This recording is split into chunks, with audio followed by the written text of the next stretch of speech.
I just have one question for everybody, other than Go Blue. Who's got it better than us? Answer in chat. Nobody. We got a poll going right now in chat. 77% says nobody. Well, I don't know what the other 23% is smoking, but holy crap! Welcome to Michigan Postgame Live, sponsored by Win Agency. My name is John Diadamo. I'm going to be your host today, and we got TJ in the house. Go Blue, and just what a show! What a show to start with here! What a game! Quick reminders as we get started. So first of all, obviously hit the like button, give us that love. That really helps bring things rolling. Share this out with a friend. Of course, we want to remind everybody that we are right now on YouTube. We're on Twitch. We're on X. We're going to be on Spotify, Audible, Amazon, Apple Podcast, you name it, partridge in a pear tree. And we're very excited to announce that this episode and for the rest of the season, we are sponsored for Michigan Postgame by Win Agency. So the Win Agency is located in Bridgeport, Michigan, and they're excited to announce their new partnership with the Voice of College Football Michigan channel for the remainder of the 2024 season. Go Blue! Navigating healthcare.gov can be overwhelming when searching for the right plan for your family. That's why the Win Agency is here to simplify the process. You can easily view all the available health insurance plans in your area by visiting their website. Just go to winagency.com, click View Plans, and enter your zip code. No personal information is required to explore your options. And for any questions or assistance with enrollment, feel free to contact them at office@winagency.com or call 810-241-3562. They're here to help you. And with all that said, TJ, what a game. Ooh, let's go. Hell yeah, bro. All right, first of all, drink to that. We got the dub, victory. We beat USC. Playoff hopes are still alive. We're 1-0 in Big Ten play. Obviously, there's a lot to cover here. We're going to go through the offense, the defense, some conclusions, plus some recruiting visitors I want to touch on. Before we get to our callers, thanks to our callers waiting here early. Yeah, John, we got a lot to talk about here. But yeah, let's real quick. What a roller coaster ride. But yeah, get to it, John. Yeah, just because we've got already a membership and a super chat. Yep.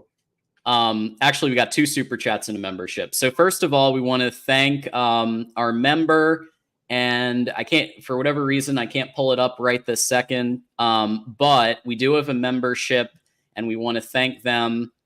They have joined the Leaders and Best tier. So it is Anton Webster. So thank you, Anton, for joining Leaders and Best. You already helped us get to 97 to go. We got Elisha here. What a classic. Thank you, Elisha, for being here again, and Go Blue. And yes, I agree with you. And of course, we got Blue Wolverine holding it down. Our buddy, throw a Blue Wolverine in the chat for us. $20.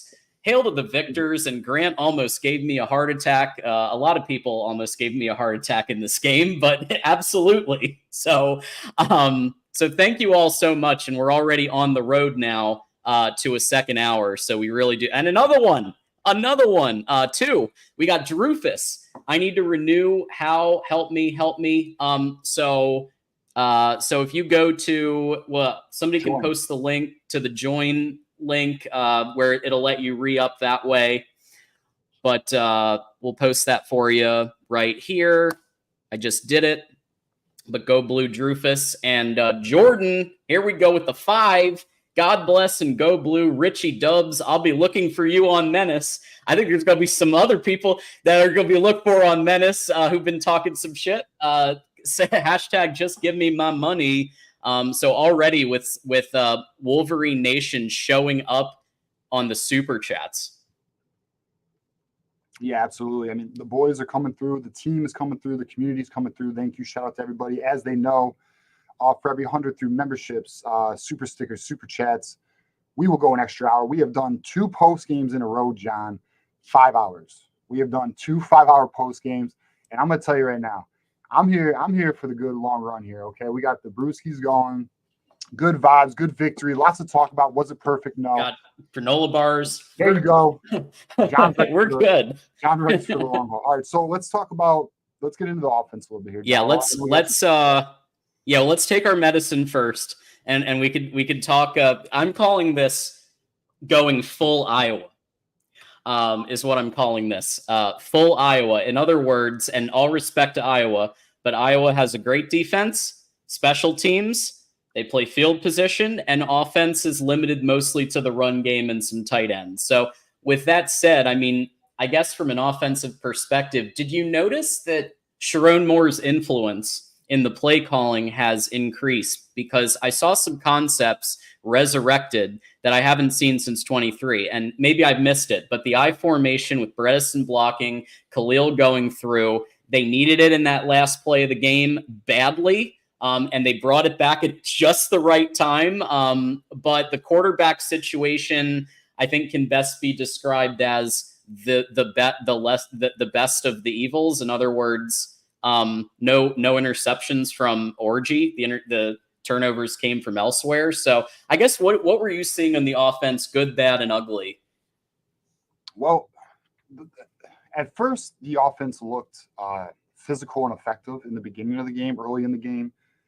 But what really frustrated me throughout the game, but at the end of the game, obviously, I think it corrected itself. The push to put Donovan Edwards ahead of Khalil Mullins. So if we look at the stats here, Khalil Mullins did end up with 17 carries, 159 yards, and 2 touchdowns with a 9.4 average. Donovan Edwards has 14 carries, 74 yards, 5.3 average, and 1 touchdown. Obviously, the costly fumble, which basically made Sharon Moore have to put Mullins ahead of Edwards. But like, what concerns me, and I know we have a lot of positivity, but just a slight concern here is the force feeding of Donovan Edwards and not seeing that Khalil Mullins is without question RB1. This should not be a debate anymore. Just like Davis Warren wasn't the answer at QB1. I think that we need to really give Khalil Mullins the full responsibility here and utilize Donovan Edwards. This is not me saying take Donovan Edwards off the field. No, he's a weapon. But utilize him, put him in the slot. Occasional handoffs. For majority of the game, Donovan Edwards had almost double the carries as Khalil Mullins, which is crazy to me. And Khalil Mullins had almost double the average. So 5.3 average isn't bad, but I think we all know with the way our offense is right now, our lack of passing ability. Alex Orgy, 7 for 12, 32 yards. 32 yards. Yeah. You need a running threat in Khalil Mullins. Okay, now granted, Colson Levin was not in today. Now I'll say this too about Alex Orgy.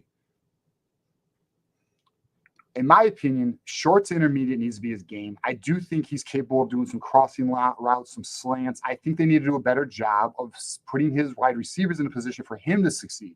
Mm-hmm. He's capable of throwing the ball, just not down the field. Like, not accurately, at least. Like, obviously, he has the arm, the power. But, that's where we are there with the offense. I will say this was an impressive stat. Almost 200 yards at the half to USC's negative 16 rushing. That was impressive. And then I will say this about the offense. It's a work in progress. This is the first start of Alex Orgy. Very interesting to see how this evolves. What do they do with it? I would like to see our wide receivers do more. And I'm sure some of the callers will call in and talk about how Samaje Morgan was wide open on that play and Alex Orgy didn't see him. That's just kind of where we are, John. What is your thoughts on the offense? Yeah, I'll give my thoughts, and then I'll get to all these other super chats because we've already gotten a second hour unlocked. Let's go. Hey, and John, we're working 9 minutes into the show. The second hour has been reached. Let's go. Let's go. Thank you all, Wolverine Nation. I mean, look, I think a couple of things are clear. Alex Orgy can take care of the football. Alex Orgy can act as a running back, as a run threat at times. But you have to play call to his strengths. And I saw some of that. There was more pistol today. There was more, there was the I formation play, which I thought was needed. But I think what we were really missing, TJ, is Colston Loveland. I'm betting that there were some concepts that were past concepts for Colston Loveland, because his ability to get open he's 6'5", his ability to just be automatic in the receiving game, I think he was sorely missed in this game. And when I heard he was down, I was like, shit, we're screwed. I'm not gonna lie. When I heard that news that he wasn't playing, I did not have like a funny disposition about it. And somehow Michigan found a way, despite Lincoln Riley's, look, they made their plays just like Ohio did, in those games, and just like Washington did. And, look, they made their plays. We knew they were going to. But at the end of the day, the offense did just enough mixed with, and we're going to get to the defense, but mixed with some really good defensive plays from some key people. I'm calling it full Iowa, because without Colston Loveland, and I mean, technically Iowa has tight ends too that can pass. So, but it's like, it's full Iowa right now. Respectfully though, it's actually worse than Iowa. That's like, at least Iowa gets like 100 yards passing. Yeah, this is rough. But Iowa doesn't have a running threat, right? So that's the dual threat there with Alex Orji. I do expect this to improve though. You're going against a USC team that is arguably a playoff contender, a solid squad. What we did today was a major victory. Like, this is a major victory against good team, a very good team. This team beat LSU, guys. Now I know LSU has looked how it's looked. Even so, it's still a victory against a strong SEC team. Miller Moss is no joke. And let's get into how about this? Read the super chats, and then we'll get into the defense, John. Yes, and there are some. So Wolverine Nation showing up, showing out tonight. Everybody's celebrating, and look, this is the time, man. Because look, I'm so happy to be wrong on my prediction. I'm so happy to be wrong on my prediction. Yeah. You guys don't even know. Drufus, welcome back to the Connor Stallions espionage tier. So thank you, Drufus, for coming back and becoming a Connor Stallions member.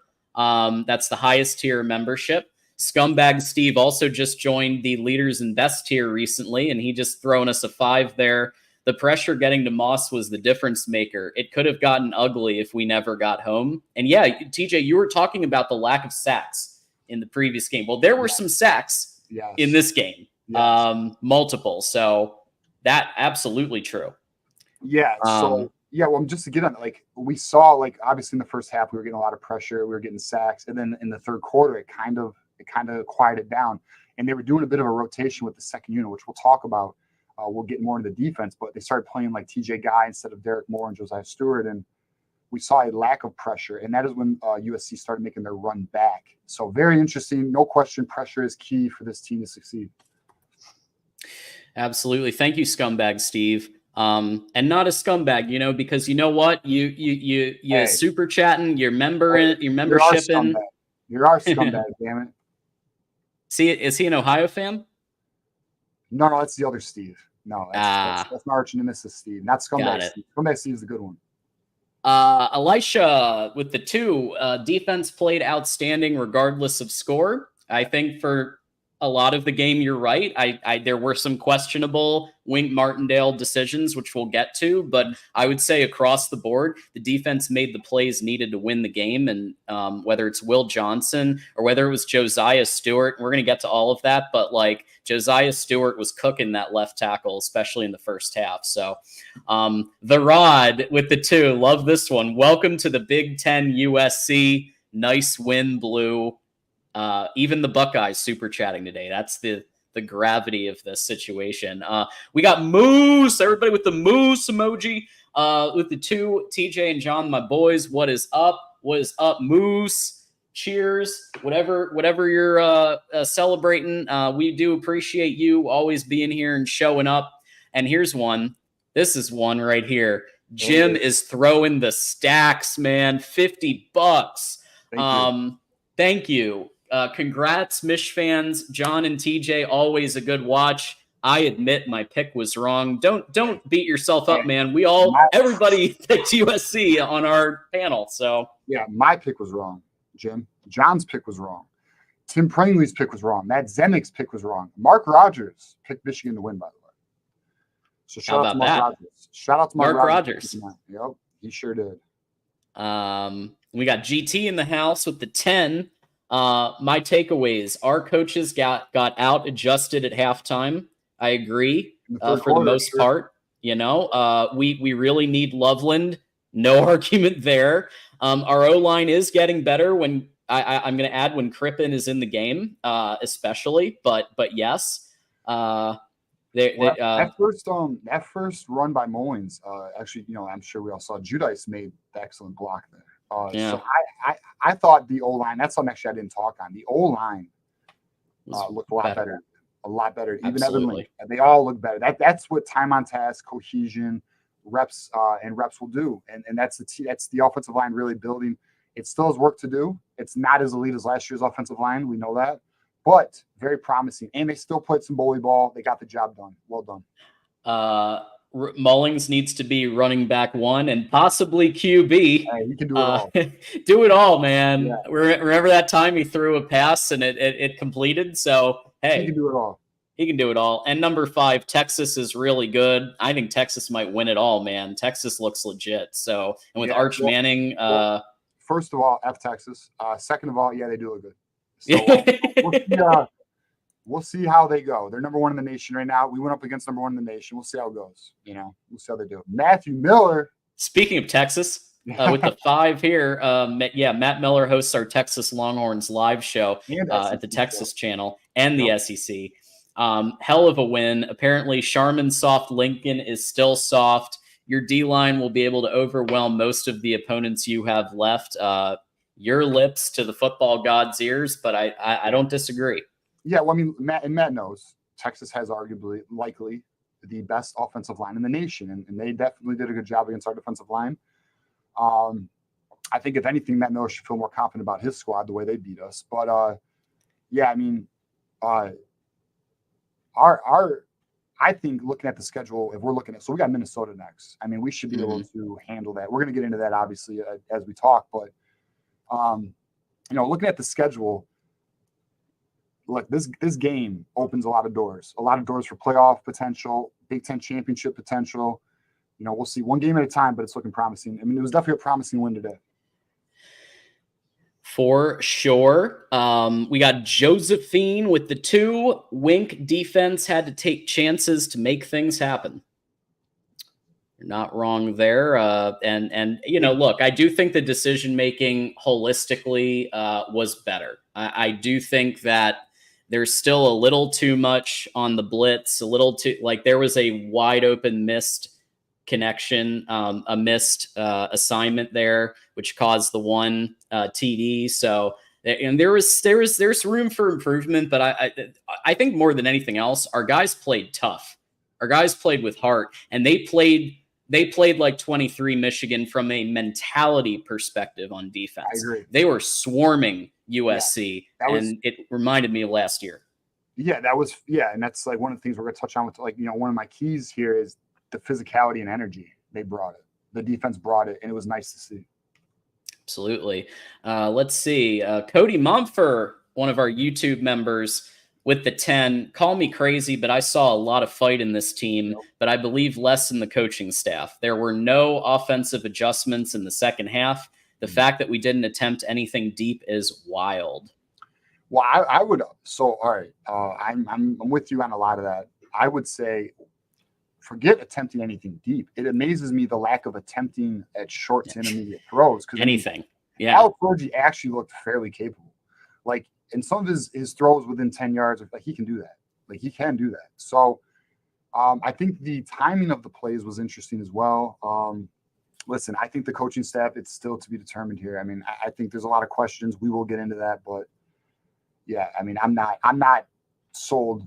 A good victory. They got the win. You can't take it away, but there's definitely some questions to be had.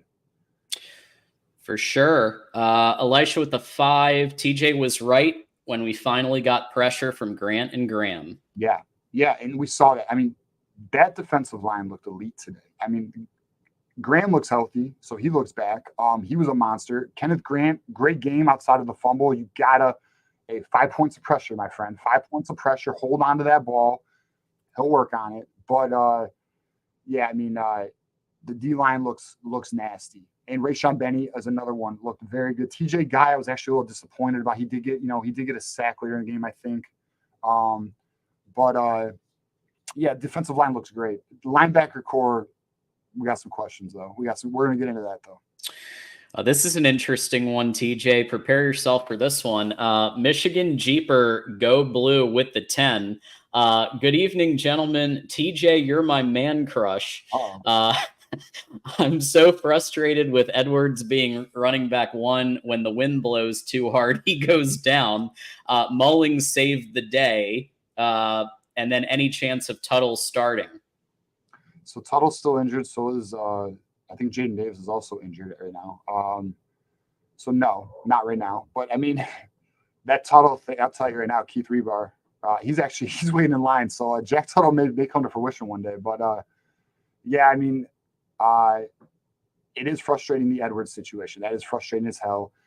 But Sharon Moore does have a policy. Turnovers are unacceptable. We saw Davis Warren get benched. We saw when Edwards fumbled the ball, Khalil Mullings toted the rock, as it should be. If anyone followed me on social media today, I was all over the Khalil Mullins Edwards situation. It was frustrating the hell out of me. And then, yeah, again, on the quarterback situation, we're just got to see. Minnesota's next. We'll see what Orgy can do with that. Good news is he protected the ball, though. You know, he did his job. The epitome of a game manager, though, I'll tell you that. You're not wrong. So thank you for the 10 there. Yeah, thank you. Elisha with the 5. Go blue again, and good to see Jair Hill and Zeke Berry make huge plays. It's about time for Jair Hill, right? Jair got burned a little bit, but he did make some plays. Again, this is a young corner learning and growing, so he's going to have some growing pains. I thought Amir Hall looked good again. I thought Amir Hall, this is another one. I think Amir Hall should be starting. So I do like Jair Hill. I don't think he shouldn't play. This is not me saying he shouldn't play. He should play. But in my opinion, Amir Hall should be starting. We'll see what's going on with Will Johnson, though, because that's going to – then Amir Hall may be starting, right, even with Jair Hill. So we'll find out there. I don't know what's going on with Will Johnson, though. He ran up the tunnel. He looked okay. I mean, I don't know. So yeah, we'll see. Let's just hope that I mean, he's going to be needed down the stretch playing Oregon and OSU. So look, I'm going to say this, I'm going to say it flat out, and all respect to Daniel House, who's going to be our guest on Tuesday from Gophers Guru for the Minnesota game. You got to rest Will Johnson and put him in some bubble wrap for a bit. I'm okay with it against Minnesota because you need him for Oregon and OSU. So do what you need to do. Chris with the 5. Welcome to the Big Ten USC. There's a lot of that going around.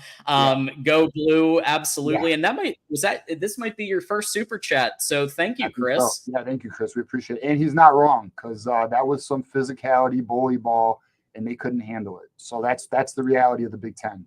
Welcome to the Big Ten.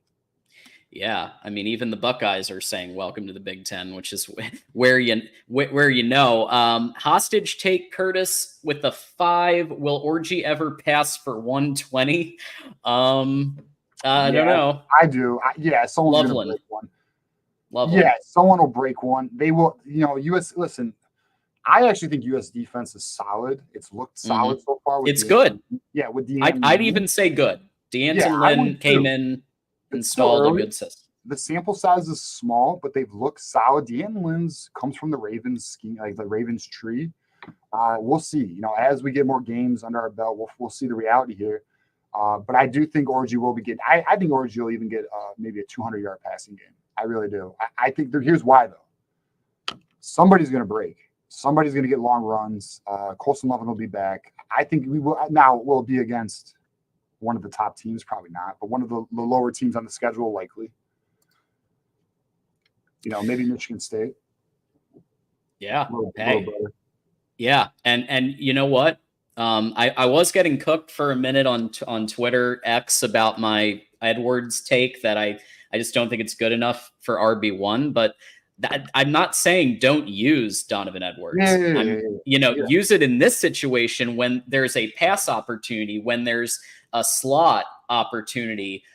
because he's a really good receiver and he's got speed. And I think that's a much cleverer way to use his talent than running up the middle. Just doesn't make sense. To be on the field, but Khalil Mullins needs to be RB1. Like put Edwards in the slot or do some two running back sets, or occasionally give Mullins a rest. But Mullins needs to be your priority. It needs to be probably a 70-30 split, in my opinion, is what it should be. Yep. And then Elisha with the 5. Orgy's rollout pass to Klein was actually a good ball, even though it was incomplete. There were a few of those. It was a little behind. But it does show his capabilities, though. He can throw on the run. And to be honest, the defender did a great job of closing the gap there because Klein did have the step there, but Orgy did throw it a little behind. Klein had to make the correction there. But I think there is definitely some promise there. I think Orgy is capable of doing short to intermediate throws. They need to get more creative in the freaking passing game. The playbook's got to get more creative. I like the end around they did, though. Yeah, end around was good. An I formation with Bredesen, like I said before, they pulled that out at the absolute perfect time, and I think that was a Sharon Moore because that was what we saw last year, and that almost worked 100% of the time when they ran I formation with Bredesen and they ran either Corum or Edwards or Mullings in that formation. It tended to work. It tended to get what you needed. So I'm glad to see it in the most important play happen again. The Bull is a 3-month member. So the Bull is a YouTube member here at the Voice of College Football Michigan channel, and you too can become a member for as low as just $2.99. You get the emojis, you get access to special streams and special hangouts. We try to give priority to your comments and all of that good stuff. So consider becoming a member just like Bull has for 3 months straight. And he says, welcome to the motherfucking Big Ten, boys. Smash. Orgy will get 200 yards against Minnesota. Hey, how do you think Tim's feeling right now? Hey, Moose, how do you think Tim's feeling right now? Go send him a DM. Let me know. And the super chats just keep coming, and we really do appreciate it, guys. Elisha with the 2, Link at right tackle continues to be an issue. I think he improved. I would say better game today. Is it where it needs to be? No. Better game, though. Better game. And I definitely saw him pulling out, doing some good pulls. He wasn't getting knocked on his ass like he was previously as much. So does he need to hold his blocks longer? Yes, but it was definitely better than prior games. Absolutely. Elisha with the 5, Mullings didn't get a single carry in the second half until the Edwards fumble, which is crazy.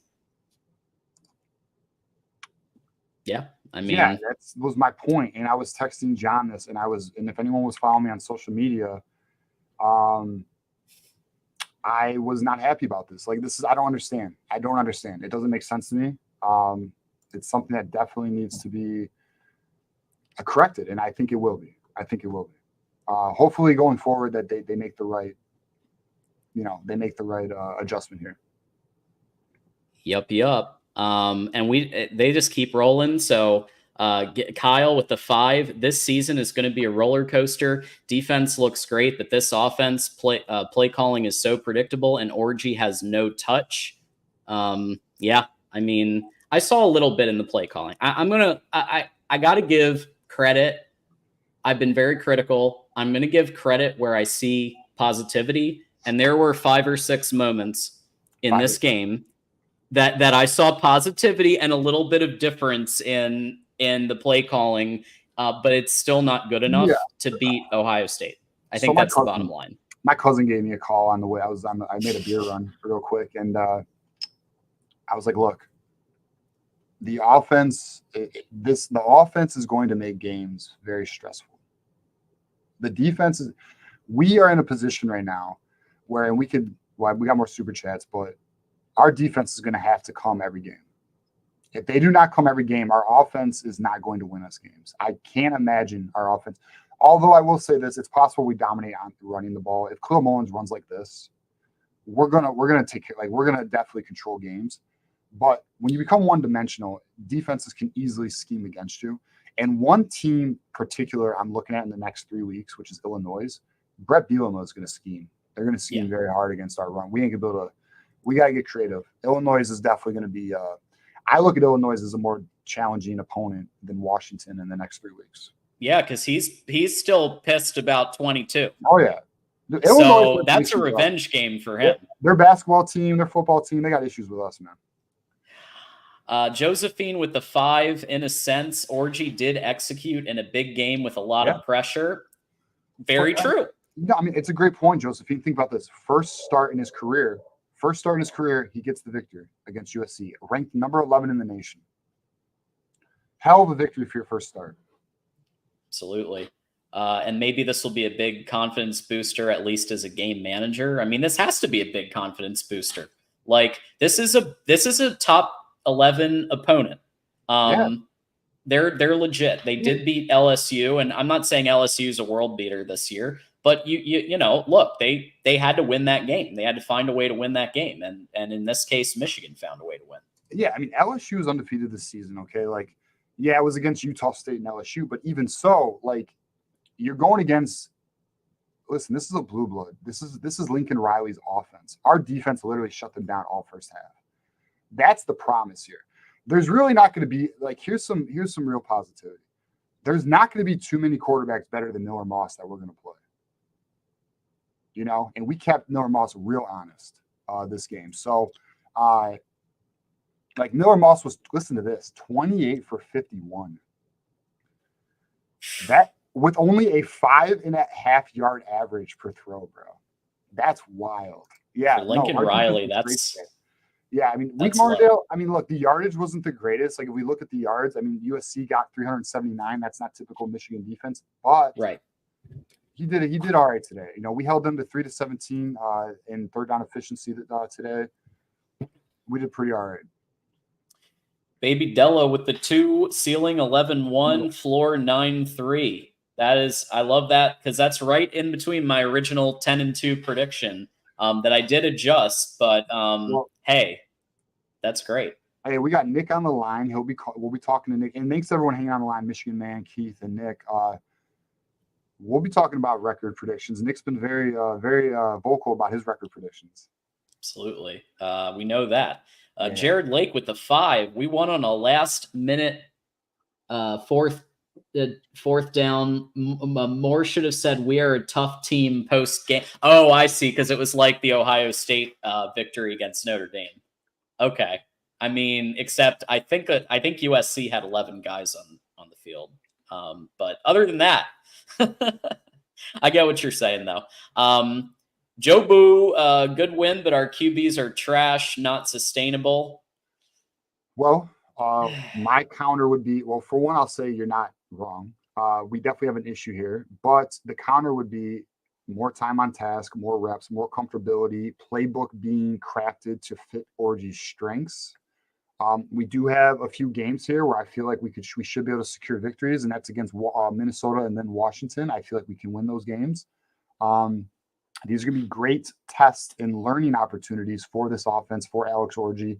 That's another thing too, is like, this is the first time the offense has been commanded by Alex Orgy. They're going to get more comfortable with him. The team should improve week to week going forward. Now, is there a concern? Yes, but I think we need to just understand what it is and hope that the offense can sustain drives. We'll be okay. Now, are we going to win a national title? I mean, unless Orgy develops the ability to start hitting 60 to 65% of his passes, likely not. But we're in the running for the playoffs because I really don't see too much in front of us that should beat us. I don't think Oregon's impressive, and we do know what Ohio State is, but we'll get to that when we get to that in November, you know? Very true. TJ, Elisha, thanks to this super chat, just unlock the 3rd hour of the show. Let's go. We're going 3 hours no matter what, y'all. Thank you, Let's Elijah. do this. You've been MVP probably the last 2 Saturdays, along with everybody. Everybody has just come through. Again, thank you, everybody contributing to the channel. We appreciate all of you. Wolverine Nation, you guys come through for us. Absolutely. Yeah. But Elisha just is saying Orgy not launching it on that flea flicker was smart for a young QB. This is huge. This is a big statement and very accurate. For a young QB, he didn't force any bad decisions. There was one double coverage that I think that's being ticky-tack. But like, I agree with you he was exactly what Sharon Moore said he needed when he said last game in the post game, and he said on Monday when Alex Orji was announced, he said, we need a QB that can take care of the football. And today, Alex Orji, if nothing else, he himself took care of the football. There were turnovers, but he didn't cause them, which is improvement. That is a step in the right direction after 6 interceptions.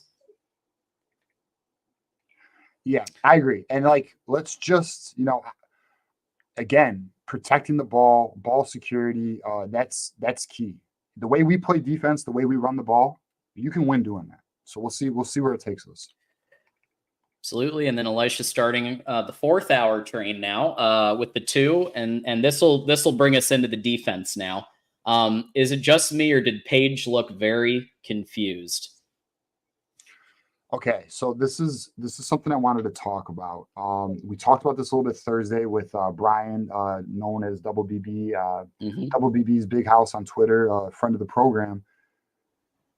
So one of the issues that is occurring with this defense, and I have also heard some more interesting news on this.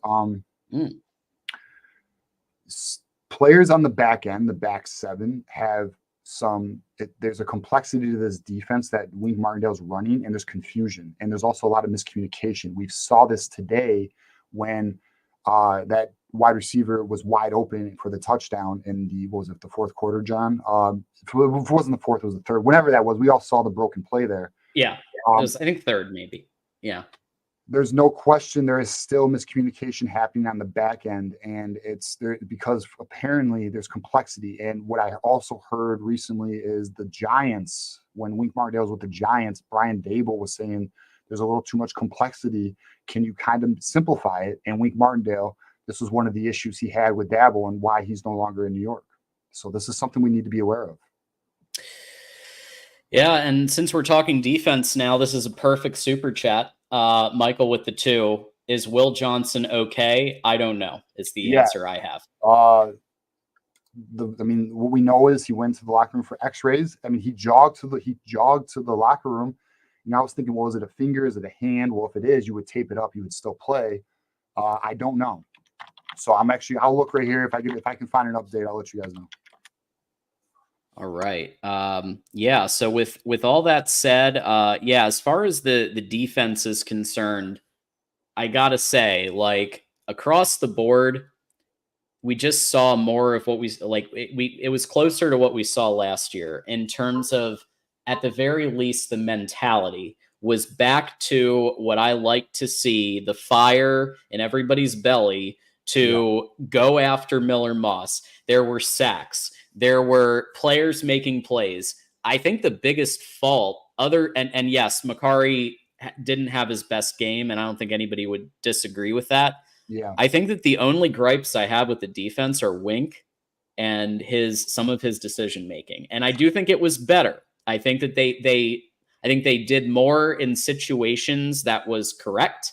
When USC had a long field and they were backed up, I think Wink made the right calls there to prevent huge plays from happening when USC was like at the 10-yard line and they were kind of backed, and there were times that they had to punt from their own end zone. So that was great. Some of the decision making in terms of assignments and communication of those assignments is still not where I'd like it to be, and we've seen this. We saw it last week with the second string defense against Arkansas State. We saw it against Texas. We saw it today. And this is a theme that I'd like to see go away because that is something like the blitzing. A good quarterback is going to cook you on the blitzing if it's too much, because once they evade that initial blitz, then they can make things happen. And Miller Moss is good enough that he was able to evade the blitz at times to make plays happen to Zachariah Branch, who, let's face it, he's a very legit wide receiver. Okay, he's very legit. So I think it was better, but there were opportunities. Definitely room for improvement, but I want to give an update on Will Johnson. So Sharon Moore is quoted as saying he could have gone back in. So he'll be all right. So yeah, Will Johnson will be okay. Good to hear. Absolutely. We are now really digging into that 4th hour, thanks Let's to go. everybody here. Hey, I'm here for it. We got to go 12 hours. We'll go 12 hours. I don't give a damn. Yo, Hey, I we're got partying a tonight, whole baby. I got a whole stash here of things that I'm There you ready go. for if we go There you all go. night. John Martin with the 2. Don't we have a freshman quarterback that's from Michigan? Okay, so yes, no, not from Michigan. He's from North Carolina, Jaden North Davis. Carolina. He's I think a we're talking Jaden, yeah. very highly ranked quarterback. Very fundamentally sound quarterback. All right, so there's a few things here. One, his parents would like him to redshirt for more development. Two, there is belief out of Ann Arbor that he needs more time to develop his body, to add more size, understand the playbook. And as good as he is and as impressive as he was in fall camp, there's just a belief that he needs more time before they put him into the line of fire. Because so the thing about quarterbacks, young quarterbacks, and this also goes for hockey with young goalies. If you wreck their confidence at a young age, you can wreck the player. You want to put them in a good situation so they can succeed. You don't want to put them into a position where it could potentially hurt their long-term growth potential. So that is what's going on with Jaden Davis. They're being very mindful with it. We'll see. I mean, what I think might happen, and Keith might love this, is I think if this continues, by the time Jack Tuttle's ready from his injury, and I believe it's an elbow injury from what I've heard, he may get some. We may see him enter some ball games, because I do think Jack Tuttle may offer. I hate saying this. I know Keith's loving it. Keith is gonna love this. He may offer the best of a passing threat with some running capability. He may, just after seeing Warren and what Orgy's able to deliver, it may be a good our best opportunity there. We'll see though. Let's see what Orgy can do. It's one game. Can we get a little bit more Drufus with the 2? Can we get a little bit more TJ and Jimmy, please? Jimmy. Who's Jimmy?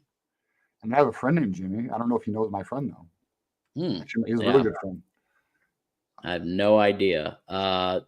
Michael with the 5. Mullings maybe means me. Maybe thinks I'm Jimmy. I don't know. Don't know who Jimmy is, Rufus. You can call me that if you want. If you're going to super chat, that's fine. John is for sale. You can call him whatever you want. Michael with the 5. Mullings isn't just an upgrade. He looks like he could be one of the best running backs in college football. All right, that is a true statement. Khalil Mullins looks like a legit running back who literally looks like an NFL running back, like a potentially solid 3rd, 4th, 5th round running back. He hits the hole so well. He's so decisive, and he also has enough speed to get a little breakaway.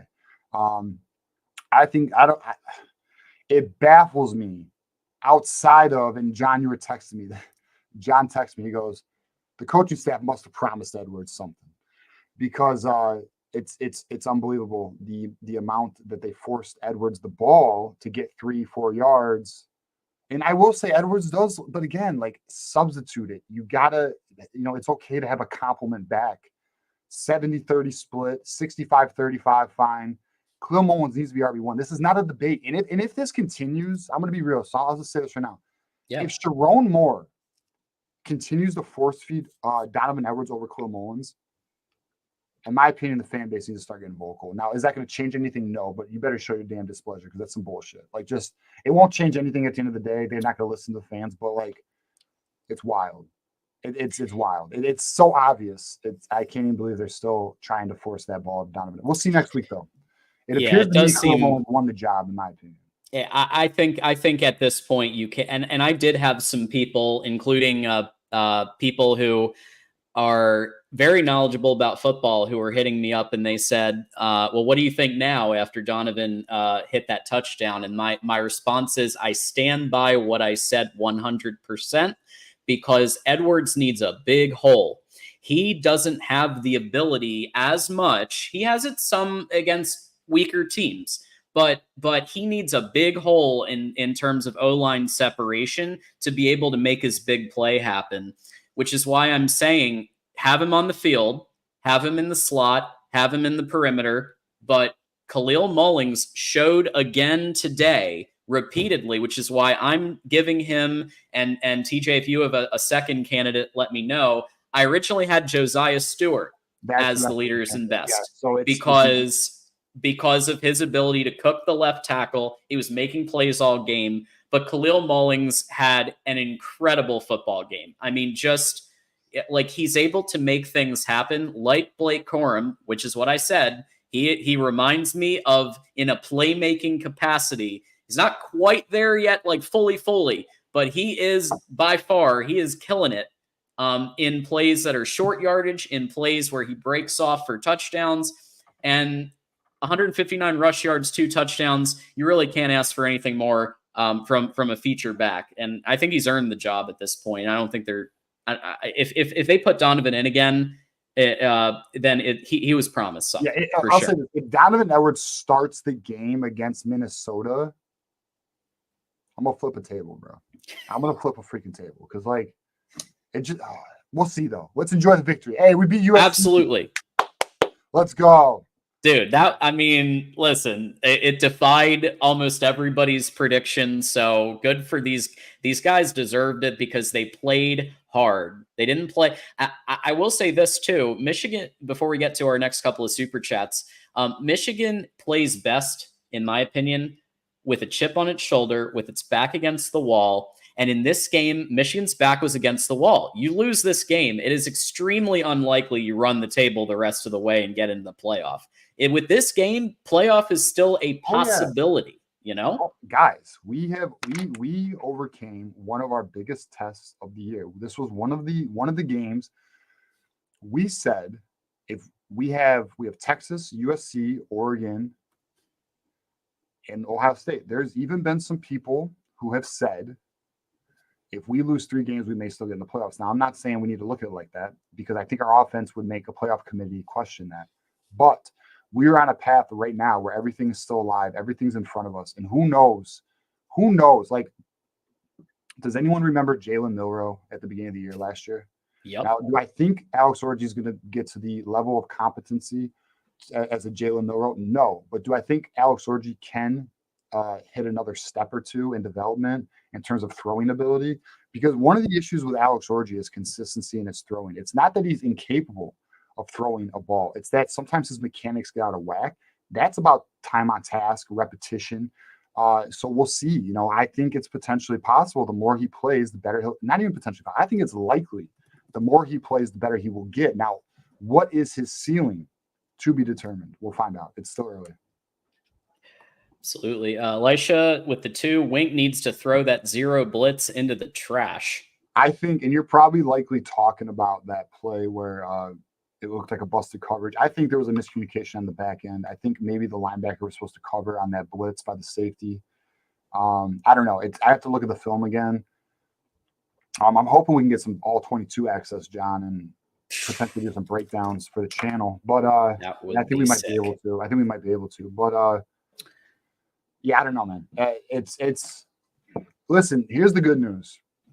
We made mistakes, but we came away with the victory. So you can learn from your victories. Let's hopefully they make the right corrections. Minnesota's the next test.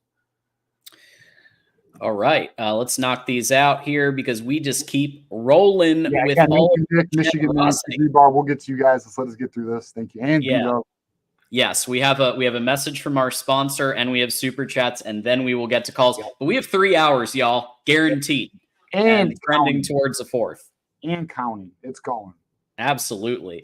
Josephine with the 2. It really seems that USC got banged up quite a bit. Yeah, they were getting knocked out left and right, man. Hey, that is the epitome of physical Big Ten football. They learned today how hard it is. Like, today was a physical ass game, and there's no question USC felt that. As B-Dub has been saying, welcome to the Big Ten. Welcome to the Big Ten. Absolutely. Elisha with the 5. Mullings dragging that linebacker on the 63-yard play is a play that was so sick, is a play that Donovan just can't do, and I hope the coaches see that. Thank you. I don't disagree. To me, Donovan Edwards would probably go down there. You know, he would not be able to break that, hold his back. It's so crazy because Donovan's so well built. Like, if you look at him physically, like, he looks so well built. But Donovan's just not, in my opinion, he's just not being used properly. He's a very talented player. We saw it on the run he had, right? But there's like, they can utilize him better, and I think they need to. And Sharon needs to get better. Kirk Campbell needs to get better. They got to do better here. We got weapons. Colson Loveland, obviously not here today. A weapon. Samaj Morgan, if utilized correctly, can be a weapon. Donovan Edwards is a weapon. Mm-hmm. You just have to, and I think it's good that Sharon Moore is exerting more influence on the plays, because I think Michigan was trying to be something it's not, because they are trying to show quarterbacks and wide receivers in the future what Michigan could be capable of. The problem is that Michigan doesn't have the quarterback play or the receiver coach or the receiver talent to be able to pull off a high octane pass heavy or even pass half the time offense. It's just not there. And so you know what's even more harmful to quarterback and wide receiver recruiting than that is Michigan going 6-6 with Davis Warren throwing picks every game. That's more harm. And you're the recruiting guy. You correct me if I'm wrong, but I'm pretty sure that's more harmful than running a lot. Well, I think the truth is this. I think recruits look at this team and say, oh, it's actually a good team. They're missing me. Andrew Marsh is looking at this team and he's like, oh, they need me. Trey Taylor, who has been to Michigan over 20 times, who we've interviewed, shout out to Trey Taylor, friend of the program. He's like, oh, I can do that. I can give me this offensive line, give me this running game, give me that defense. I can win us games. I saw what JJ did. See, that's the thing too, guys. The fact that JJ did what he did and got drafted in the top 10, it shows players, okay, they're missing that guy. You need that quarterback, right? And then regarding Elijah Bowman's 199 super chat here, are we allergic to the RPO? Yeah, I'd like to see more RPO. I'd also like to see some damn play action. Why are we not doing more play action? What is that? One of the best compliments to a strong running game is the play action, because defenses bite. And when you do play action, you can typically get away with some short to intermediate throws because you got linebackers moving up. It creates a gap, or it creates space for the receiver. Why are we not? I don't know. Like I don't know why we're not doing that. There were a few times where they tried, and I don't know if you noticed what USC's secondary was doing, but when they attempted it, it didn't work because USC was really doing a good job on defense. I think they knew that the only way Alex Orji was going to pass and be successful at it, because they watch film. Lincoln Riley watches film, and they saw that the two touchdowns that Alex Orji put on the board in the pass game were short yardage. They were play action, or they were some type of rollout or some type of run to the right, throw the ball. The guy's open for so Lincoln Riley watches film. And I think they saw that wasn't working like it was in previous games. And so they tried that. That's why they rolled out the I formation at the end. That's why they rolled out. They did do a couple of things here and there, but still just way too much running up the middle, man. It was just way too much running up the middle. Well, I'm going to rewatch. I mean, not tonight, but at some point I'm going to rewatch. I'm going to chart how many play actions we did. It wasn't many. I don't think it was many. And here's the thing, though. Like, as long as you are effective running the ball, the play action should always be available. There's no reason it shouldn't succeed, unless the quarterback has a hard time, through that transition doing his back steps. I mean, but I don't think that's the issue. I'd have to rewatch it again, but whatever. I think we need to do a better job there. Yeah. Michael, I 100% agree. Michael with the 5, Bredesen is also so underrated. Dude is so valuable. Yes, he is. Also, CJ Charleston is a hell of a blocker for a small guy. Mm-hmm. Ooh, okay. I actually love this. Michael Newman, excellent super chat here. $5. Thank you. We appreciate you. Okay. First of all, Bredesen, dude, this is the epitome of a Michigan man. This is like a Harbaugh guy. We have another one coming in Eli Owens, just like Michael Bredesen. Eli Owens is a dog, just like Bredesen. So look forward to that. The torch will be handed off well here. And then regarding CJ Charleston, I think a lot of the wide receivers are excellent at blocking. I think our wide receivers, we'll give our wide receivers some flowers here. They are, I would say, good to elite at run blocking. Excellent run blocking. Excellent run blocking. That's something we got going for us. Yeah, that's one thing Ohio State didn't have for years that Michigan had. That's the one thing that the receivers, you can't fault them on, is they can block for the runners 100%. Beats and Treats with the 5. Orgy is super athletic. Is Beats and Treats a company, by the way? Because consider sponsoring the Voice of College Football if you are, and we'll make it. We'll show you what we can do with the 5. Orgy is super athletic. Imagine if he could pass. Yeah, just imagine. He can, but it has to be right. Opponents better pray to 5 pounds 3 ounce baby Jesus. Yeah, they're gonna need that. They're gonna need to be on their knees praying. But yeah, I mean, we'll see. We'll see. And finally, Drew Foos with the 2, who's back as a member. Connor Stallions. I was talking about the Michigan D. Okay. Oh, he's talking about. I think he's talking about TJ Guy and. Oh yeah. TJ Guy was. They put him in a little bit there. Jimmy Reuter. Hey, Roder. Roder. In my opinion, played really well today. Barham. So let's get it. How about this? Can we? Let's get to our sponsor here, John, and then. Yes. We'll talk defense and we'll take these calls. So thank you again for holding on, Nick, Michigan Man, Keith Rebar, and Dub, and Justin. We'll get to you guys shortly. Absolutely. So we really do want to appreciate. We want to give our thanks to the Win Agency. So we do have a special message from the Win Agency here that we're going to load. And here we go. I had to load it back up again. College football fans, I am Lisa Wynn, founder of Win Agency here in Bridgeport, Michigan. We are proud to be sponsoring the defending national champion Michigan Wolverine channel this season. Open enrollment for health insurance kicks off with Medicare in October, followed by marketplace plans in November. Our website is winagency.com. Feel free to take a look and reach out to us for tailored quotes. We can assist with marketplace, Medicare, and group health insurance plans. If you're a rival fan suffering from emotional damage from the past few seasons, chances are we serve your area too. Let us take some stress away by reviewing your 2025 health insurance plan options. We are thankful for the opportunity to sponsor this channel, and go Blue!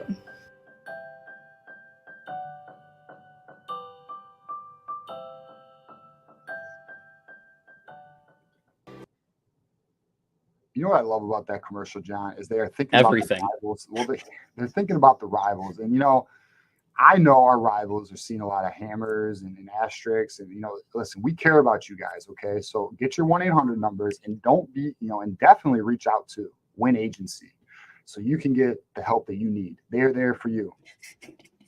Absolutely. No, we really do want to thank them for their generosity and for seeing the vision of what we've got here, and just look at the community, even giving some comments on it, and really appreciate that. Yes, that was brilliant. That was so great. Well done. So let's get to our first call. So we've got so in the queue, Michigan Man actually called in first, and I think there was a drop there, but we're going to start with Michigan Man because Michigan Man is ready to go off. I could just tell with all kinds of thoughts. So Michigan Man, if you can unmute, I will bring you up in just a second here. Yep, here we go. So Michigan Man, go Blue. Yeah, go Blue, man. Hey, man, look, I got mad at a lot of Michigan fans today. I was in some Twitter spaces. Because I was saying from the beginning of the year, man, I felt Orgy was actually the best chance for this team. And I think, to a degree that was proven today. And a lot of Michigan fans, man, I don't know why, but they seem salty that he didn't go off. But excuse me, he went into a first start against a top 12 team, missing, honestly, really the only weapon in terms of a pass catcher in Colston Loveland. And for the most part, everyone was covered today. And he did what he was asked to do in a very pressurized spot. He didn't, blow my socks off, but he didn't give the game away. He did what he was asked to do. He actually made some good throws. The last drive of the game, right? where he threw that was it to Klein? He threw a good ball to Klein that allowed him to get into 3rd and 1. Correct. Absolutely. Those are good decisions. They're good decisions. And he needs time to grow. Let the kid grow. You know, he hasn't been getting first team reps for weeks now. And his first start is against a good opponent without his best weapon. No, I agree with you. I think we need to allow Alex Orji to grow. I think we need to allow. We are going to go through right now the growing pains of an inexperienced quarterback, and we are going to see what he's capable of. I mean, we were down, to your point, Michigan man. We were down our best offensive weapon today. Okay, yeah, Coach and Mullins is our best weapon, not Khalil Mullins. Khalil Mullins is another weapon. Okay, now we just need some competent play at wide receiver. And we also need the coaches to put Alex Orji in the best position to succeed. Now, I'll say this. Our first game, Fresno State, I thought the playbook was terrible for Davis Warren. I thought the playbook was terrible for Davis Warren until the end of the game when they were kind of like, F it, let's let Davis Warren play. Arkansas State, they finally got the playbook where it needed to be for Davis Warren. Davis Warren let the coaching staff down. I need to see that same exact evolution in the playbook for Alex Orji. The coaching staff needs to step up here. Yeah, and also people talking about, oh, he only had 30-some yards passing. Look at the plays that were being called today. He didn't have an opportunity to have more than that. We're being honest. Every pass play they called was either a screen, a rollout, and even on the rollouts, everyone was blanket covered. I didn't see one open person. What I was talking about. Mm-hmm. Yeah, and the one pass that people were talking about where I think what's his name? Morgan was open. Mm-hmm.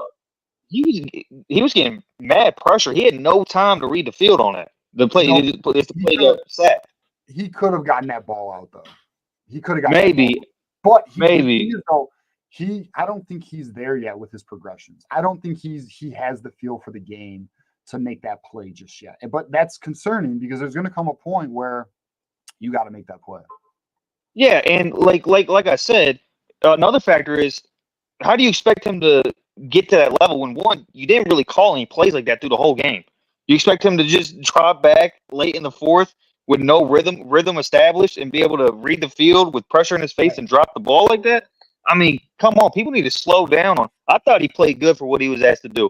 And then let me talk about these running backs, man. I have never seen such malpractice in my life. I ain't never seen anything like this, man. Thank you.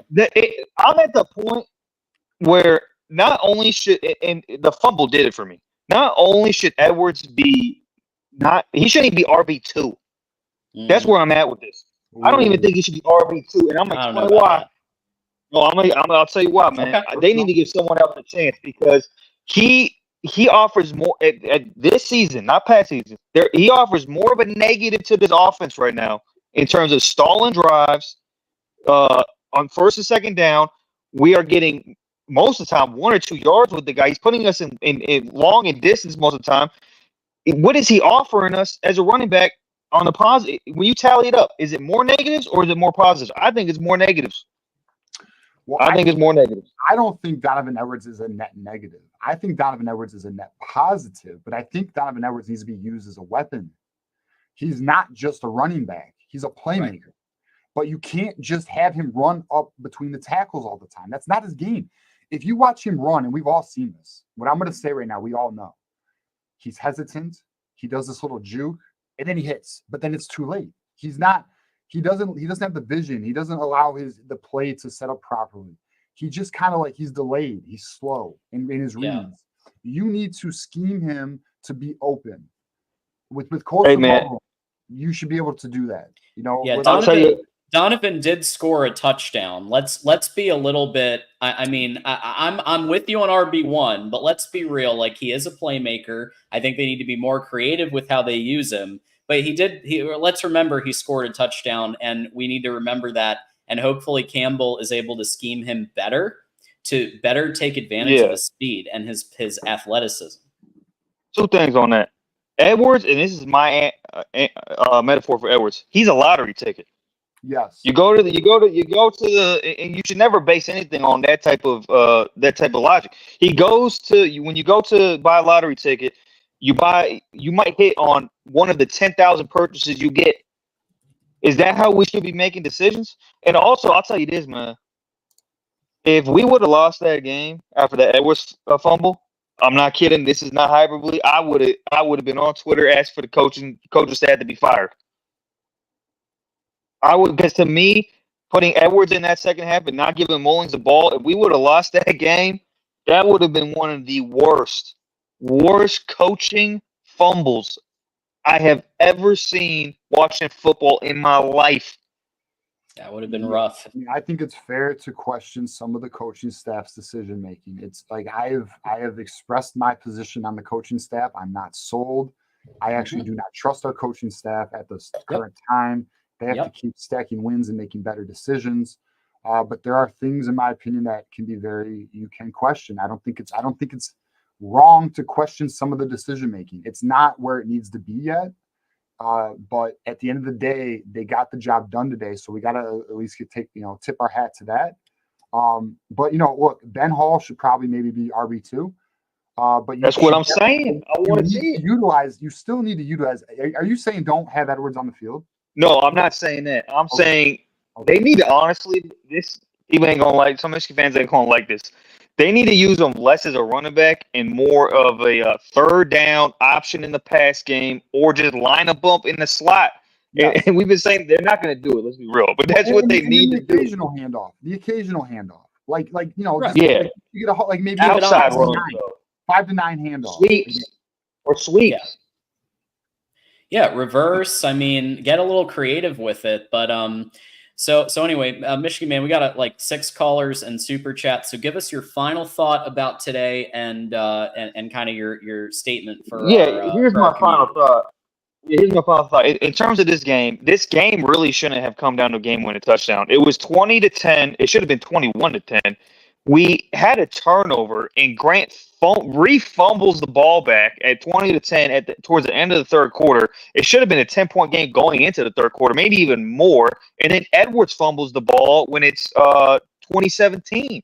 This game should have never got to that point. I thought we were clearly actually the better team today. I think the coaches showed some of their youth and with their decision making, except for Wink Martindale.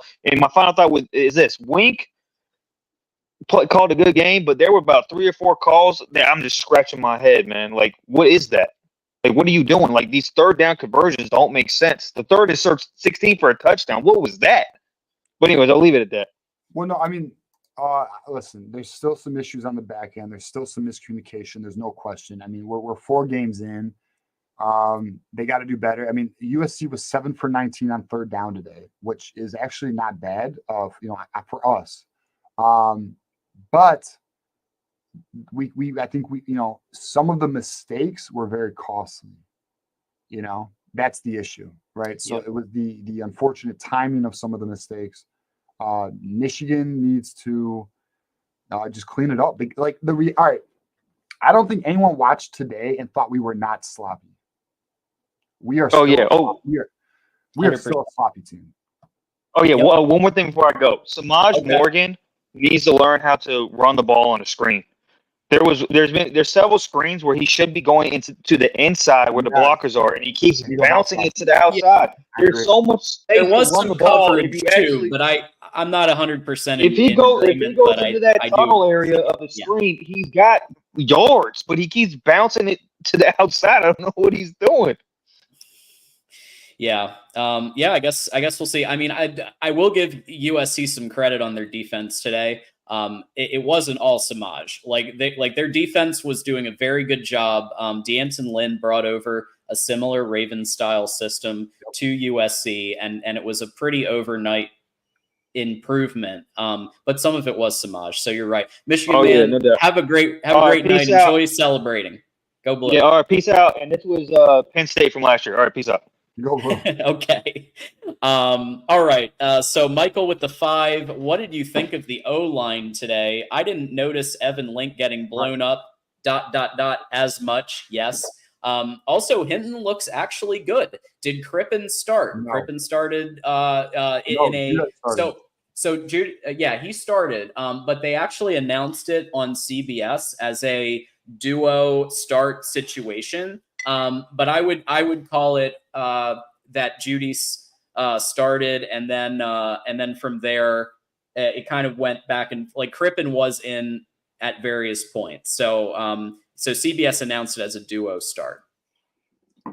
Yeah, I mean, look, I think the offensive line is improving, and that's what happens, right? When you have 5 new starters, they need time on task, they need reps to develop chemistry and cohesion, and I think we were seeing that today, which is great. Now, regarding Evan Link, I also thought improved play was there. He still has work. I would say that's still a weak spot on the offense. That's probably the weak spot on the offensive line. I actually thought the center play was improved today. I thought Judice actually played much better. I actually think Judice might have outplayed Crippen today. And one thing that I learned over the week was the reason why the Michigan coaching staff is so high on Judice is because they think his ceiling is higher than Crippen's. That is why they are giving him this leash of opportunity to, even though he's made some mistakes earlier in the year, and Crippen has looked better, which I agree. But they just believe that Judice has like a very, very like all-American level ceiling, like is what I've been told. So like they think he could be elite, not just really good. So we'll see. We'll see how it goes. And I know that there's a lot of criticism right now, and we've got another 5 criticism on the play calling. And look, here's the thing, like I'm with you, but let's face it, like we got to celebrate this a little, guys. Michigan just won a game that they were not expected to win against a top 11 team in the country. So True. like, well, I'm with you there. Well, John, let's say this. Let's ask the fan base this. How about this? Everyone in the chat, let us know. Did you think Michigan was going to win today? Let us know your thoughts on that, because I know I did not. I know John predicted USC as well. Majority of us thought this was not going to be a victory today. So they did do their job. Now, can we be aware? Do we need to not acknowledge the lack of creativity on the offensive play? No, we can acknowledge it. We can be aware of it. But at the end of the day, what we really need to look at, right, in my opinion, what we need to be aware of or be looking at is week-to-week improvement. We now have a new quarterback. The first quarterback was the quarterback, Warren was the quarterback for the first 3 weeks, right? Now it's Orji. Let's see what Alex Orji does from the USC game to the Minnesota game. Let's see the creativity here. Let's see the comfort. Orji will. Here's the good news. This is a fact. Orji will get more comfortable as he plays, just like anything. All of us have been like, anyone who does anything new, the longer you do it, the more comfortable you are. He'll get there. So let's stay in observation mode. That'd be my recommendation to the fan base. Like, I agree, the play calling needs to improve, but let's just observe to see what type of improvement. Now, in 2-3 weeks, or even in like 2 weeks, if it's still vanilla and limited, okay, we can maybe get a little more vocal about that. Not to say you can't get vocal now, do what you want, but at the end of the day, I'm in observation mode. I'm hoping that things improve next week. Yeah, no, and I look, I'm not disagreeing with you, hunting for the history, and we do appreciate the 5. But yeah, I think at the end of the day, like the offensive play calling could be better, but they did select a few plays and concepts that we saw in 2023 be successful, that we didn't see in previous games, which makes me think. And again, I'm not getting inside intel on this particular thing, but like it makes me think that Sharon Moore has gotten more involved in play selection, because the concepts and especially that last play that won the game for Michigan, that play was in the repertoire often in 23. I formation, Bredesen as the blocker, runner. And you go to the left, you go to the right, you figure it out. In this case, like that was needed. So I'm gonna give my positivity on that they are starting to sprinkle some of what worked last year more into that. But I think you'll see better against Minnesota, because I don't know if the defense is anywhere close to as good as the USC's defense. And I think you're actually going to get an opportunity there with Alex Orji where they can make some completions. And I think that's good. Like, I think Orji's confidence is now a little higher because he won this game, but I think it's going to be even higher when he has an opportunity to complete some balls where people aren't being covered quite as well as they were today with Danton Lynn's defense. So let's give it some time, observation mode, and let's see what happens against Minnesota. And reminder that Tuesday at 8 p.m. we'll actually have Daniel House, who's been on Voice of College Football a couple of different times to represent Minnesota, and he's at the Gopher Guru, and he does a fantastic job. So we're excited to have him on Tuesday. GT with the 5. I think the missed PAT may have actually saved the game for us. It forced Moore to go for a touchdown instead of play safe and go to overtime. Interesting. I mean, it's an interesting point here. I mean, because we were down 4. Yeah, you might be right. I mean, it's you might be right here, GT. I think it's a fair point. I'll tell you what, though. How about that orgy passing play on, what was it, second down at the goal, to the goal, right? Oh my God. I was like, what are we doing? But yeah, at that point you pound the rock. You do what's working. Yeah, like we got 4 downs to get a tutty, dude. Let's go, bro. Like, why are you? I mean, I know they were trying to catch him by surprise, but like the way our offensive line and running back, like again, at the end of the day, the coaching staff still needs to be questioned. We got work to do, and that's just where we're at. Absolutely. Of course, the Rod Buckeye coming in here. We told you Tony Alford is trash. # mismanagement. It's not just Alford, by the way. Yeah, like it's Kurt Campbell and Sharon Moore's decision making too. Let's be fair. I would say I don't think Alfred's the lone decision maker here in terms of touches. I mean, what people like, I'm sure you guys do know this. Listen, they go through their offensive meetings and they determine game plans, and the coaches there, the offensive coordinators there, the position coaches give their input. It's a collaborative effort. That's just, so the reality is the blame goes everywhere when it comes to that. We got Brent from Elvis Nation in the house and with the 10. And y'all, if you like Elvis, if you have an appreciation for his music, what he's brought to the world of music in his time on this earth, and I'm a big Elvis appreciator. I'm not like nearly as big of a fan as Mark Rogers, voice of college football.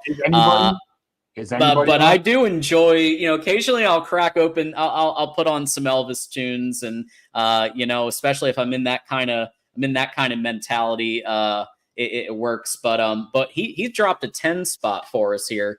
Thanks for the killer analysis. You make Saturdays fire. To everyone, please hit that like button. Not doing so can hurt the channel. Thanks. I mean, Elvis Nation, that how could you have a more perfect super chat than that, man? Thank you for not only contributing, but also looking out for us. We appreciate that, Elvis. And I'm glad that we can bring or make your Saturday even a little bit better. If we can do that, then we're doing our damn job. So again, shout out to everybody watching, everybody liking, chatting in the comments, calling in, super chatting. We appreciate, shout out to Win Agency for sponsoring us. Thank you guys, absolutely. all of you. We appreciate every single one of you.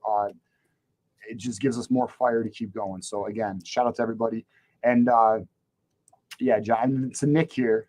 To Nick, he's gonna. Yes. I think he's up next, right, John? Yes, he is. $2 super chat from Nick. Loss equals constant bitching. Win equals constant bitching. Well, it was a bit of a sloppy win, Nick. But I mean, I think we could be. I mean, what's funny though, Nick? I can't wait to get him on here because he was talking. I'm making a bowl game this year, man. Yeah. Well, we're gonna get to him after these next couple because the generosity just keeps flowing in. So we're gonna keep addressing the generosity as much as it happens. We will always take super chats, memberships, and sponsors first. And Michael with the 2. Edwards' touchdown was good on him. He regapped well. Yes. Okay. So my take here, John, is this is the thing about Donovan Edwards. And if anyone watches this touchdown again, the thing about Donovan Edwards is, and we saw this against Washington, it looked very familiar to a Washington run, right? Mm-hmm. He'll hit the gap. It's not there. Then he'll find the next lane, right? But the problem is he's a bit slow in his read, right? He's a little delayed. There's something there, but he's just not seeing it quick enough. And whereas Blake Corum, for example, he makes that jump cut. He makes it happen. Donovan Edwards is a bit delayed in that. That's the difference there. Listen, I mean, we're critical of Donovan Edwards. He should be on the field. It's just Mullins should be RB1. But yeah, I mean, I think again, Edwards And the reality is too, though, if we look at Donovan Edwards' stat line here, he actually had a pretty good day. 14 carries, 74 yards, 5.3 average, which is in college, for anyone who doesn't know, if you're hitting a 5-yard average, that's good. In the NFL, a 4-yard average is good. And then he got his touchdown. So, I mean, he had a solid – the fumble sucked, though. So, actually, we'll take a hit there. But, yeah, I mean, they just need to utilize – damn it, Sharon. I don't want to talk about Edwards no more. Do better. Yeah. Elisha with a very good point here with this 5. I agree 100%.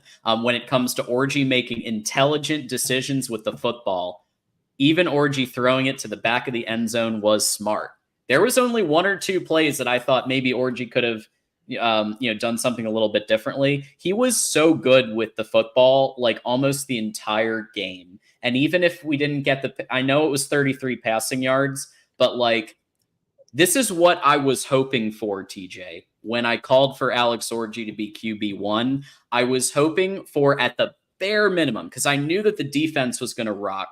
I knew that the special teams was going to be solid, and the run game would be there. Nobody thought it was going to be the second coming of JJ. What we needed to win 10 games is a quarterback that can take care of the football and not throw 3 picks or 2 picks a game. And Davis Warren wasn't able to do that for us. Alex Orji, at least today, we have a 1-game sample size of him being in the whole game, but he took care of the football for the most part today with 1 or 2 exceptions, but no interceptions. Yeah, he made smart decisions. That's the key. Like, to be real, he's the epitome of a game manager today.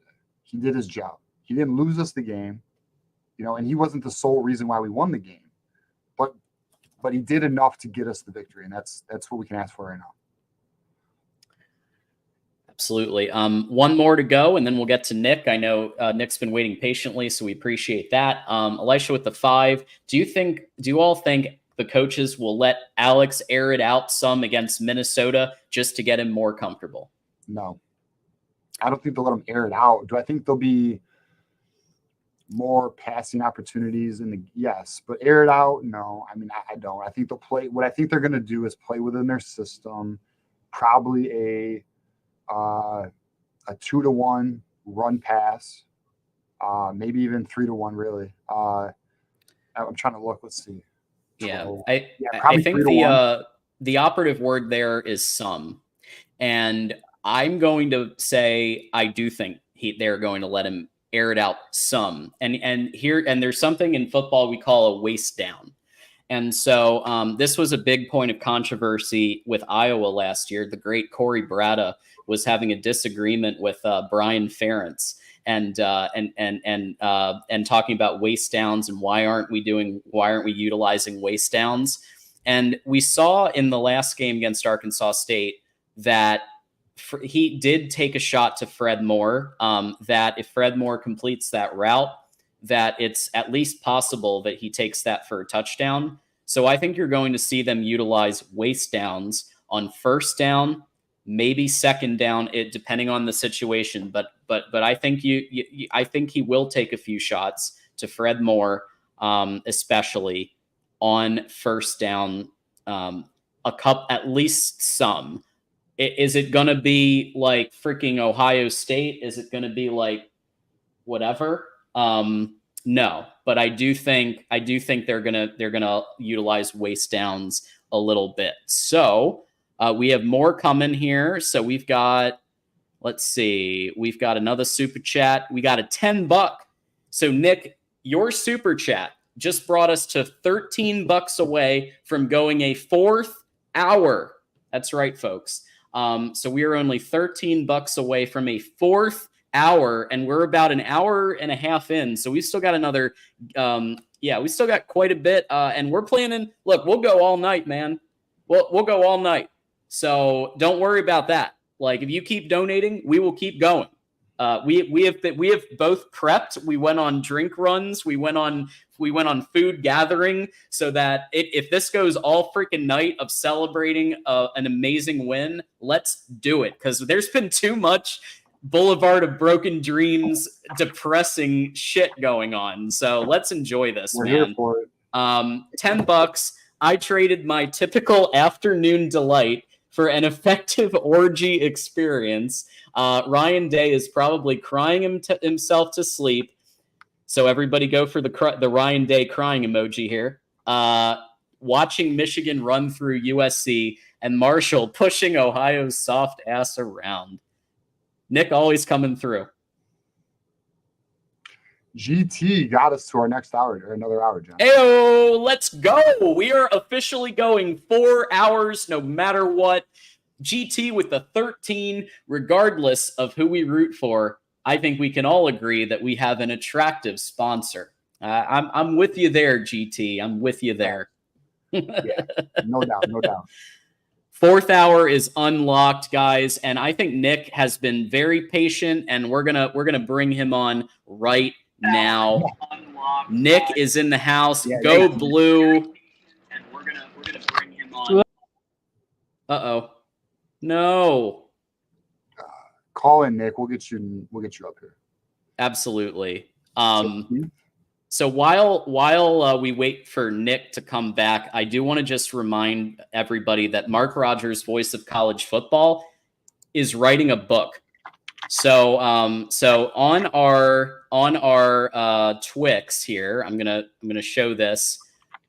So on the Twix, we'll get it back up here. I had it queued for a while, but Mark Rogers is writing a book. So if you see here, October 29th, Disputed National Champions, College Football's Historical 1990s Reset.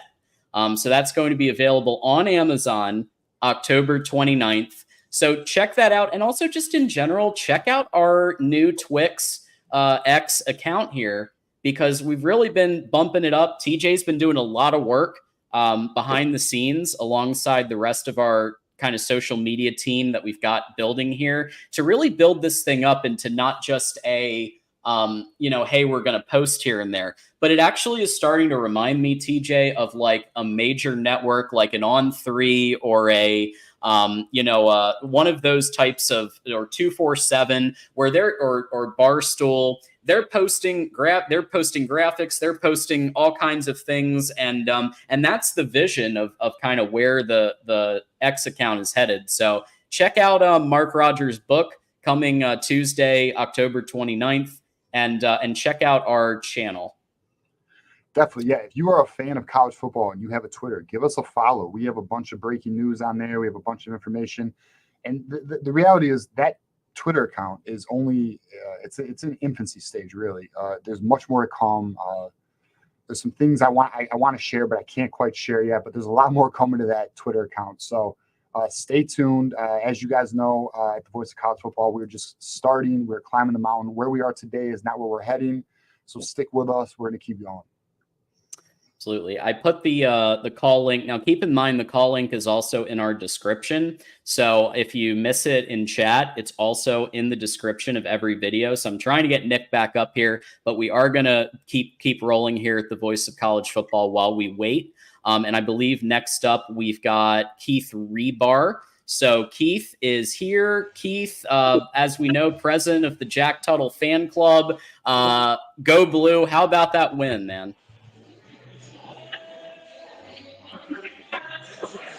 Keith, there? We kept him waiting too long, John. Okay, last call, Keith. Okay, we'll bring you back. Yeah, hold tight because Nick is back. Now we're gonna try Nick. Nick, you there? Yo, can you hear me? Woo! There we go. We got Go Blue. How about that win, man? Yeah, dude. Yeah. It's just crazy, some of the negativity, but whatever.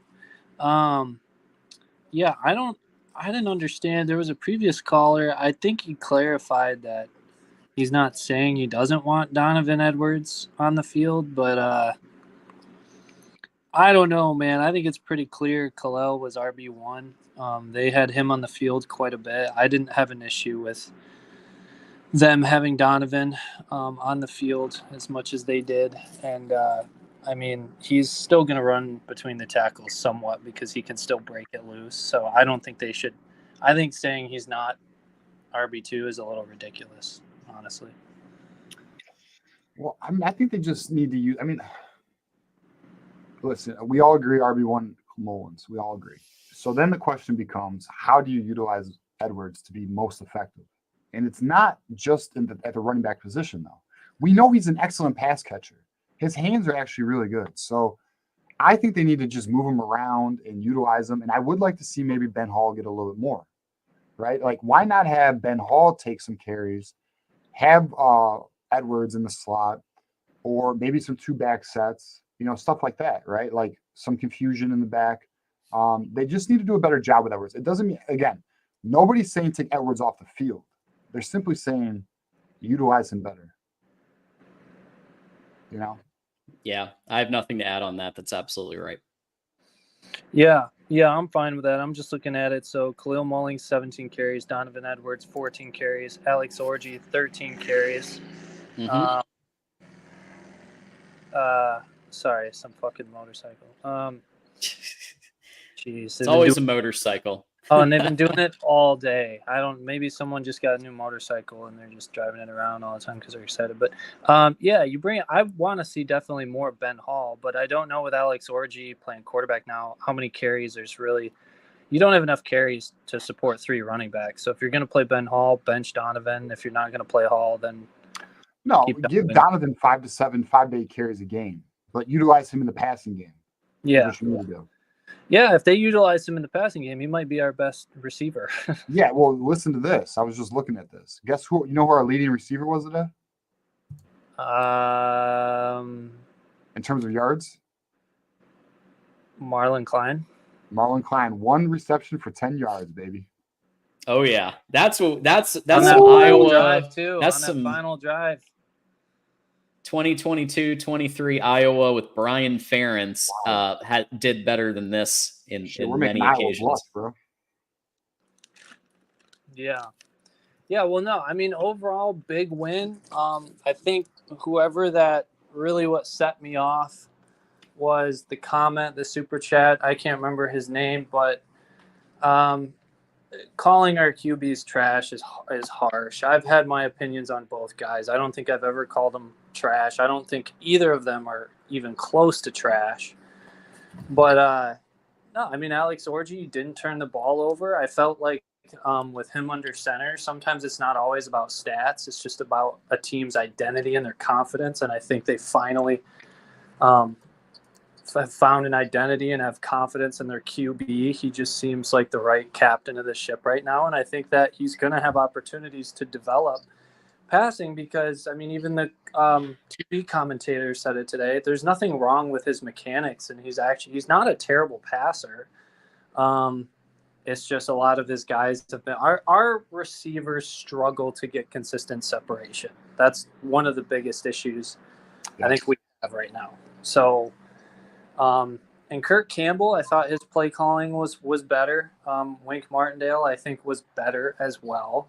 He can still clean up some things and improve, but yeah, I'm really interested to see where this goes, and I don't think there's any question anymore that, at least right now, Alex Orji is the guy. So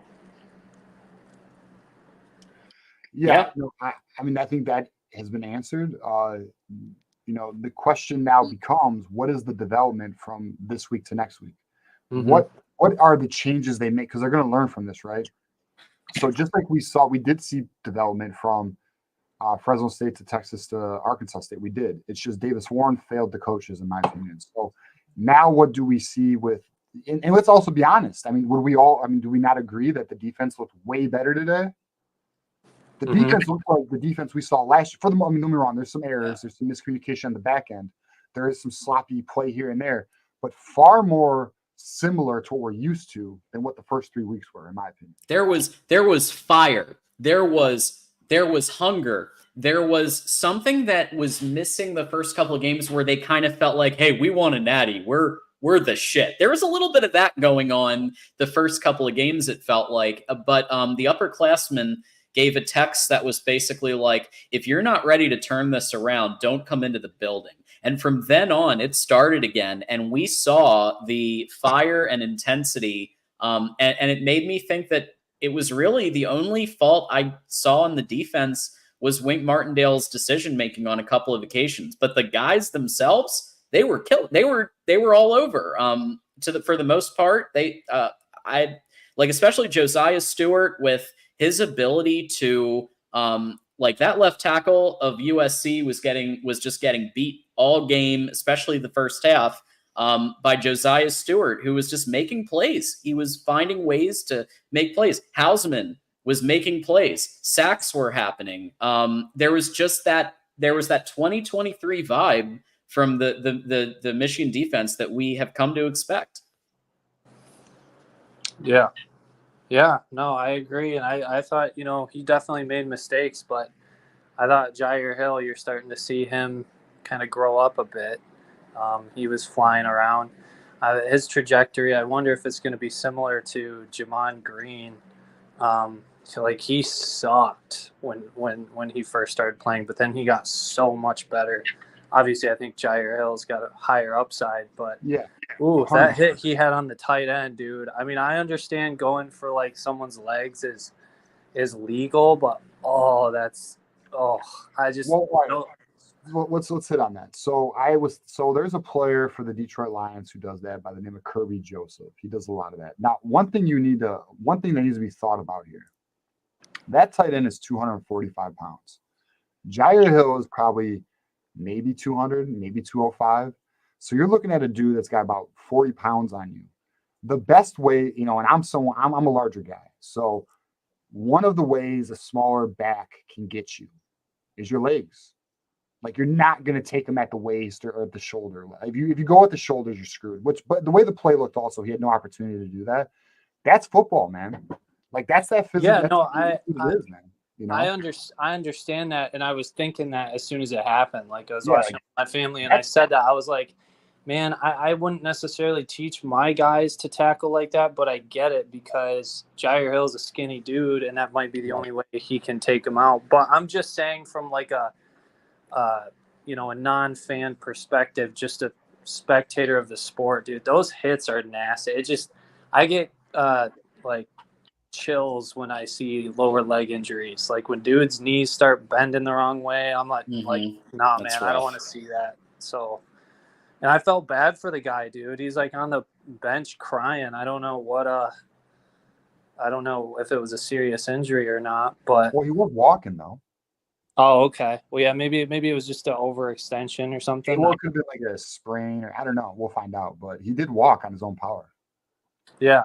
I thought the two worst plays that I saw on the defense was Makari. He busted that touchdown pass that they had.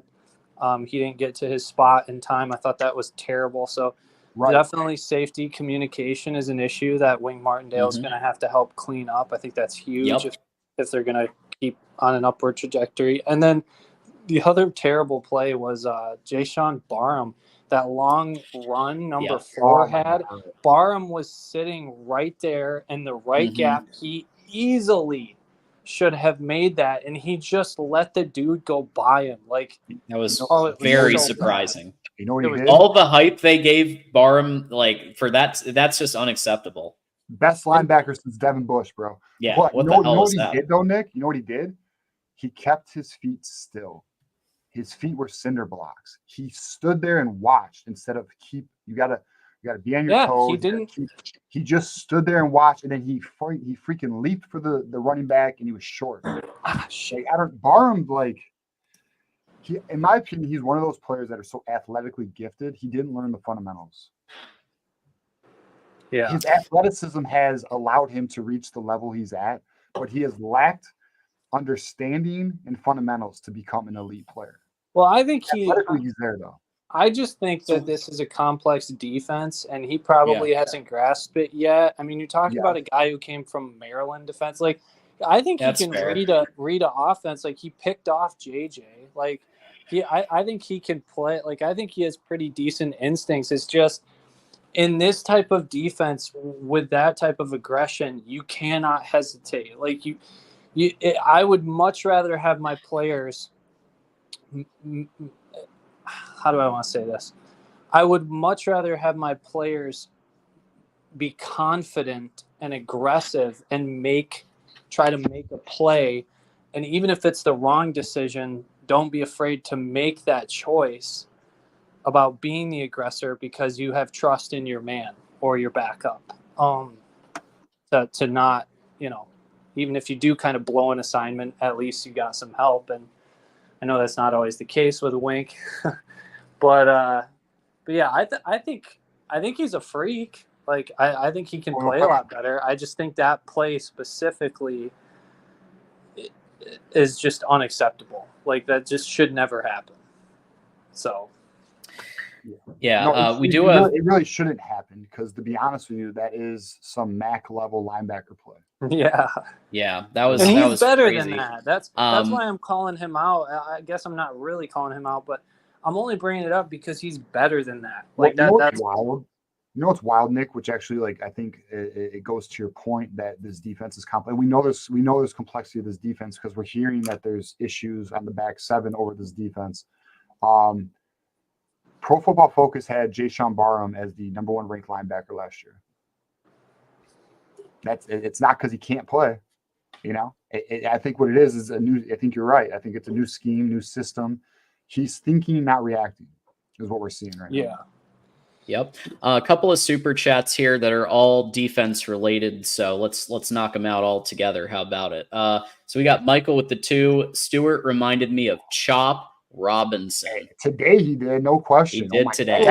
Dude, he was screaming off the edge. That was like some Ojabo type stuff he was on. Yeah. Ojabo. Yes, absolutely. I couldn't even touch him. Yeah, it was such a mismatch. Elisha with the 2, we have to clean up penalties on defense. I'm with you there. There's definitely some discipline issues at various times you can't have those after the play type of situations. All right, so we had 3 penalties the whole game. 3 penalties for 25 yards. So not bad. That's actually not bad. But USC that one play where they were shoving that, like, you can't have that. Yeah. Okay. That's fair. But I agree. We were. It was like first quarter. It was early. Yeah. Dudes were getting in the neutral zone. That was a really frustrating drive. They cleaned it up. I mean, it wasn't awful with penalties at all today. But yeah, still more work to do there.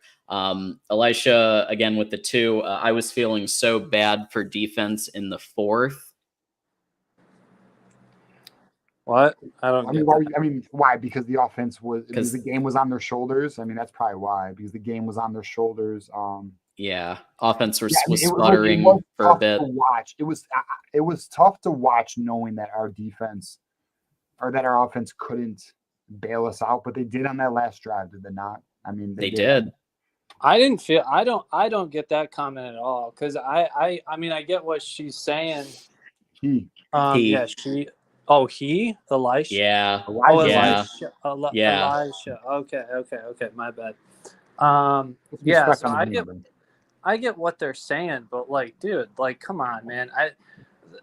USC scored on some plays that were just flat out busts by the defense, like just total busts. So that's on the defense. That's not on the offense. And then, my boy, Kenneth Grant, I understand you're not Refrigerator Perry and you're used to not hanging on to the rock.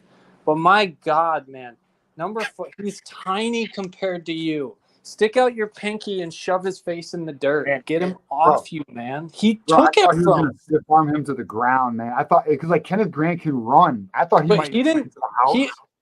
He didn't fumble it. He got it taken from him. Little man came up and took his lunch money. Like, come on, man. Like, all right. Let me ask you this because I know the people want to know. Where's the record prediction? Well, what did I say last time? Well, you said possibly 5 and 5. Was it 5 and the 5 and 7 guy? Yeah. Okay. When you guys did that vote thing, I actually didn't vote. I was not one of the people who voted 5 and 7. I did bring up 5 and 7, but what I said Where are we now? recently, well, what I said literally last time was I said if Michigan wins a USC game, they'll make the playoffs. If they don't, they won't make a bowl. So I gotta remember stick that. with Right, that. yeah, you did. So if I'm sticking to what I said before this game, then yeah, I think that they will make the playoffs. And one of the reasons I feel much more confident in that now is because you have a quarterback where, regardless of his strengths and weaknesses, he won't put the ball in harm's way. Like even that pass in the end zone that he threw way over Marlon Klein, like he was throwing it away. That's something Davis Warren wouldn't do. And I understand Samaj was wide open. I don't blame Samaj on that. Could Alex have gotten it off? Yes, but an experienced Alex would have gotten that off, not this version of Alex. So I think in the future, like, keep in mind, those deep shots with Alex are going to be there all year. Like, I can tell you right now, as he gets more comfortable in this offense and the coaches get more comfortable with drawing up passing plays for him, he's going to hit those sooner or later. Just as long as he's not turning the ball over. I mean, sky's the limit right now as far as like growth potential of this team, because they still have insane amount of talent. Talent is not the issue. It never has been, and it's not gonna be. So we have an issue of talent at wide receiver.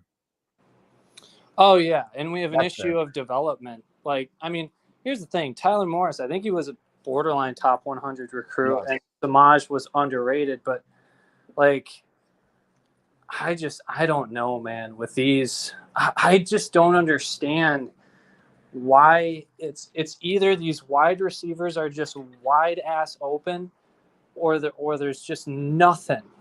They just can't get consistent separation. And when dudes are giving up on routes and stuff, like week after, it's one thing if you see that every once in a while, but week after week giving up on routes, that's coaching. So I'm off the Bellamy train. He's got to go. I would argue, Nick, and Nick, I want to just let you know we got some more callers, so we got to let you go here. But again, I would just say my last point on this is Ron Bellamy and Brian Jean-Marie, hot seat. They're on the hot seat.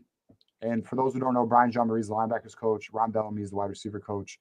I think we need to be looking, as it stands 4 weeks into this, they need to be start creating a short list of names for the offseason.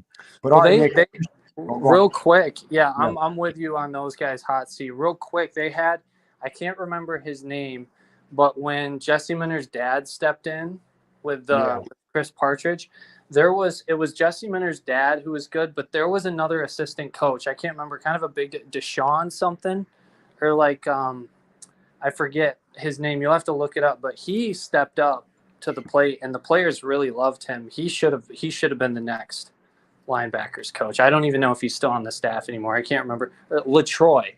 Was it LaTroy? That sound familiar? LaTroy Lewis? It was probably a player analyst, so I'm not sure yet. Yeah, chat will help us out. They always someone will remember. Yeah. Well, anyway, all right, Nick. Yep. Final so thought I got horse? them making the playoffs, so that's my Let's prediction. Let's go, Nick. Nick's back, baby. Oh yeah, go blue. Go blue. Go blue, Nick. See ya. All right. Always a great time with Nick. He never steers us wrong. Elisha did super chat one more time that Zeke Berry covered Branch so well today. Yeah, Zeke Berry had a good day, and Branch did get covered, and he's a great wide receiver. So that was like, that's better than covering like Panera Bread, random, number whatever. Like it was good. It was solid. Branch still got open sometimes, but I'd say overall not bad coverage. Yeah, no. So. Well, look, when you have a player like Branch, when you have a player like Branch and a quarterback like Miller Moss, it's gonna be tough to close that off all day. I think what did Branch end up with on the day? He had Let's see. 98 yards, six for 6 carries. You're looking at, I mean, it is what it is. He's a very good player. Absolutely. But they did their job. So, but again, I think Zuberi's, so that's a player who is as advertised. What we heard in the fall camp, that's a player who's advertised. Barham, not so much right now. Absolutely. We got another one here, bringing us $87 more, and you're getting a 5th hour. So we're getting there. Woo! Love how Graham and Grant are totally immovable and completely stuff the run, and we are all just like, yeah, obviously, whatever. 52 pass attempts. Elite defensive line play today. It is. All 4 of them. Derek Moore, too, played very well. He got a lot of pressure. What Grant and Graham were doing was shedding blocks. Elite. This is first-round caliber stuff here. Excellent job. Absolutely. Elisha, wide receivers aren't burners. We don't have a true deep threat. Maybe Kirk doesn't call 50-50 ball plays on 3rd and 8 because we don't have 50-50 wide receivers. Yeah, I mean, my boy, what? No love for Fred Moore? Come on now. I think Fred Moore, if he runs his routes, he could be a deep threat. Well, I need to see more. Where's Tyler Morris been? That's a good point. He was in the game, but you didn't see him do anything. Yeah, I mean, very strange. I'm gonna tell you, man, the coaching staff with the wide receiver and quarterback situation, like all blame goes to them right now.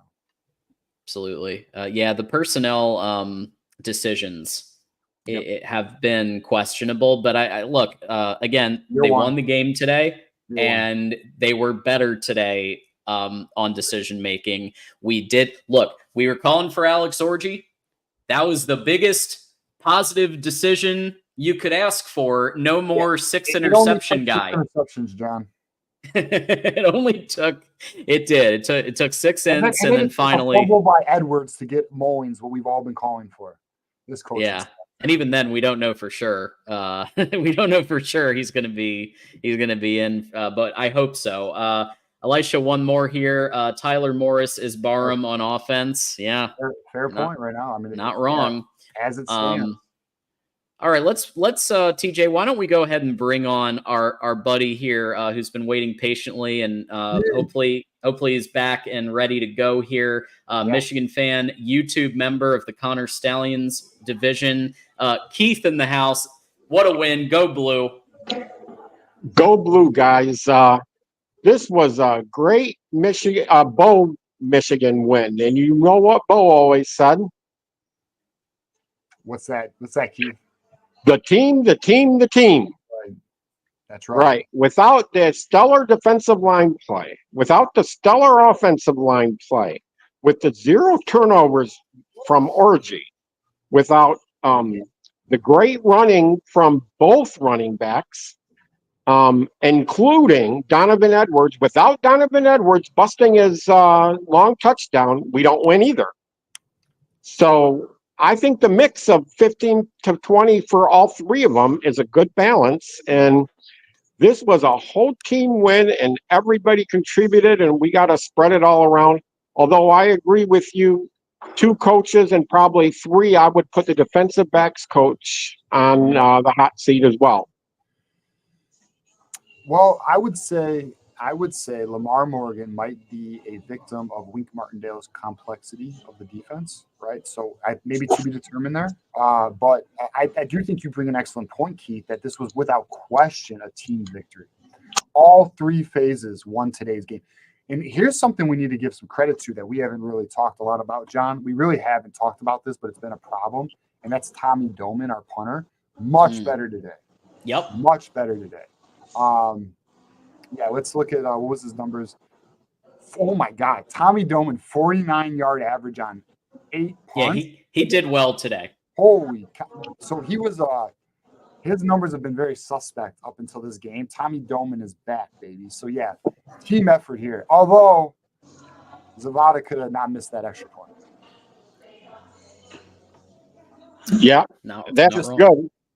Another point I wanted to make is it looked to me like, it might be a coincidence, but it looked to me, and we heard rumors that the players liked Orji over the others, and by all of a sudden, when Orgy's named the starting quarterback, all of a sudden our offensive line and defensive line start playing to their potential. So if the players believe in Orgy and they're going to play so much better, I'm on Team Orgy now. Woo! Breaking news. People don't even know. For those who don't know, for those who's new to the channel here, Keith Rebar has been a leader and chairman of the Jack Tuttle fan club, and the fact that he is now Team Orgy, serious development we have. So that's fantastic to hear, Keith. I'm happy to hear that. Look, the boys came to play today. I mean, the defense was all right. Still has work to do in terms of a few miscommunications on the back end, but far more similar to what we were used to. Offensive line, far more physical, much more similar to what we're used to. Khalil Mullins looks like an answer. Orgy looks like competent. Wide receivers, we got work to do. But yeah, I mean, other than that, I mean, the team, the punter, I mean, special teams. I mean, Morgan did drop that. He did have that muff punt right there, but he picked it up and made something out of it. Yeah, I mean, I think that the team looks very. I think they look like a team. Like you said, Keith, they look like a team. Yep. And I want to pat myself on the back a little bit. I said all those people that were arguing before the season started, our quarterbacks were trash because there was that talk going on before. I said all four of them can lead us to a 10-2 record. And it looks like that's possible now. Any of the four of them could possibly lead us to 10-2. Yeah, I mean, they don't want to run Jade. They don't want to play Jaden, but and I would say that Davis Warren, I think, would be a 7-5, and the reason is because of his picks, and so that's I know that you're of the belief you don't criticize players, but I do think that the interception issue is a problem, and so I think Alex Orgy, yes. We don't really know about Denegal, and Jaden is not going to. He's redshirting, so I think it's Alex Orgy and Alex Orgy alone, unless Jack Tuttle gets back to full health. I think it's those two really, and so with Tuttle injured, I think Alex Orgy is the best one right now to take care of the football and make it happen, so that the defense can rest. And that the defense can do what it does. And the defense was able to rest some today. And then they were able to do what they do. Yep. Okay. And the last point I want to make, and then I'll make it so short so others can get on, is I was screaming for Orgy to get under center. If you've got a running quarterback, under center is greatly advantageous because when he hands off to the running backs, they've got momentum going into the line. It also gives them the option of a naked boot. What do they call it? Bootleg. A naked, yeah. And there's just so much more. And the 4th and 2, the game-winning play, they finally put him under center, and they let Mullins run over a couple people to go in there. Gutsy run by Mullins. Yeah, I mean, heart is the word for Mullins. What Mullins was able to do to secure that touchdown, Haskins-like, I would say. Very Haskins-esque. I really think, and we had someone mention this earlier in the chat, or maybe it was a super chat, I think. Mullins could be one of the best running backs in college football. I think that's true. Mullins looks special. Like he looks like an NFL running back. So hopefully they continue to give him the ball. I mean, I think he's earned it. Okay, well, thanks for taking my call. I'm going to let you go because I'm on low battery again. But all right. Keith. Well, thanks for calling. Thank you, Keith. Welcome to Blue and go Blue and 1-0 against Minnesota. Yeah, let's get it. Let's Minnesota next, and welcome to Team Orgy, Keith. We're happy to have you on the bandwagon. All right. Go Blue, guys. Bye. Go Blue, Keith. I am a fan of Keith, man. I like Keith. He's great. I'll tell you what, when Keith calls, it brightens my day just a little bit more, man. I like Keith. Absolutely. Elisha has been killing it tonight. Elisha has been there for us for every every post-game show, and even during the other shows too. Like, we really do appreciate it. And I know people trash USC for their recent defensive seasons, but talent-wise, the fact that Michigan was able to play bully ball with them is impressive. Yeah. I'll give you. USC's defense. Well, I'm reading the comment. First, I want to give a shout out to Roger Dodger, USC fan in our chat. Shout out to you. Thanks for watching the show. We appreciate it. I also want to. USC is playing, I would say, more competent defensively. I mean, they are definitely taking the steps necessary to play in this conference. Look, Michigan. We all know this, guys, and the rivals know this too. They may not like what I'm going to say, especially my boy Steve here, who I see in the comments. Michigan is the standard of physicality in the Big Ten. So, when you play against us, you're going to have a long day. And at the end of the day, Michigan's physicality won the game. But I do think USC is going to be a fairly successful team in this conference moving forward. Yeah. Was just getting a question about calling in. So just a heads up, we do have 5 callers in the queue. So you are going to be waiting a bit, but you are welcome to call in. But we always take our super chats. At least, possibly 5. We're 70 away from a 5th hour. We are 2 weeks running at 5 hours right now. So we're 70 away. A 6th hour would be a new record if we can do that. That would be a new record. And what a way to celebrate the win over USC than getting a record 6th hour. So let's see how we do. Adam Lamparello from the USC side of things. That'd be fun to have him here. Yeah, he wants to call in. Winning. He did. Yeah. Yeah, he won't. That was actually who I was responding to in chat, and he is here. So yeah, so he'll be in queue, and we'll get to you as soon as we can. But Michael with the 5, I actually think Wink called a great game. The Page touchdown to safety high was a good call, and the other was just a bust. Yeah. All right, I agree. I actually think Wink called a fairly good game as well. I think you're right. It was the Page situation. Page needed to be there. That was his responsibility. He reacted slowly. The one was a bust. Let's stay in observation mode. Wink Martindale, definitely an improvement though. I mean, the more time on task with this new defensive scheme, these adjustments, the better it should be. And the same goes for the offense. So we just got to keep observing. Minnesota's next, which I think is perfect for us. I think right now they're beating Iowa though, which whatever, that doesn't mean anything. But at the end of the day, like Minnesota's the next test. Let's see what the boys can do with that. Absolutely. Yeah, I'm with you. I think Wink call. I'm not going to say great because when I think great, I think Jesse Minner. I was just going to say that's what I think Jesse Minner or Mike McDonald against Ohio State in 2021. That's what we call calling a great game. I think this was calling a good game with room for improvement in the communication, some of the use of personnel. But I'm going to call it a good game. And it ended in a victory, which is all you can. That's what you want. You want the dub. So there you go. Let's go to our next caller, and that is a YouTube member, Michigan fan, the Bull in the house. The shirtless wonder. The shirtless wonder. Go blue. Go blue. Yo, welcome to the Big Ten, bitches. Hey, let them know.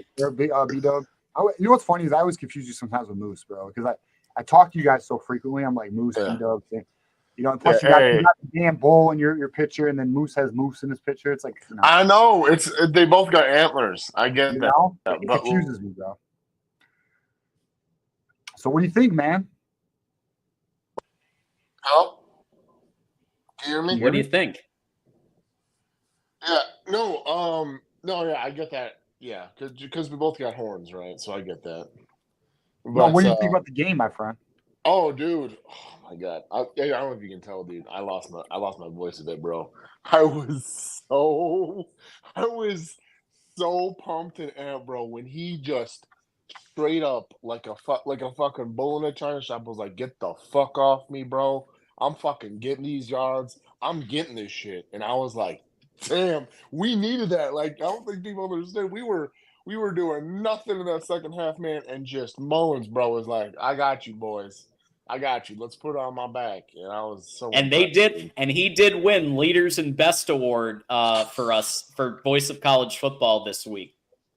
dude. That was I could not believe that. I was thinking like Edwards-esque, but I was like, you needed Edwards speed, but I was like, bro, dude, I was so fucking impressed, dude. Like it wasn't like it's that honestly, I think this could be a good settings, which I always thought this is a good tone to set going forward in the Big Ten play, which is who are we? What are we about? What can we do? What can we execute?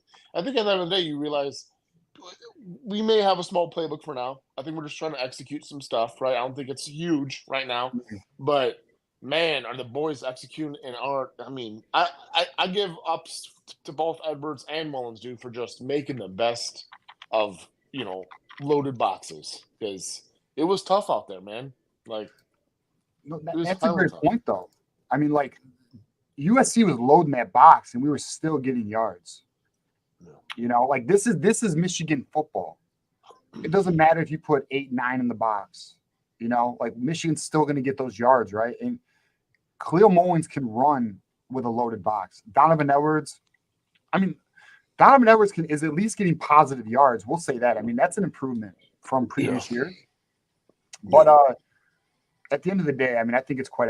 I want to see. I'll be real. I want to see some Ben Hall. I think he could do. I think he can also do more. I think so too, but you only have so many snaps, though, right? Like Yeah. you like. I'd like to you see choose more one of Ben the Hall. two. Okay, but Ben Hall does is Donovan more Edwards need right? 14 attempts? No. Yeah. How about Donovan gets like 2? No. On that in that position specifically, he can get more on the perimeter. He can get more in the slot. But how about Ben Hall gets at least a couple of those? Yeah. We should. You I'm gonna try to could. get Jim Pringler to call in. Yeah, he's at the game. He was in Ann Arbor, so he I'm might gonna be. reach out to him right now. Okay. Okay. But no, I mean, I think to just the running back standpoint, it's hard. There's only so many touches, okay? And I think what they do try to do with Edwards, I think part of it is to him and what he has done in the past and everything, and also to his skill set. They also don't want him to make him a one-trick pony. Could you put him in the slot? Could you have him run out in those screens, which he did well with that one screen he did, right? He did really well out there in that quick screen. But I'm pretty sure they don't want to pigeonhole people as much as they can, so that they know what to account for. Like, okay, this guy's going out for a screen. This guy's going out for a pass. I know that off the rip. They don't want to do that. Plus, technically, Edwards does hit big runs in between the tackles. Technically, between the B gap or the C gap, right between the tackle and the guard. So, I mean, that's usually his MO. So I give him that. But I mean, I was very impressed with the defense, man. I was very impressed. There were some stints, there were some twists. They were moving. Luckily, Josiah Stewart, just like a man on fucking fire, dude, just off the fucking line. A lot of times, just getting there, and I'm like, shit, dude, that's impressive. And the linebackers definitely somewhat to be desired. I think that covers up us, right? If we can get them with our D line, that covers up our. It looks like two things are. I don't know. It is very weird. I'm gonna be honest with you. It is so weird seeing Hill out there. I don't think Hill should be starting. I'm gonna put that out there. You think Amir It's Hall so should be weird seeing Amir? Hill. You want Amir? Yeah, I want Hall. Yeah, I want Hall. Me too. But I see Hill out there just pointing and talking and talking and pointing. And sometimes it works out, and then sometimes it's like they're play zone, right? And I realize now zone is just not his coverage, I feel like. Because he has so many times bites inside. He bit again inside when he was supposed to cover the outside guy. So it's so weird that they talk and stuff, and I'm like, okay, maybe I'm always watching him, always. I'm like, dude, don't let me down. And he'll be talking, and then sometimes he'll just let me down nonetheless.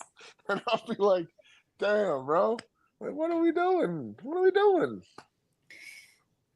Yeah, I mean, well, we got to remember this too with Hill. So Amir Hall has more playing experience. He has more reps. He was a former starting cornerback, All-American at the FCS level.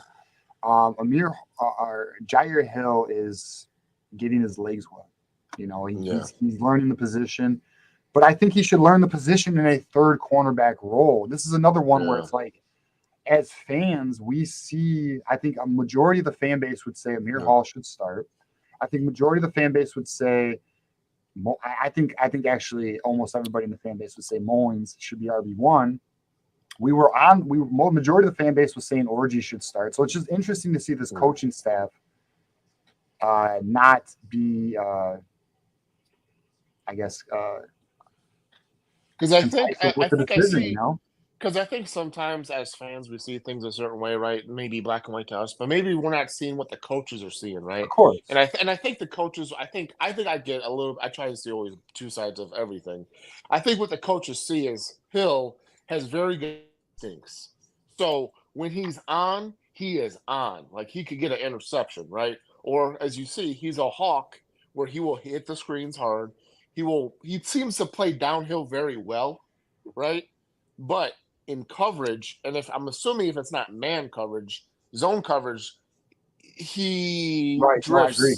Yes, he drifts zone coverage. More. Yeah, I would agree with that. I think he's better in man than zone right now, but that comes to just feel for the game. Yeah. He's got to get a better feel for it. I think they realize that. I think our team plays better in man than zone right now. Yeah. So yeah, I agree. Well, it's easier, but at the same time, once you're cooked, that's it. You're done. Like sometimes there's just no help. I mean, you would hope to have a safety over you, but it looks like right now the safeties, just the back end period seems to be a problem. So, you know, I was very shocked by the safeties today. I was very shocked that they were very piss poor. Page, Hillman, and I forget. Yeah, I thought Johnson. I don't know if Johnson played today, but. Yeah, Johnson got an interception. Will Johnson. No, I'm saying that. Quentin. Oh, got it. Yeah, he a little bit, but we didn't really see him make a lot of impact. I didn't hear his name one time today. Yeah, I didn't either. I think it was mainly Hillman and Page there, which it's fine, but that just communication has to be better on the back end, right? But I was sweating tits, man. I was sweating tits. I was like, dude, I'm great. We're ahead. But when that third quarter happened, dude, that was like, oh, shit. And, I got to point this out. People, luckily, people don't know who I am on Twitter and shit. That's fine. But I did say. What do you mean? I know who you are. Buckeye Killer's on Twitter, right? And I follow him. And he made this outlandish take like, he's like, Moore has to go, dude. This is ridiculous. I was like, and I replied saying, yo, fire him on the spot, like right now. And a couple people reposted that. And I was like, no, it's a joke. I don't think that's shit serious. People are like serious about that shit. Yeah, no, I mean, well, I think, like we said, like I said the coaching staff lost my trust. I'm definitely not in a we're off the bandwagon on Sharon Moore. Plus, here's the reality. He's not going anywhere. 5-year deal. Yeah. 5-year deal. I think he's there 2 years. At least 2 years, I would say. Well, listen, you win games like this, you're not going anywhere. So you're going to be here. I mean, the reality is, how does he play the rest of the year? How do we look against? So here's an interesting thing. Did you guys see the Iowa State-Arkansas State game today? They lost 52-7 to Iowa State. Arkansas State?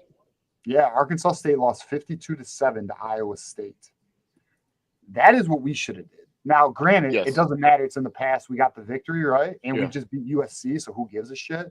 But at the end, my point being is we have to step up with these other teams like Minnesota. Like, I'm hoping to get a nice 10 to 17 point victory over Minnesota. Yeah. Right now, Minnesota's tied with Iowa 14-14 in the third. Oh, snap. Okay. Well, they have checked down Caden, right? So that, Cade's actually I don't know if have you seen Cade's numbers? He's been doing better. Yeah, he looks a little closer to 21 Cade than last year's Iowa. Like, I'm a little salty, guys, because last year I had Iowa going 11-1 and I got really cooked on my Iowa beating Penn State prediction. So I'm a little salty. But he is doing better this year. Yeah, he's got 526 yards on the year, not including this game. Yeah. But his touchdown interception ratio is garbage, 3-2. Why don't we all hit a couple of super chats? So Elisha, random, but what happened to Florida State? Good question. I think that playoff denial broke them in some way because that they just haven't been getting it done since that game, since that decision was made. What's wild about Florida State is they have talent. This is without question. This is what we've talked about, the great debate with NIL. Is okay, do you buy players? How come some teams succeed, some teams don't? And it comes down to leadership. They don't have the leadership.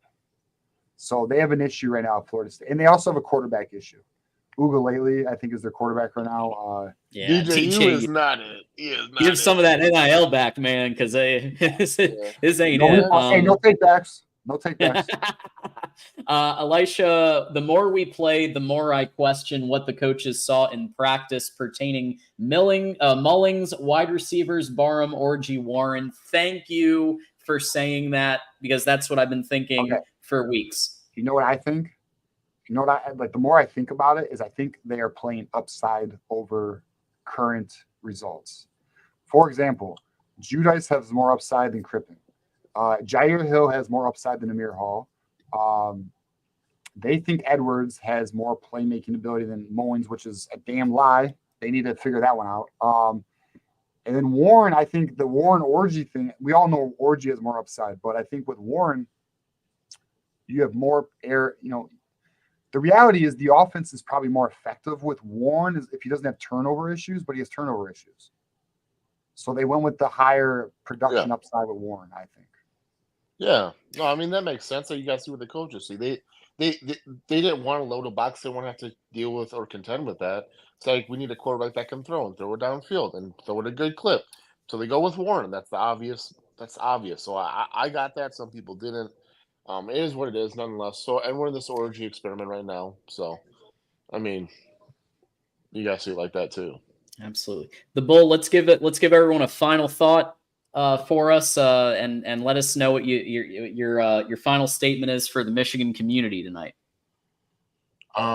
Always be optimistic. I say at the end of the day, we could always be Florida State out here down 2 points, 0-3. So you got to think about that. And I think you just got to give time for these coaches, right? I understand there's a lot of things happening, but there's a lot of different new pieces, especially coaching wise. Okay, we got to get down. And on top of that, this playbook is still evolving, right? We're now going to this whole orgy thing where I want more RPOs. I want more things that involve more pass-related schemes.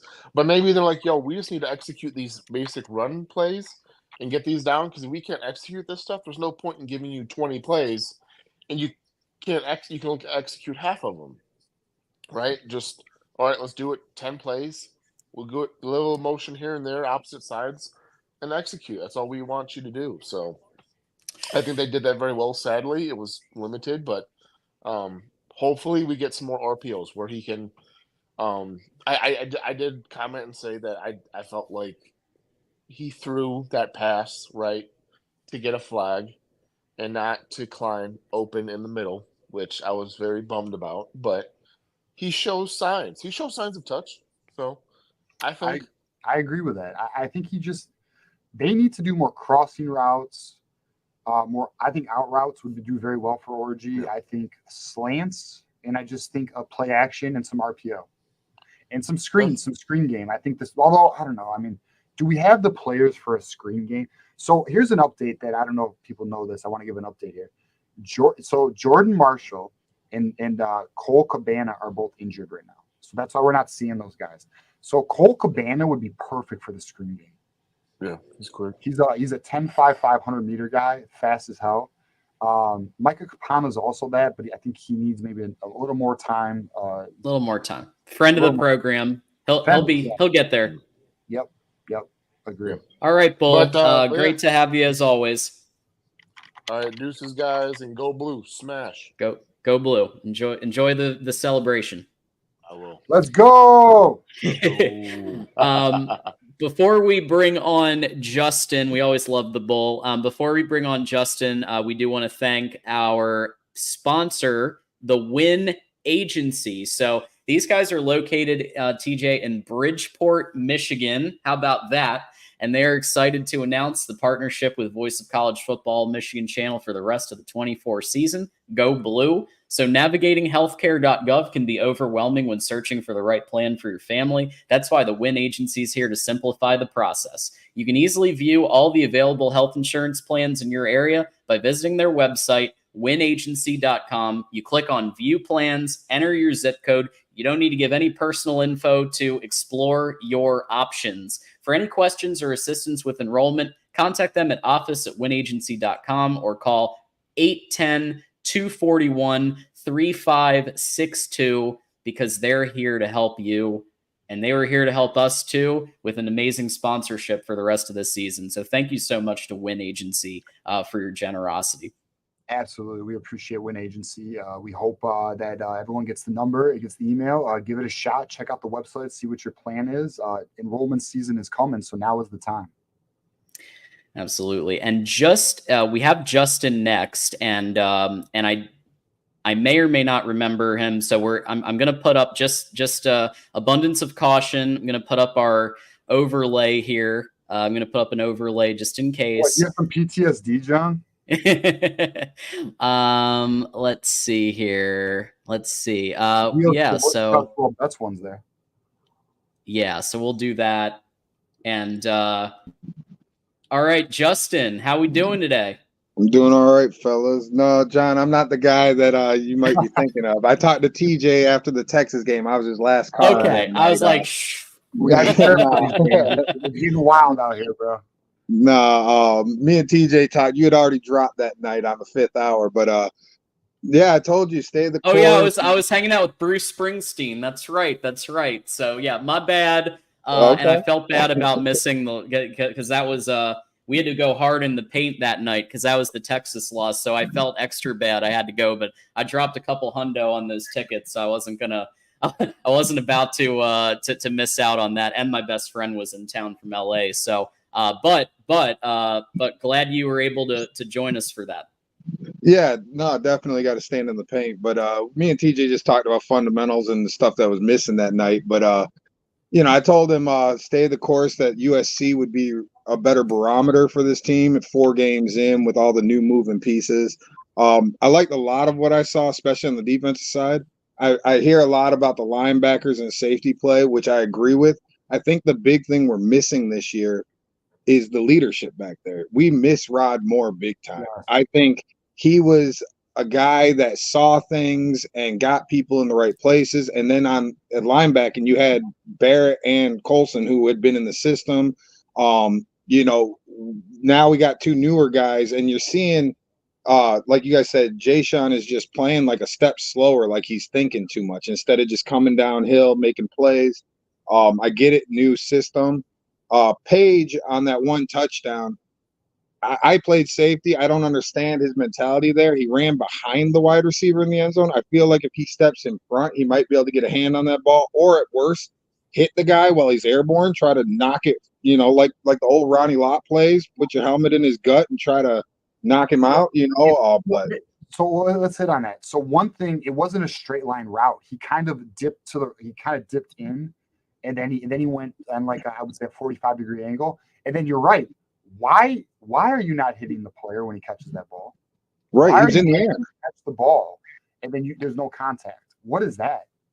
Yeah, and if you really break down this game, though, the 2 touchdowns, 14 of those points that USC got were on Michigan mistakes. I mean, we sacked the quarterback for a fumble, and then give it right back on a first down and then have the broken coverage 2 plays later.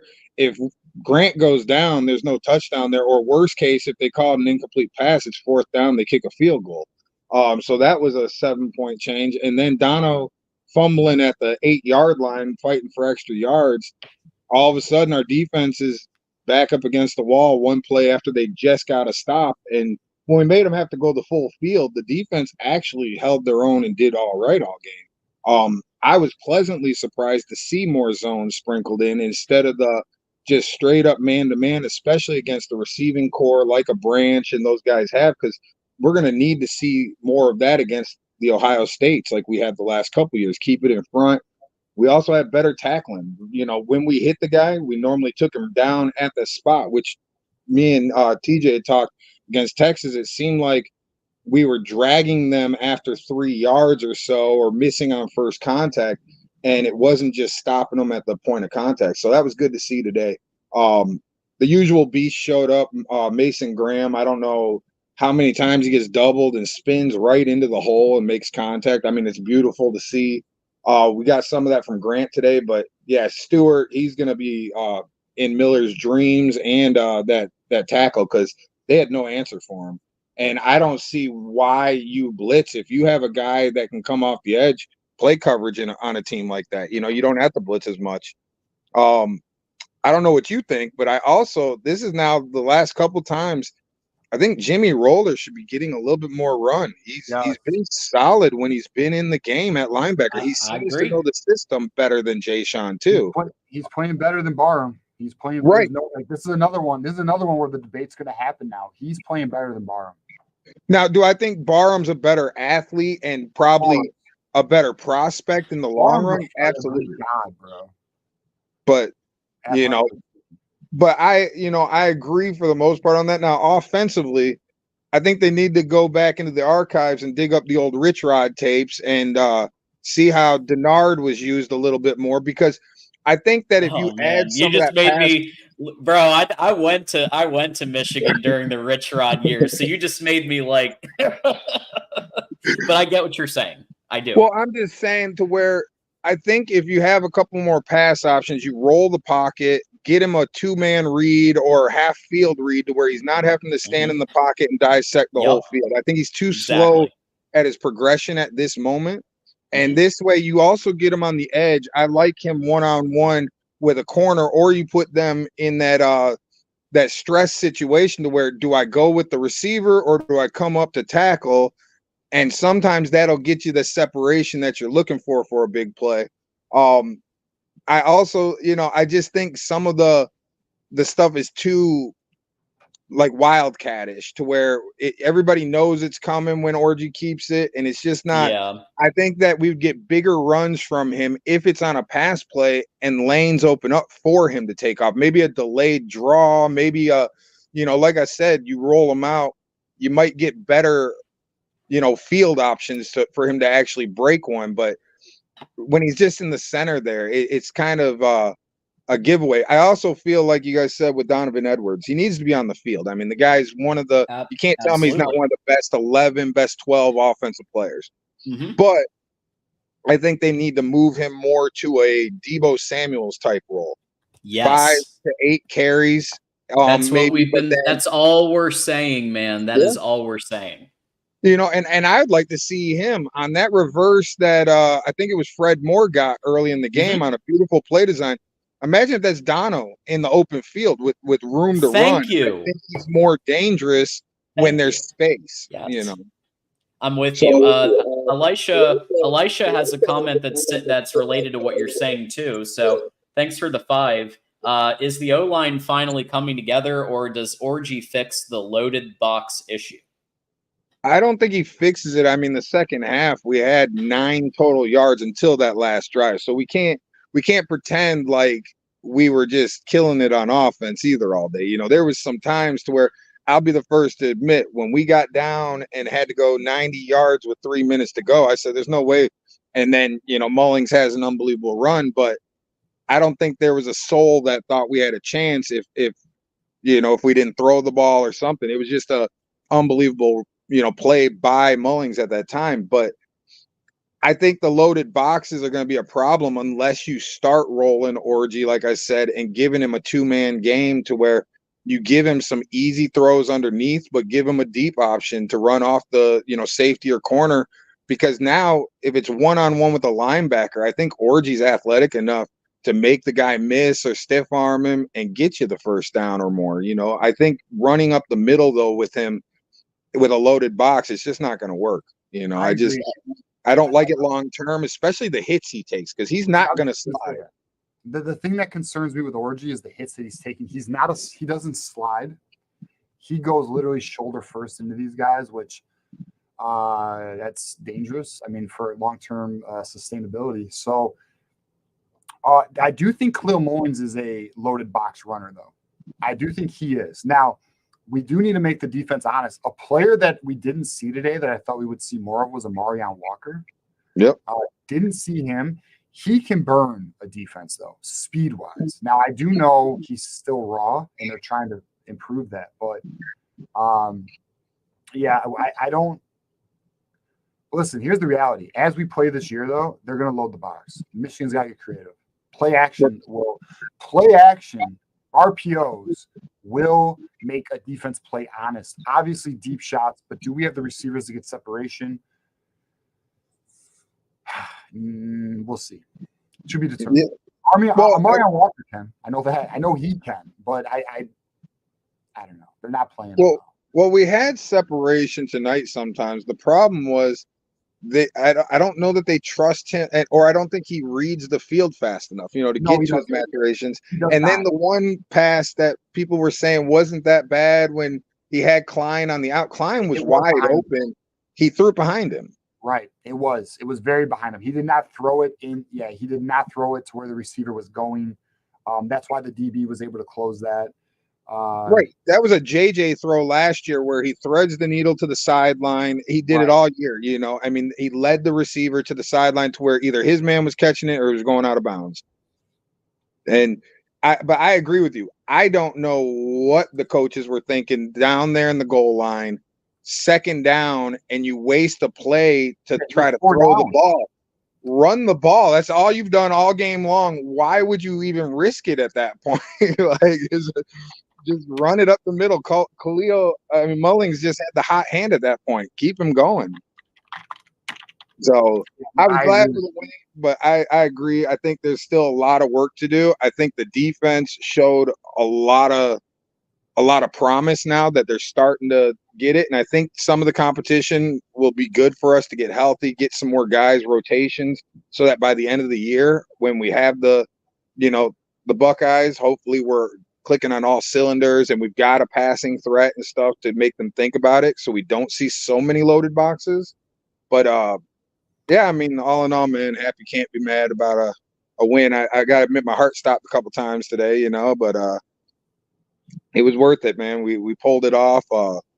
And now Sharon's 3-1 against top 15 ranked opponents as the head coach, basically, because Penn State, Ohio State last year lost to Texas, now beat number 11 USC.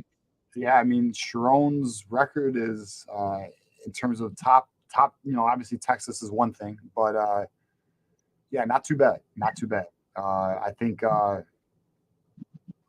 Sharon, he's getting the job done for the most part. There's some questions to be had, but let's remember this too. Like, we're talking about an inexperienced quarterback. We're talking about inexperienced players like Jair Hill.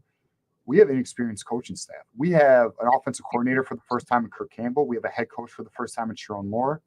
Week to week, we have got to be in observation mode right now with this team, and hopefully they keep taking the right steps in the right direction. Well, 11 new starters today. I mean, 11, guys starting. I mean, that was. And they won.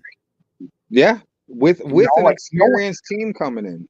You know how many? I was just thinking about this because we got some OSU fans in the comments. You know how many OSU fans wanted to laugh today? Oh yeah, they were all picking us. I mean, who was the ESPN analyst that said not only were we going to lose, but we were going to get fucking killed? He said on national TV. Yeah, I don't know who that was. I think it was Keyshawn said it. They do that a lot. They make themselves sound like an idiot a lot of the time with their takes against Michigan and how great Penn State is and how great XYZ team is. So it's not anything that we're not used to, but we do have a stack of calls, Justin. So if you don't mind giving us a final thought on tonight and for the community. Yeah, I think, like I said, much improved. Got to see a little bit more from the offense with some creativity to help Orgy out there and clear out the box. And the other last thing that I didn't mention was the punt return coverage was great today against Branch, because that guy can change the game and flip the field in a hurry. And we hit him when we had our opportunities. So, go blue. Go blue, man. Hey, thank you, Justin. Excellent call, man. Thanks, Justin.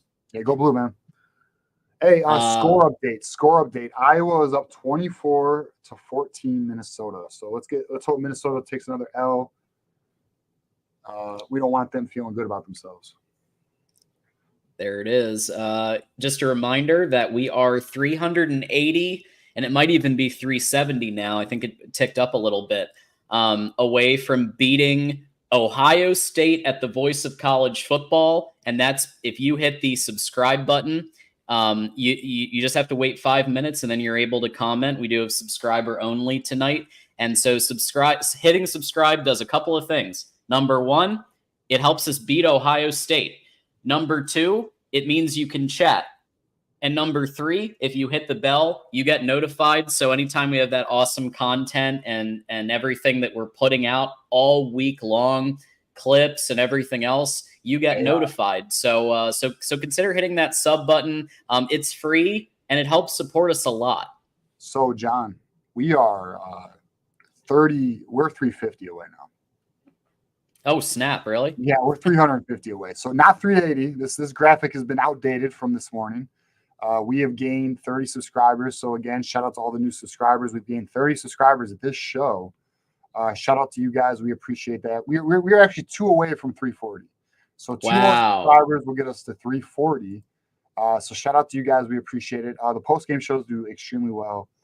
We appreciate everyone who's joining us right now, watching, commenting, liking, and sharing the video. And contributing, like our good friend Elijah here, Josephine, and Tom Bouchard, who we'll be mentioning here in a moment.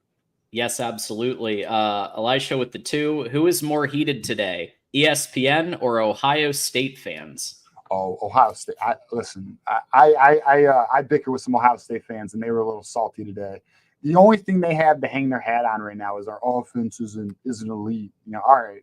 Okay. Yeah, well, Jeremiah Smith is the best wide receiver in 20 years. Will Howard's our savior. Yeah, Kyle McCord was better, but whatever.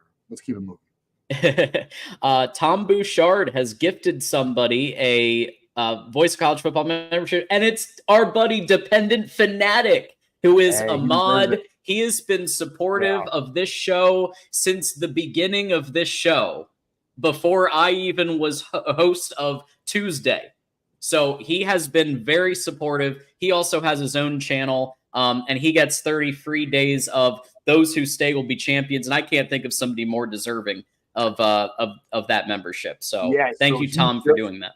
He just had to leave, so he doesn't even know yet. But he had to leave. So that's right. I did see that.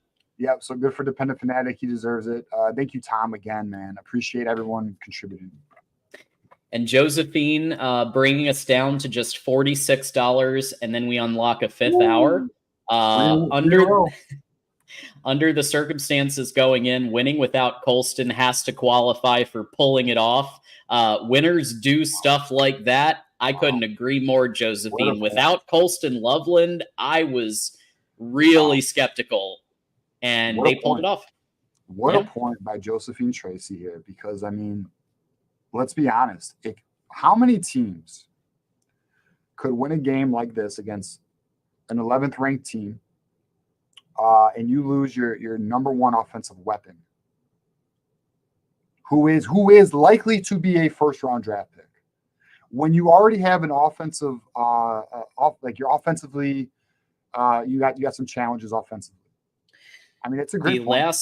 The last team that did it was probably Georgia against Florida State when they had Brock Bowers on a snap count. So that's the closest I can think of. I would argue Georgia has way more offensive firepower. Mm-hmm. True. Like Absolutely. to do today is an act. I mean, like let's be real though. I mean, we can be critical. There's room to improve, right? But we really need to appreciate today's victory. This victory today. Let's be real. Let me just get this, John. Yeah. Today was a statement that we're still a problem in the Big Ten. Mm-hmm. USC came into the Big Ten to say, hey, we have a seat at the table. And what Michigan did today was say, go back to the kid table. You're not ready for this. You're not ready for this. You're not ready for this right now. And Michigan literally out-physicaled them all game. Like, their players were feeling it. Miller Moss was on his back most of the game. I mean, Michigan really came to play today. We really need to appreciate this. As much as there is room to improve, as much as we're critical, and like the thing is too, and I'm going to be real here, and some people I think will agree with me, and some will be like, I don't know. We won a national title, so we're expecting a lot. But like at the end of the day, Michigan did what they needed to do, and we just beat a very good team today. Like we need to appreciate our victory. We need to appreciate it. Yeah, we've said all along on this show, on other shows, when I call into Mark Rogers' Voice of College Football, and when we have our conversations, that if USC got a defense, they would be a serious problem. And they have a defense. So they're a good team. They're a top 15 team in the country through the end, and maybe even top 10. They're very good.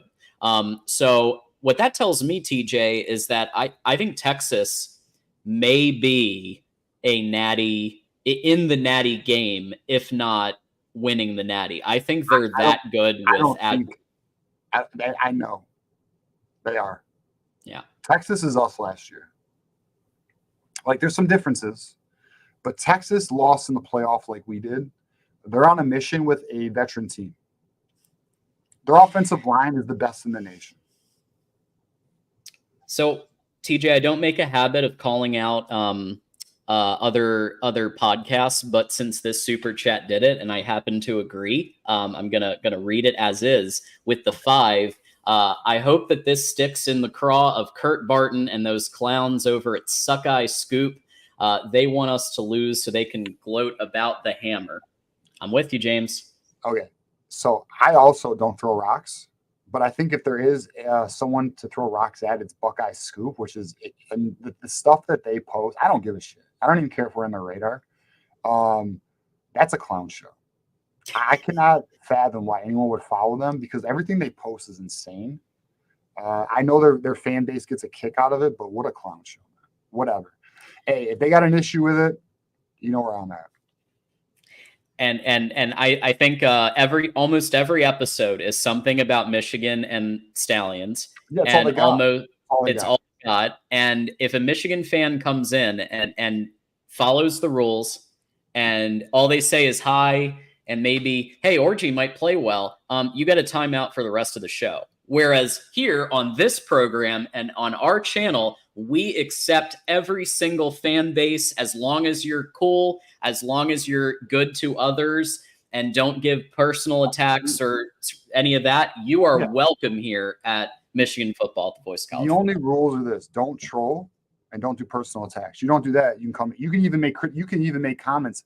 Even if you say the hammer's coming, you do it one time, whatever. Yeah, go for it. You know. But if you want to like repeatedly do that, then then it's an issue. But other than that, I mean, look, at the end of the day, I think rivals make college football. I appreciate them. I actually wish we had more Michigan State fans in the comments. That'd be nice. They're in hiding right now. I get it. Yeah, they're welcome here too, and they're welcome to call in. And I told a couple of them over Twitter, call the show. Step, but then their comeback is, well, we don't want to give you more, we don't want to give you more clicks or visibility or anything, or whatever. So there's always some type of comeback for why they don't want to come on the show, but whatever. They're just scared and it's fine. Elisha with the 5. Do y'all think our coaches trust our wide receivers? Not a lot of one-on-one plays this year so far. Yeah, I don't think it's a wide receiver. I mean, I don't think they don't trust I think they don't trust the quarterback. I don't think they trust Orgy. Yeah. They tried one kind of deep shot with Fred Moore. I do anticipate, like we talked about waste downs earlier, first down, they're going to take a couple of shots because Minnesota doesn't have the coverage ability on defense that USC has, and Orgy's got to get comfortable with throwing the football 5 to 10 times a game successfully. Like that, where it's like a mid-range shot. It's you got to keep him honest. You have freeze. Did I? All right. I think John.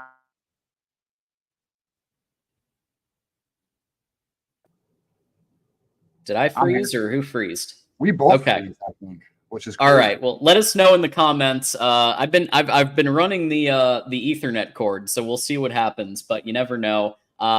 Let's go. Unless you have a final thought on the super chat. No. I mean, I said my piece. I think it's more quarterback situation than it is wide receiver. We are how many away from a fourth hour or a fifth hour? So 36 away. We are 36 away 36. from a fifth hour, guys. Let's get it, and let's get to our next call. I think Keegan is next, right? Absolutely. Keegan, thank you Keegan. for being patient, man. What's up, buddy? Hey, we did it. We did do it. We did in fact do it, Keegan. Yeah, believe, man. The coaching staff, they did a great job today. As everyone pointed out, there was some miscues and things that people would have done differently, but we did it. And we held USC to 3 points in the first half. I'm so proud of the boys, the coaching staff, the fans that believed, and I know y'all believed, right? Well, we predicted I will be honest. USC. I projected USC, so I'll take my O, and I am happy to do that. Yeah, I'm just kidding. But man, what a great win. The defensive line looked great. The offensive line looked pretty good. So and that's a huge takeaway. Like Judice or whatever his name was broke the running back out in the first quarter. Jadice, yeah, it's Jadice. Yeah, It's Judice. I had a meeting of the Italians and researched it a bit from some of the other pubs where they had him interviewed. So yeah, Jadice. All right, so let's get Mamma this mia. straight. I have had people correct me and tell me it is Judice. Yeah, that From some people say Italian. Judice. I guess we'll find out. I've had Italians also tell me it's Judice. Yeah, not so we'll Judice. see. We'll see. All right, to be determined. But he All right. shouldn't. I still say he shouldn't be the damn center. So but whatever. But John, he did have a great double team block in the first quarter. Correct. So you have to give the coaching staff some credit on that. That they see the potential, and like on that point, maybe they do have a good handle on the talent. I know that there's some positions that maybe they don't, and I was always a fan of Crippen starting, but like for the coaching staff, I think they did a great job today. I don't know about that cover 1 or 3 with a cornerback blitzing and nobody covering, but at the end of the day, you had a great first half. USC had a great second half, and it came down to the fourth quarter, and we had to do something. And Kalel Mullings, oh my gosh. I was just like, I watched the play live, and I was like, break that tackle. And he did. He busted it. Yeah, so I wasn't very happy with the last 2 minutes. I know TJ's probably got something. But like I thought the last 2 minutes were very poorly managed. They could have made USC burn a timeout earlier than they had to on the fourth down. But anyway, TJ, what did you have there? I feel like you had something there. What on the last 2 minutes? I mean, I think. I mean, they did okay. I mean, the only issue I have with the last 2 minutes of the quarter there, you're talking about the fourth quarter, correct? Yeah. Yeah. The only issue I had was on second down, they had Orgy roll out right, and they tried to, confuse or not confuse, but take advantage of USC, thinking that they would just run it. I mean, why? I mean, you're within 10 yards. Just run the ball. Pound it in. Just run and run the clock. Yeah. But whatever. I mean, they did it. I mean, at the end of the day, it succeeded. It worked out. But like, it was a wasted down. But the good news is Alex Orgy didn't force anything. He made the right read. He threw it away. So they did what they needed to do. I mean, I also, again, I think just like Orgy's learning on the job, I think Sharon's learning on the job right now. Absolutely, yeah. Let's take a couple of super chats, guys. So $4.99. Good thing we have from Elisha. Good thing we have 4 winnable games, which is what I was saying, to get Orgy comfortable in the passing game. But the biggest takeaway from me is that Orgy does protect the ball. Boom. Absolutely agree. What do you think? So those 4 games, John, we got Minnesota next. Then we are at Washington. Then we are at number 24, Illinois. And then we have little brother, Michigan State. So I think Minnesota's going to be a great next, I don't want to say test. I would say next game. I think we should do well there. Washington could be a test. Jed Fish is a very good coach, and it's on the road. And I think Washington's actually a pretty intimidating atmosphere. I think they actually have a good home field advantage there. But I do think we'll get the victory. Illinois is going to be the real test because Brett Bielema's got those boys playing real well. And then Michigan State, they look like a football team, but we're still the better team. And then we got Oregon, who is ranked 9th in the nation, but I would say underwhelming. Yep. And then I'll tell you, you want to know a team who I think we need to be really aware of is Indiana. I think Indiana is they are very well coached right now. So we need to be aware of that. Yeah, well, all of the games could be losses outside of Northwestern, and all the games could be wins. So this team is on a trajectory to either win out or lose out.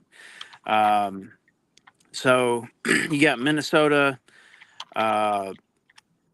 Illinois, Washington, Michigan State, Indiana. All those games are going to be tough, and then you got Oregon and Northwestern Ohio State. But like, so Sharon saved his job today. Oh, I mean, I don't know if it was in jeopardy either way. Yeah, but... I mean, Keegan, do you think? Let me ask you this. Let's say he lost. Do you think Sharon's going to be gone after this year? Because I don't think so. No, not with Ward Manuel, but fair. probably with a different AD. Yes, I think if you and I think Michigan is capable of losing one of the next 3 games, but I do think they're probably going to beat Ohio State and Oregon and probably win the Big Ten. But you're probably going to drop one of the next 3 games, in my opinion. You think so? I do. Yeah, just because of the quarterback stuff and the if defensive. we lose one of the next 3 games, I'll be honest, that's a letdown. Yeah, we should not lose to Washington. Illinois is the toughest test. Yeah. We should not. Well, Keegan, let me ask you this. What if the loss is to Michigan State? Do you think that's acceptable? I think that's the key one that we might lose. Really? Yeah. So, and like if we didn't win today, and then we lost that one, I think that would be the end of Sharon Moore. But we didn't lose today. We believed, and credit to Sharon for naming the quarterback Monday and being so confident, and then how well they did with rushing the ball today. And you can say what you want to say about the personnel, but they did win. And so if you lose today, just like everything is in Sharon's favor. Like they actually did win, so that protects his job. But if they lost today and they lost to Michigan State or dropped another one to Illinois, the end would be near. So yeah, I'm going to push back. I'm going to push back a little. I don't think Sharon Moore's job would be in jeopardy unless Michigan doesn't make a bowl under Ward Manuel. Now, next year, there may be a new athletic director, and they would probably keep Sharon Moore for that 1 year, because normally when a new athletic director comes in or a new ownership group comes in the NFL, they retain the existing for 1 year to evaluate it, see what they have, see what they need to swap out. We just saw it with Washington in the NFL when they got a new ownership group. They still kept Ron Rivera for a year. I think the same thing would be the case here. So I think Sharon Moore gets 2 years, one this year, one next year, no matter what. And then from there, you evaluate it. Now, do I think Ron Bellamy Is going to make it 2 years. I No. don't know. He has not been showing any type of even moderately good wide receiver play with his coaching. So I think some of the personnel, some of the staff could be on the hot seat, even if Michigan, like I think Ron Bellamy needs to be on the hot seat no matter what. I am not impressed whatsoever by his. The only thing he's done is Andrew Marsh. I mean, that's the one thing I'm like, great job. But other than that, I haven't seen it. I'm sorry. And so I think there are some coaches that we should be looking at rotating out. Okay, so I think Sharon's getting 2 years like you, John. I don't think, unless we didn't make a bowl. If we didn't make a bowl, he might be out of here. I think we just beat USC today. He's going to be here another year. I think Brian Jean-Marie and Ron Bellamy are on the hot seat right now. I think Sharon has a lot of tough decisions to make this offseason to make next year better. And I also will say this. Our quarterback next year is not on the roster. He's not on the roster. We'll get a new quarterback next year. It won't be Jaden Davis either. Yeah, and let Jaden Davis compete with whoever the portal quarterback is and see what you got. But they're gonna. I feel they're gonna be. I sense a change in the Michigan donor base coming, and I think they're going to be aggressive in the portal. Go get Bryce. Let's go get Bryce. I do need to challenge TJ on this because it's possible that orgy develops throughout the year. Yes, no, that's very possible. And if that is the case, then I will be wrong with this potential statement I'm making. But yes, if Orgy develops, you're right. He will be the quarterback next year. But in terms of Bryce Underwood, they are still in contact with Bryce Underwood. Let's go. We'll see what happens. Do you have $10 million? Yeah, well, you probably need about 3.5 or 4 million, and you need to get him a housing situation. You need to get his parents some jobs. Yeah, I'd say 5 to 7. And then I think his current is 7. Yeah. I don't think it's 7. That's not the number I've heard. No, it's less than that. But when you add incentives and how all of the perks, allegedly it goes up to 7, but it's not 7 in cash. So here's some reality: Brian Kelly might not be there next year. So that might open a door. Yeah, we'll see. I'm not saying it's going to happen. I'm just saying we'll watch. I think watch this space. So here's some truth behind the scenes. Brian Kelly knows he's not going to be there very long. So he's looking for outs. He tried to get out of there last offseason. He wanted to come to Michigan, remember? Yeah, his agent was floating that. He wanted to come to Michigan. His agents pushed that. He reached out to Michigan wanting to come here. That's true. So we'll see. We'll see how it goes. We'll see how it. He knows he's not a culture fit at LSU. That's the reality of that. Well, another narrative that was going was there was a lot of recruits going to this game. So do y'all want to hit on that? Yeah. So actually, what's funny, John, is we didn't even go over the recruiting side. Yeah. So let's do recruiting. We didn't go over any of it. But, let's do recruiting, and then we're gonna give you a final thought, Keegan, because obviously we got a lot more callers and super chats. But let's do let's hit the recruiting piece. So Owasu where's Moose? Is Moose still here? Owasu Boateng visited today. He was in town. He was at the game. Hell of a game for him to be at. Very important recruit, Alex Graham, cornerback safety, committed to Colorado from the Michigan area, formerly played at IMG. He was at the game today. It is widely believed, and we covered this over the summer, and I said this. I told our community this. If Michigan, I told them this like probably 2 months ago. If Michigan pushes, which it looks like they are, he's here today. He's going to be in the class. He's a 4-star defensive back, very good player. He has a bit of an injury history. We will see how that transpires. Another player, Christian Evans, defensive lineman, committed to Virginia Tech. He was there, and then some commits from our class. Jasper Parker was here today. Donovan Johnson was here today. Andrew Olish, Kainoa Winston. Washington was here today, our wide receiver from Louisiana. And then 2026, which is very important, CJ Sadler, who is probably, I would say, the number 2 target behind. Well, Brady Hart's obviously number 1. CJ Sadler's a 5-star level wide receiver. He was here today, and then Luke That's Wafel, awesome. who is the brother of Owen Wafel, was here today.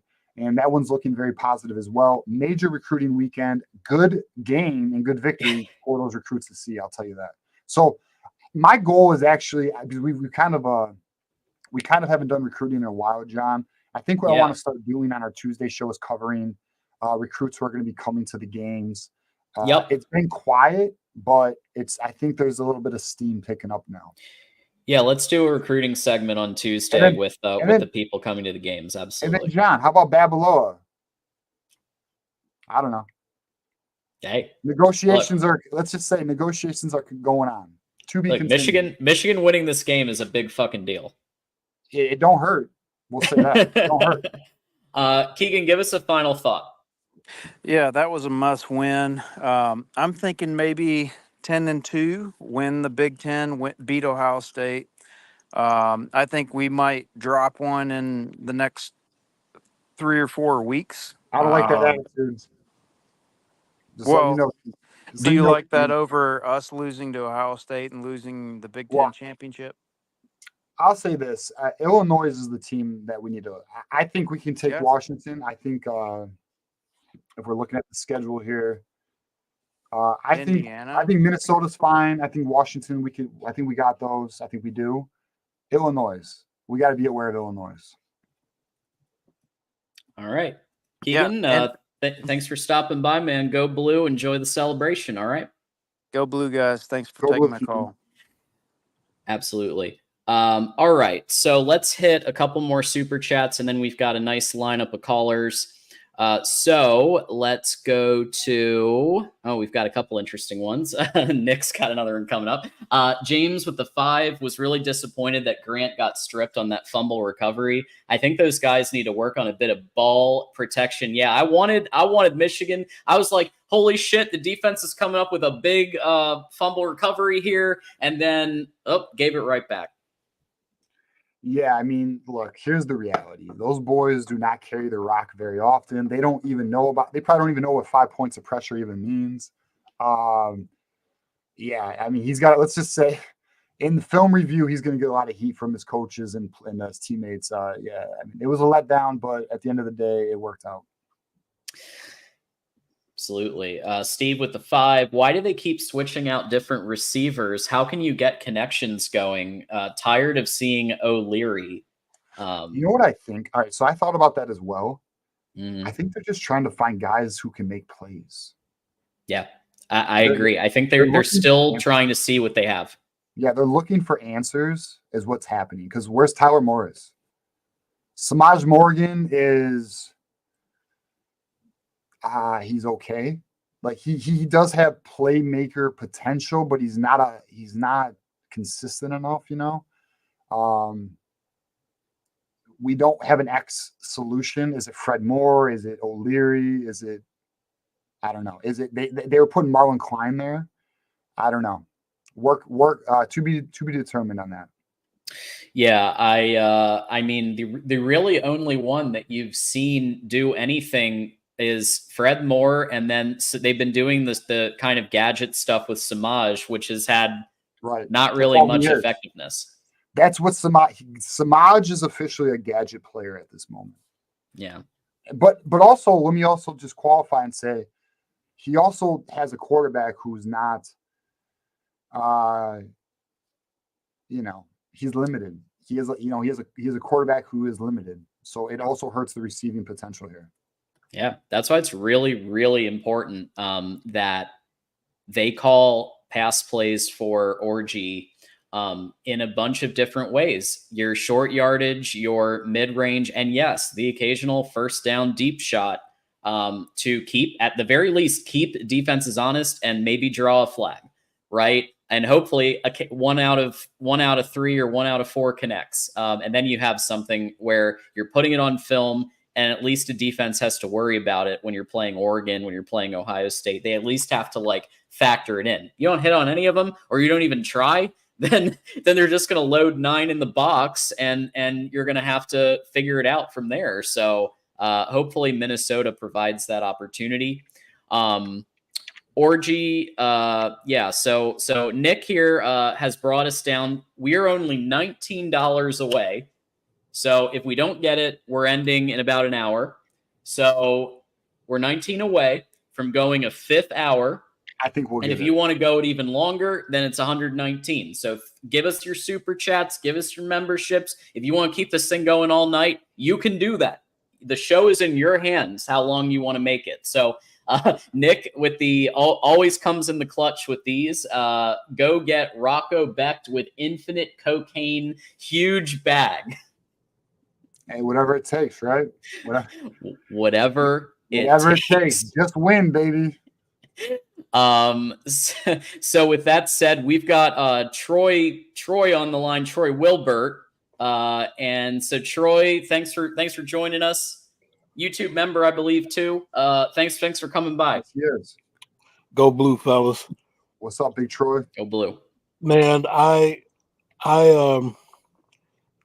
probably had 3 heart attacks, real serious ones.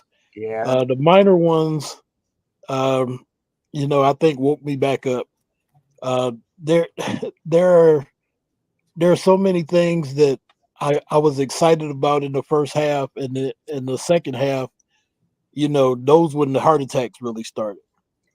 The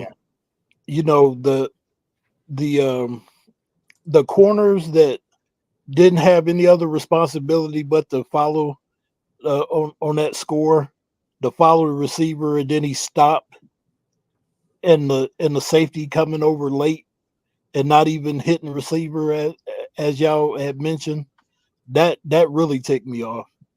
The corner that blitzed from somewhat of a distance and left a wide open receiver for a touchdown, that set me off. Yeah. But bottom line, we got the dub. Just like Steve Day says, we won an Natty. Exactly.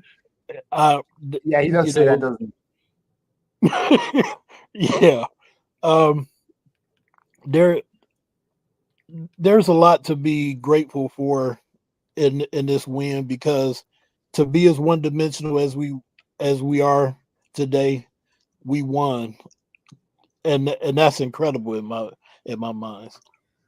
I agree, Troy. I mean, I think the fact that we were able to win against a team like USC, who I would argue is a playoff contender, to do it how we did with dominant defensive play, very good special teams play outside of the extra point there, and then offensively one-dimensional. I mean, it just goes to show you that like Michigan is still a very good team. We are just missing one component to becoming a national. We are literally missing right now one component to being a national championship contender. Right. We are, in my opinion, a playoff team. I do think we are.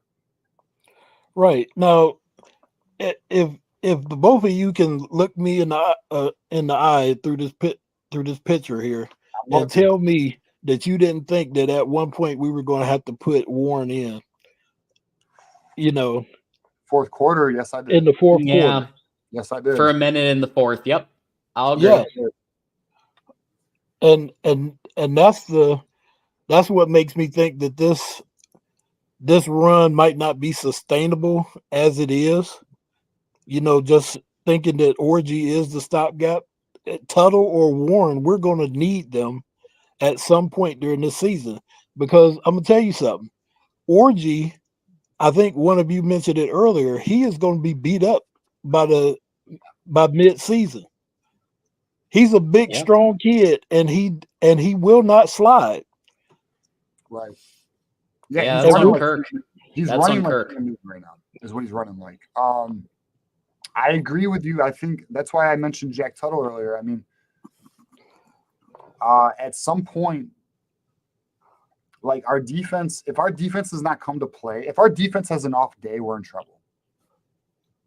Our offense, and we had one today. Second half, that was off. I mean, I wouldn't say they didn't come to play. I would say there was some miscommunication. I mean, I'm talking about a day where the defense is just getting gashed. Yeah. Like before we get off of Alex Orgy, I do just want to announce that James Grant has unlocked the 5th hour of Michigan postgame with his $20, and this is related to Orgy, which is why I'm bringing up right this second, and because it's a big deal. 5th hour, guaranteed. Do you think Orgy is just nervous and inexperienced, or is it truly a lack of skill like some fans think it is? Not all fans, but some fans think it is. I want him to do well with more reps help. James, thanks for the 20 and getting us to the 5th hour. Yeah, so I would say it is an experience. I would say in terms of consistent passing ability, he does lack that right now, but I think that's a mechanic issue. He's obviously capable. And yes, 100%, more time on task, more reps will help him. I think the more he plays, the more he'll have a better feel for the game. I saw a few plays where I thought he could tuck the ball and run, and he didn't. But I also saw a bunch of plays where he made the right decision, made the right read. I think next game is going to be very fun to watch Orgy's development from week to week here.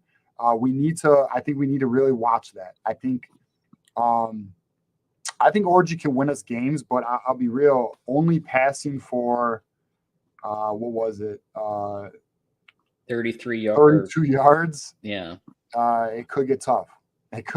So, I mean, we need 32 yards. Hey, look, 7 for 12. He was above his high school completion. So, but yeah, you need a lot more. I thought that the decision he made on the flea flicker was good. Yes. There was nothing open.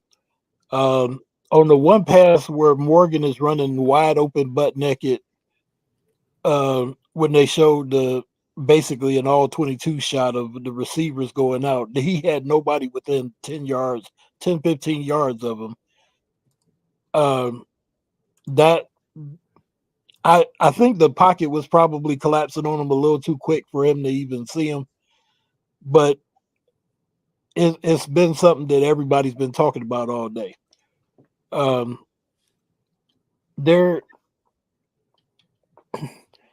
I think that Gorgeous Borges ought to come out of retirement or whatever he's doing. I don't know. Wait, whoa. And because you said, the comment earlier about, schooling the offense on what they were doing when number 16 Shoelace was the quarterback, that could help.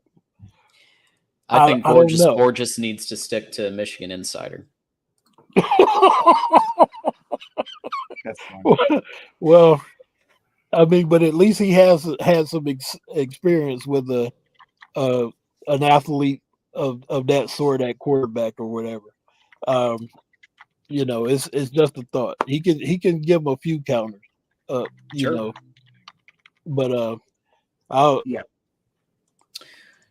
Troy, you got a final thought for us? Here's the reality. Oh, yeah, go for it. Here's the reality. They need to scheme the playbook to better fit Orgy. I think that's what Troy's kind of getting at. Borges at least had familiarity with a dual threat type of quarterback and was able to scheme. Look, in 2011, which I went to the game in New Orleans, the Sugar Bowl against Virginia Tech, I was there for that. That was another game where Denard Robinson wasn't at his best, but we still got a victory because it was a team win. The reality is the scheme book, or the playbook needs to be schemed to Orgy's abilities. And I think, like I said earlier, we saw by week 3 that they schemed the playbook to fit Davis Warren's abilities, but Davis Warren let the coaching staff down. Now it's time for the coaching staff to evolve the playbook to fit Orgy's abilities. I think this is something that we should see improve week to week here. Right. And that could have happened had, as what Steve Dace I pushed back on initially, but he said that during the camp, if it was even close, they should have went with Orgy.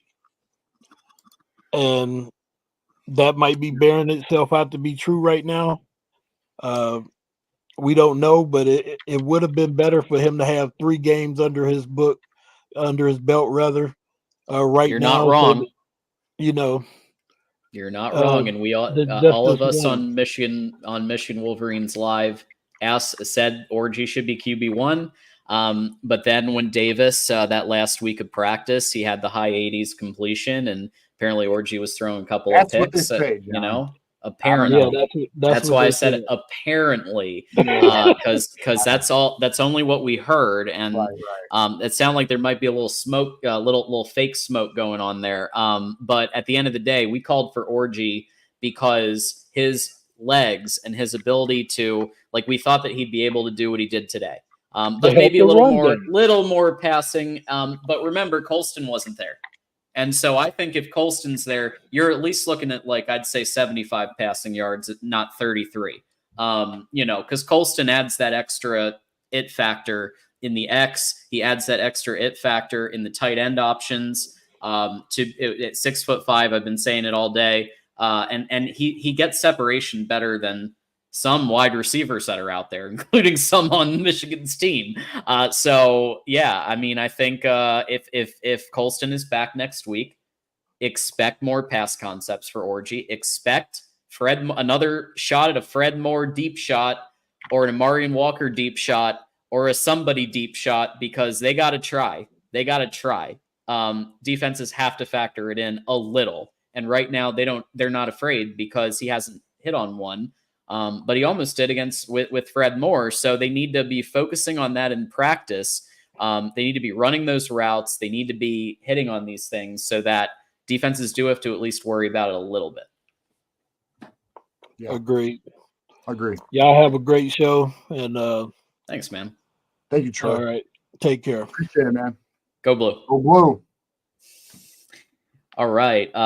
So TJ, the Win Agency, as we know, in addition to all the generosity tonight, which we so appreciate everybody, we got to a 5th hour. So we're going guaranteed to about 12:30 something Eastern AM. We're ready. We're stocked and we're ready.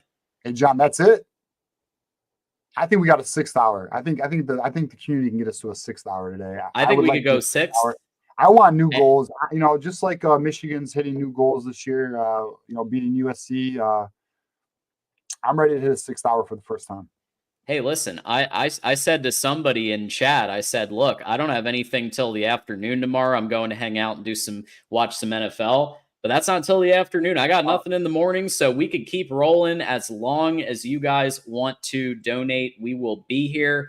But we do have a special commercial from our friends at the Win Agency, which we're going to show now. College football fans, I am Lisa Wynn, founder of Win Agency here in Bridgeport, Michigan. We are proud to be sponsoring the defending national champion Michigan Wolverine channel this season. Open enrollment for health insurance kicks off with Medicare in October, followed by marketplace plans in November.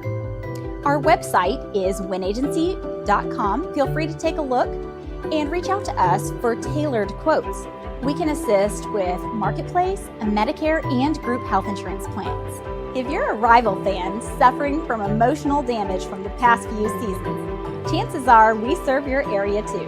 Let us take some stress away by reviewing your 2025 health insurance plan options. We are thankful for the opportunity to sponsor this channel, and go Blue!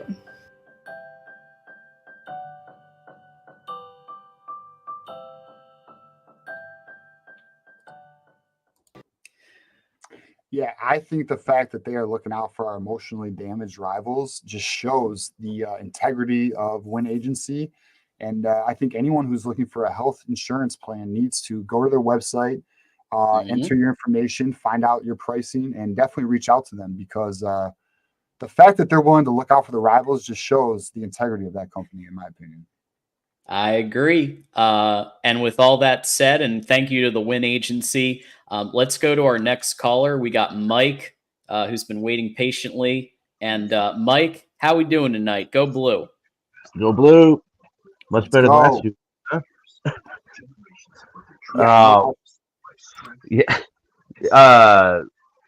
I kind of want to just go with about Alex Orgy real quick. I thought, circumstances and all with the facing the USC defense, it's much improved. I mean, this ain't the USC defense the last 10 years. It's pretty damn good. I mean, I seen him panic maybe like once or twice, but other than that, I thought he was pretty solid back there. He for what was being called for. So I'm actually kind of excited to see how he looks next week. See if they got a little bit more planned out for him. If Colston, I don't know how long Colston's going to be out, but if he gets back in, what they can open up in the passing game there. God, I hope it's not too long. Well, I know, Colston was kind of a game time decision, so I would expect Colston to. This is assumption, I don't know, but I do think he'll be back. Well, I'll be honest. I think Michigan might look at Minnesota as an easy win, so they might give him another week. That's kind of what I was thinking. Maybe one more week because they got what is it against Minnesota? Yeah. So right now, it's Minnesota. Then we have Washington at Washington, which is, Washington's. It is an intimidating stadium. I love that stadium. It's one of my favorite stadiums actually. And then Illinois. Illinois is, in my opinion, the real test here. Illinois is going to be a bitch. Yeah, we almost got those boys playing real. If anyone watched that Nebraska game last night, they're playing good ball. Yeah, coming into today, of course, I was pretty doom and gloom. It can still go down. Of course, but I don't know. I really like what Wink did. I haven't really seen him stunting or twisting on the D line, and today I definitely saw quite a bit of it, or at least to my eye. Yeah, I thought that's a lot of pressure. Like against Texas, the thing I noticed is like Quinn kept just like sneaking up in the cracks, and it was like, like today, if they pulled the same plan off today with the D line against Texas, I think even with as bad a quarterback players we were getting, we probably would have held. That game would have been even closer. So I'm actually starting to get kind of excited for the next part of the season here with Orgy at quarterback because I think we could push some people a little bit more than I even thought. Well, let me ask you this, Mike. What teams do you feel like are you most concerned about? Dude, I'm gonna be honest. I'm not. Hopefully, there's not a bunch of Ohio State fans in here, but I watch every one of their games to try and because I'm gonna give an honest review. I am not too impressed. They got their flash, but it doesn't look much different to me than it does every other year. So, I think if you punch them in the mouth hard enough, they're playing cupcakes, and one of the things I'm starting to like of how our schedule's worked out here is we're going to be fucking battle tested by the time we get to the back half. And if we get there, with 1-2 losses, they're still together, no major injuries, maybe some more progression with Orgy. My God, we're going to be hard to deal with, with this defense.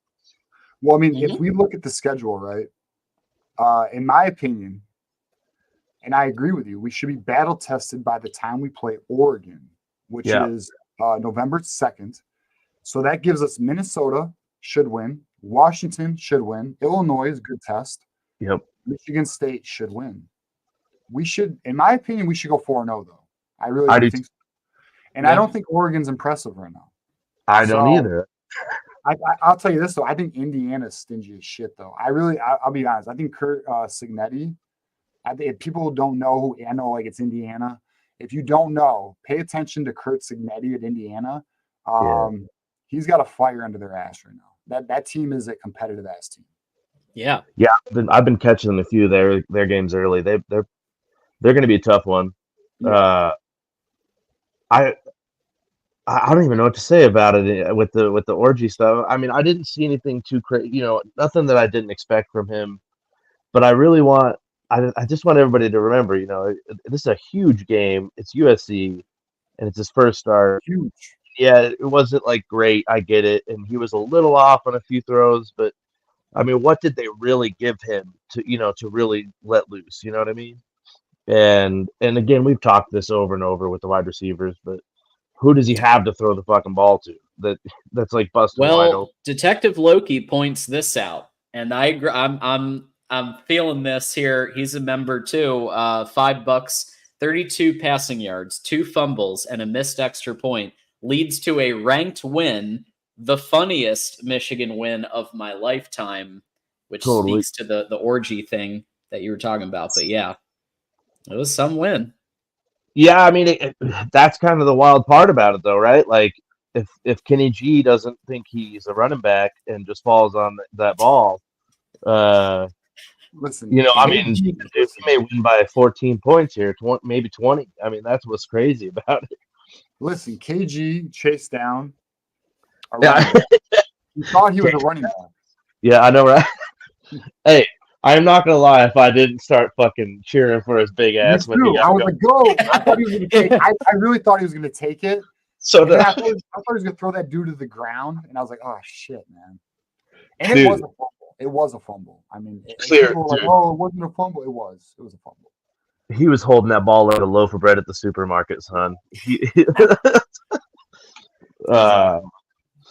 But yeah, I don't know. I'm pretty excited to see what we got with Orgy, but I'm also excited for we got Tuttle. Like, I've heard you kind of talking about him, and I think as long as we can get to where Tuttle's healthy, I was actually kind of pumped this year to see him play with this team, just because he's kind of a guiding hand, and as we've seen with this defense, if you can just hold on to the ball and not turn it over, this defense could be fucking nasty, and like against Texas. That's kind of what happened. They got 3 and out, and then we weren't getting third down stops on top of it, and it just kind of turned on its head quick, and it was over. But more experience. I'm pretty excited, guys. I really like the way Wink's starting to. I didn't expect to see him evolve over 2 games, and it seems like he's kind of noticing his own weaknesses in a sense, I guess, and that's exciting to see. I think there's still work to be had. Absolutely. Sharon Moore, you're talking about? Wink. No, Sharon, I got to. Oh, Sharon, I don't get what it's going to take with Donovan Edwards, man. That's the only thing with this that I was pissed about. Crazy. I know we're all thinking that. So, but yeah, I mean that's with Sharon, it's like, what do we got to do here for this kid to? Can we put the Khalil Mullins kind of reminds me of like Terrell Davis. Like, he's got that broad shoulders. He gets square to the line, but he's got quick ass feet for as big as he is. It's wild to watch him run, dude. Yeah, I agree. I mean, yeah, Sharon Moore is going to be an interesting one. I do think Wink has improved. Kirk Campbell needs to improve. Now, I'll say this. This is kind of – John, I'm going to be real here. Okay. I think I kind of want to see Jack Tuttle get healthy. Dude, I'm telling you. I'm kind of with you there. 32 yards isn't going to cut it, man. Yeah, I'm okay with Orgy having for now.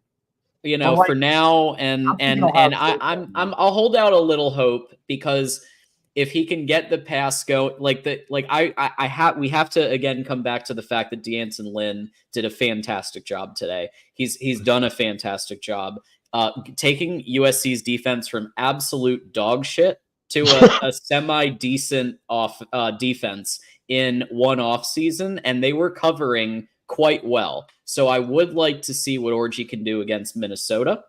And see and let's see if he can get into a rhythm. But I wouldn't hate like a Jack Tuttle with some Alex Orgy QB runs sprinkled in down the road.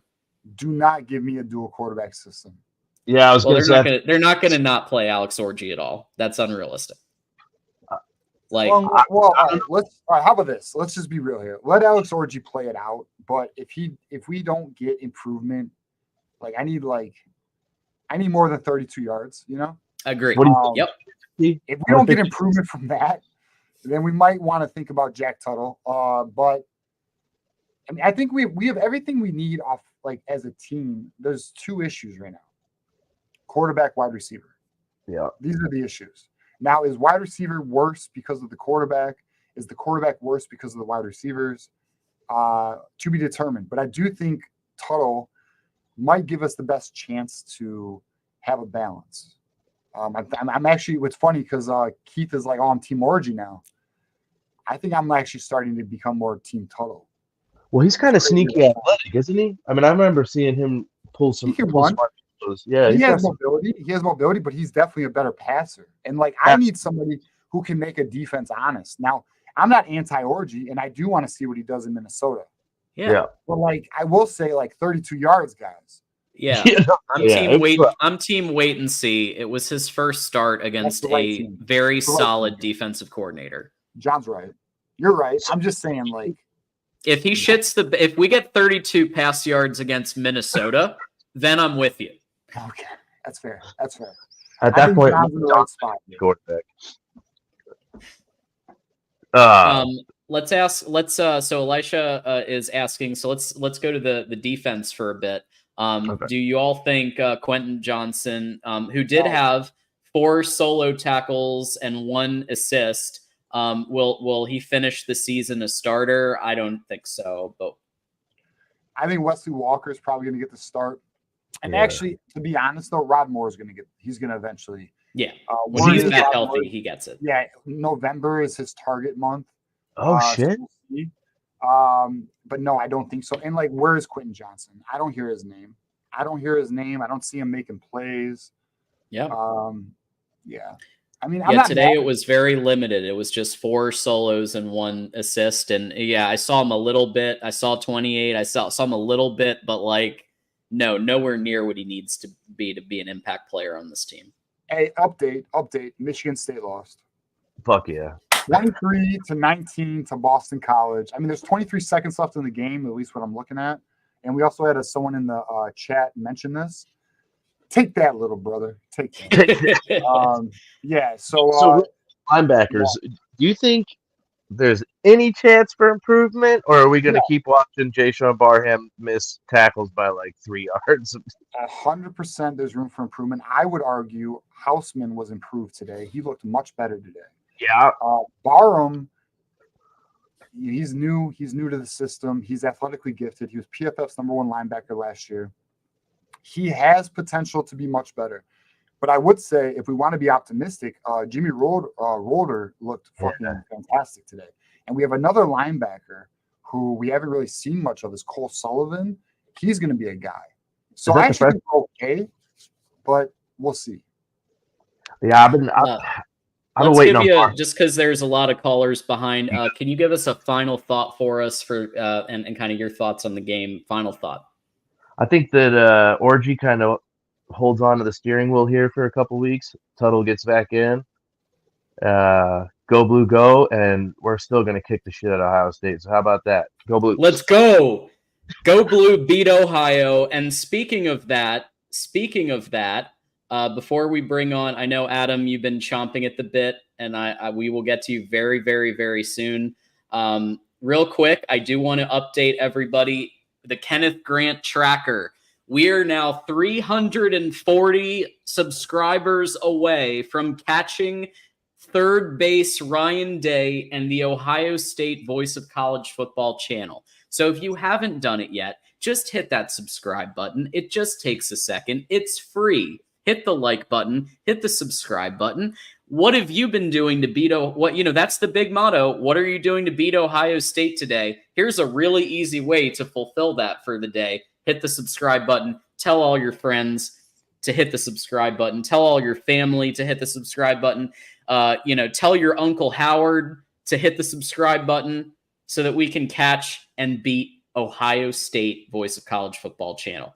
And with that said, let's bring him on. And I'm going to just say, I must break you. It was 2 a.m, Adam. I was half asleep. Listen, John, thanks for having me on. So you butchered the quote from Rocky IV by saying, "I will crush you." That was disrespectful to Drago. Yeah, well, we just cleaned it up. So there we go. What do you got for us? You will never hear me talk about it again. All right. So first of all, in the interest of full disclosure, I'm a USC fan. I graduated from USC. First, congratulations to Michigan. First class institution. Much respect to Michigan, and your team really did a great job today. That defensive line was outstanding and manhandled USC's offensive line. The secondary was so disciplined, and you guys made plays when you had to. So, Michigan is one of those schools that I hold in very high esteem, and I just want to say congratulations. Thanks, Adam. Just a few comments. I won't be on long. What I'll say is this. I don't think you will win with Orgy, and I do not think he will develop into a good quarterback. He was 7 of 12 for 32 yards, 13 rushes for 43 yards. He can't read defenses, and I'll tell you, my girlfriend graduated from the University of Alabama. I got a master's degree from there during the time that Jalen Milroe was coming up. And the same issues arose. And I think Orgy is far worse than that. I mean, he couldn't throw a pass over 4 yards and didn't even look like he knew what he was doing. Now, I'm not trying to criticize Michigan. I'm saying I think if Michigan wants to be successful, is Davis Warren that bad? Because I would make the switch. Yes. And you guys know that better than I do. But I think what I would recommend is, I mean, not that what I say matters, but going forward in the future, I don't think Orgy's the guy because, number two, the game plan that Sharon implemented was very smart given the limitations, but I don't think you're going to beat like the Illinois. Maybe you will, but the Ohio States, the Oregons, you're going to struggle with because it kind of makes you too one-dimensional. And what I saw from some of the callers and the comments is that you're doing the same thing that Alabama fans do with Milroe. They find every other reason under the sun. So Josephine has it. Josephine, to your point, Adam, just dropped a 5 and said, if I could go glass half empty for a moment, our leading receiver was 1 reception, 10 yards. OMG. It was dog shit. It was bad. And that's why I brought up Jack Tuttle. Like, I hate to say it, but, like, this is not sustainable. As Adam is pointing out right now. It's not. And, like, I'll say this, though, Adam. Do you think Oregon's looks good, though? I mean, I think you guys look better than Oregon. I think Oregon looks beatable. Yeah. Right. And I think Michigan could beat them. But, like, when I saw his performance today and the limitations he had and how the game plan had to be tailored to that, and then I see, like, some Michigan fans are saying, well, we need better receivers or he needs better protection or he needs better play calling. They're doing the same thing at Alabama with Milroe. And guess what happened last year? Michigan knocked him on his ass. And Jesse Minter confused him for 4 quarters. So even if Orgy develops, there's going to be a ceiling where elite defenses, like what you did to Milroe last year, will do to Orgy. So I think you have a wonderful team. And I'm not writing Michigan off, but I think that's an area that is going to be a problem this year, and hopefully next year will be solved because I think the future looks bright for Michigan. I mean, I think you bring you bring up a lot of good points. I mean, I think I'll say this though. I don't think any of us look at us as a national championship caliber team right now. I think a lot of us are just hoping we are a playoff a playoff team. That's what we're trying to get to, and a Big Ten championship contender. Now, I don't think anyone, I don't know, hopefully I don't piss anyone off here. Ohio State still looks like the better team, right? But I think everyone else on our schedule looks beatable, in my opinion. I agree that everyone looks beatable. What I will say about Ohio State is that at the end of the first half, they were up 28-14 on Marshall. So everybody has their flaws. Right. But if your Michigan team this year had J.J. McCarthy as a starting quarterback, I think you would have beaten Texas. I think that quarterback position is the single thing holding you back because if you look at your defense today, Miller Moss had no time to throw. And they manhandled that offensive line, and your secondary is so disciplined, and your running backs, I mean, the evidence is what it is. They're outstanding. That's the one piece that's missing, and I think the future is bright for Michigan if you find a great quarterback. So, again, guys, congratulations. Always great talking to you, and like I said, first-class institution, Michigan. Well, first of all, thank you, Adam. Don't be a stranger. We appreciate you. I think you're a very logical fan, which we appreciate. Yeah. And kudos for your correct prediction of Michigan winning. Yeah. Thank you. Appreciate it, guys. Thanks for having me on the show. No problem, Adam. Thanks, Adam. Thanks for waiting. Yep. All right. Adam, I like it, man. I hope he sticks around. I see him on the USC show a lot. I know he's a USC guy, but I think he's also a college football connoisseur, so I hope we hear from him more. But yeah, I mean, he brings up very valid points, and I think, yes, we can enjoy the victory. I think we should enjoy the victory. No reason to take this away from us, but there are definitely questions that we need to be aware of in the future, in coming games. and that is the court. And he's not wrong. The quarterback situation is a limiting factor right now. Mm-hmm. Now, can Orji develop week to week? What can he? Here's what we like. What happens next week? How do we look against Minnesota, who just lost to Iowa? Yeah, that's the key for me. That's what I'm looking for. I'm with you. I think we do need to take a collective breath and remember this was Alex Orji's first full start. This is the first time he's been given the opportunity to run a full game without getting interrupted by another quarterback who throws picks. Last year was a good quarterback named JJ Goat Carthy, who I've got on my wall back there. And we wish him the best as he recovers and starts to kick ass in 25 for the Minnesota Vikings. But look, folks, we are now 70. This is something. We are now $79 away.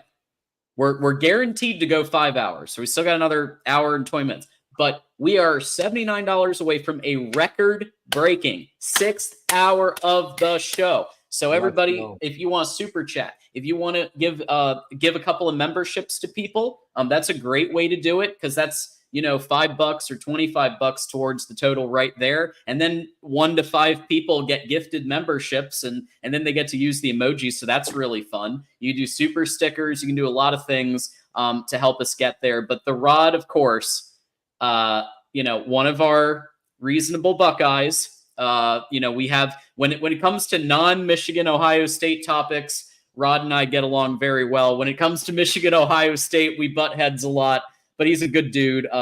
Dame Moore and Riley, all born on third base. And then, of course, it says that. But props to Moore being 2-0 in the born on third base bowls so far, and good. And see you in November. Yeah. I mean, can we argue? I mean, I guess if I'm going to argue let me just say, Sharon Moore was a part of the coaching staff that built Michigan to where it is. His Joe Moore award-winning offensive lines is why we won national titles and Big Ten championships. He is a part of the reason why Michigan has become this elite Big Ten caliber team. So it's not necessarily like he was handed a team, but he has taken over a team that won a national championship. So listen, I'm not going to argue it. I'm not, I'm in the position where I'm questioning more. So we'll see. But appreciate Rod Fargo. We appreciate our reasonable Buckeyes. Sean Gardner will be on soon. Looking forward to that conversation. Yes. So let's bring him on now. Another one of our reasons. Oh yeah, you got one more thing?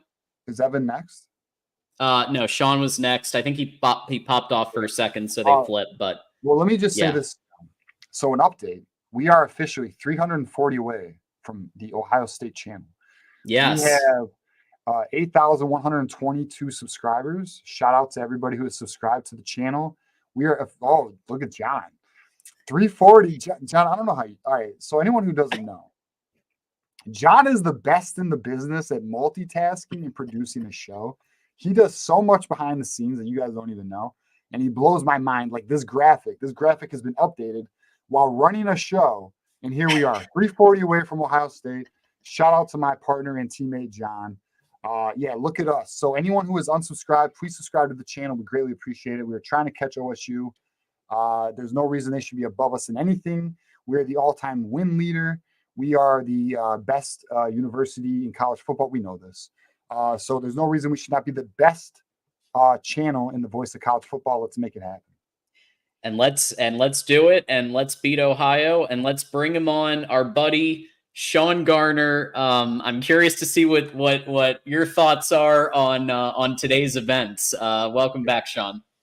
First of all, I have to call out your ballot stuffing initiative on this on this Voice of College Football channel. Like you have Moose dropping Oprah gifts on this. Like who is funding this? Like who is behind? Elijah's actually taking the lead on funding the Michigan channel right now. Moose is a contributor for sure, but Is it Elijah Rothschild or who is this? Like what? I don't know. Maybe. I mean, you never know. I Hey, don't there's ask a lot. questions. It's a good mix of people. Actually, yeah. And Sean, we're only 340 away. You better tell your boys on the Beckhart channel to figure it out, man, because we're coming for it, man. Well, they've been starting apparently. They've been starting to show the graphic, or they've been starting to talk about it more. They're trying to get there, but listen, they're going to by no means. We need to get a call-in show. I know. After our games against Marshall, after our brutal contests. Yeah, I am actually working on getting. Some Michigan fans might be mad at me right now, but I am working on getting the Ohio State channel a little more on point. So we're working on that. It will happen soon. We'll get there. Yes. TJ, for those who don't know, TJ is now the operations guy, the operations manager. So he is trying to make between the X account, which has really leveled up in the last couple of months, and between these, look at the graphics all across the board. That's TJ is helping you'll really level things up across the Voice of College Football Network. Look out ESPN, look out Fox, look out Barstool. We're coming. We're coming. Let them know. The voice of college football is definitely coming. No question about that. There's no doubt about it. I mean, we're definitely. I mean, our numbers themselves are. We're doing the damn thing. Let's just say that we're on our way. Absolutely. All right, guys. That I will not lie. That was one of the most entertaining, crazy. Really nonsensical games I've ever seen in my life. What? Like nothing makes sense. Like, dude. I thought I had. I thought I literally like you guys ruined my betting weekend this weekend. I thought I had money in the bank on that under right here. 40. I had at 46.5. Like how is this ever going to get? Crap like this has to happen. A pick six. Yeah. Like two guys colliding and tackling on a tackle and letting a guy running for 63 yards. Yep. And a fumble, and then here's a fumble, and then here's another fumble. It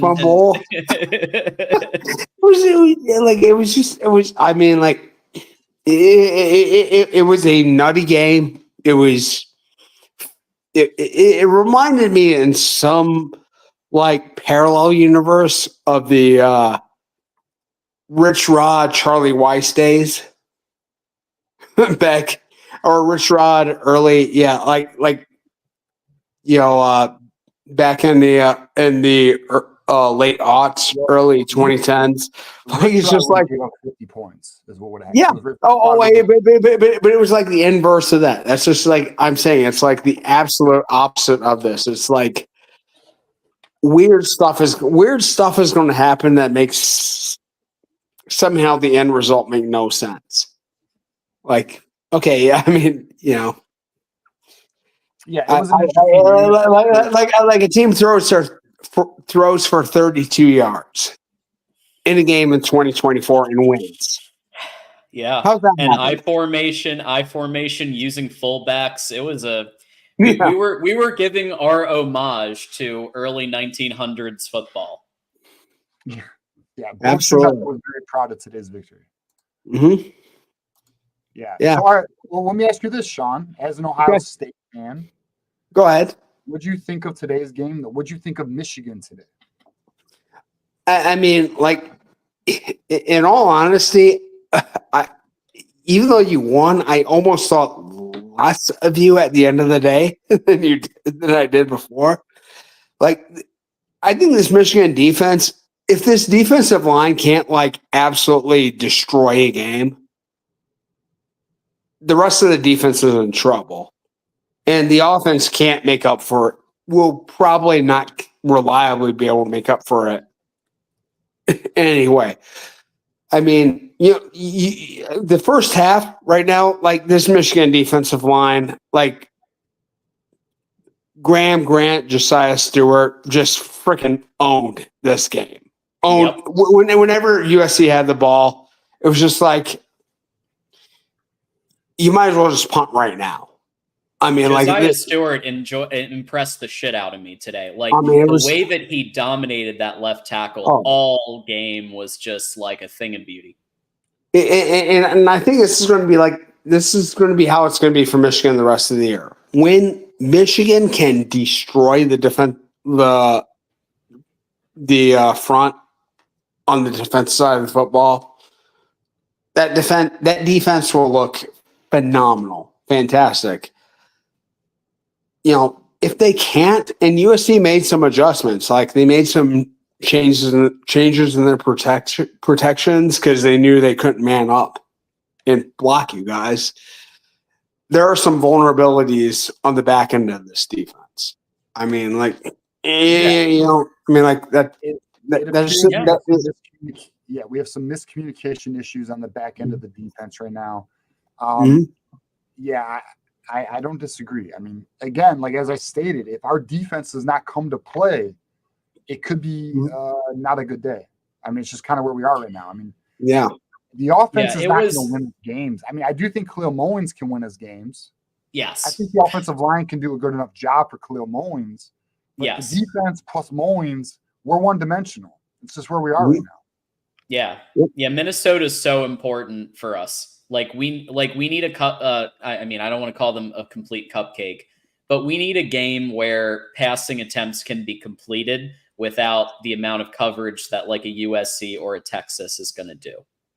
Because Alex Orji needs, like, really, Alex Orji should have been given all the games, in my opinion, because then you would have gotten to not, cupcake-ish type games. But, they decided to go with a different way. I question that, but whatever. So now Minnesota is so pivotal because that's where we're going to see, can Alex Orji, complete enough passes to keep things honest. I'm not saying Alex Orji is going to turn into JJ or into, somebody who's a gunslinger quarterback. All I'm looking for is, hey, can Alex Orji complete a couple 10-yarders, 15-yarders, maybe a deep 1 out of 4 deep shots? All I'm asking for is keep him honest, maybe draw a pass interference here and there, so that you can then open up Khalil Mullins for more successful runs. And you can start to open Donovan in the perimeter. And you can start to do these various things that will lead Michigan to the playoffs if those things happen. And that will be the big challenge to Kurt Campbell and Sharon Moore over the couple weeks. Because if you keep running out the offense you ran against USC this week, teams will catch on. You have to kind of like be a step ahead of them in adjusting. Like you have to. I mean, but. Yeah, I think I mean I don't know. I just want to say go ahead. Let me ask you this. Did you think we would beat USC today? No, but I wasn't like blown away that you did. Like if you were able to muster together anything offensively and maybe steal a score like you did with the Will Johnson pick 6, you had a chance for sure. It didn't blow me away that you won, but the way the game played out did. Yes. Let's hit a couple quick super chats on this exact topic, and then we'll give you a final thought, Sean. So James with the 5, as one of my favorite commenters, James Yoder, says, I'm just going to leave that where it is. Bosa beat Ohio State again. So yeah, one of the, and funny enough, he's like one of the Buckeyes' favorite Michigan commentators, I feel like. So that's interesting. We also have a couple more super chats here. Detective Loki bringing us to 69. Nice. Away from the 6th hour. Words I would use to describe Orji's performance today. Oh, this is fun. Inspirational, generational, defining, resilient, superb, stupendous, breathtaking, and masterful. Let's go, Loki. I love that. That's what we call sunshine pumping there. But we appreciate you and your membership and your super chat. Back-to-back national champions. Absolutely. I'm with it. Let's go. Let's go. And then GT bringing us to 60 away. We love GT. Thank you for the 9. I think Orgy will get better with each game, unlike Warren, who seemed to get worse. Yeah, I mean, it's fair. And it's a fair analysis there. I mean, we're going to find out against Minnesota here. I think Orgy did well. We just need to see more in the air. And I think he can. Like, I do think he can do more. I don't think the coaching staff has the scheme correct for him. I think there's room to be. I think there's room for improvement for sure. All right. Sean, what's your final thought for us? Okay. Two final thoughts. One is, I think if you're going to play this brand of football, you're going to have a lot of very tight, nail clinching games going forward through this year. I think the rest of your Big Ten schedule is perfectly capable of competing with you if you aren't. Yeah. I mean, like, I'm sorry. No, let's go, Sean. Okay. So you think the rest of the schedule is capable of competing with us?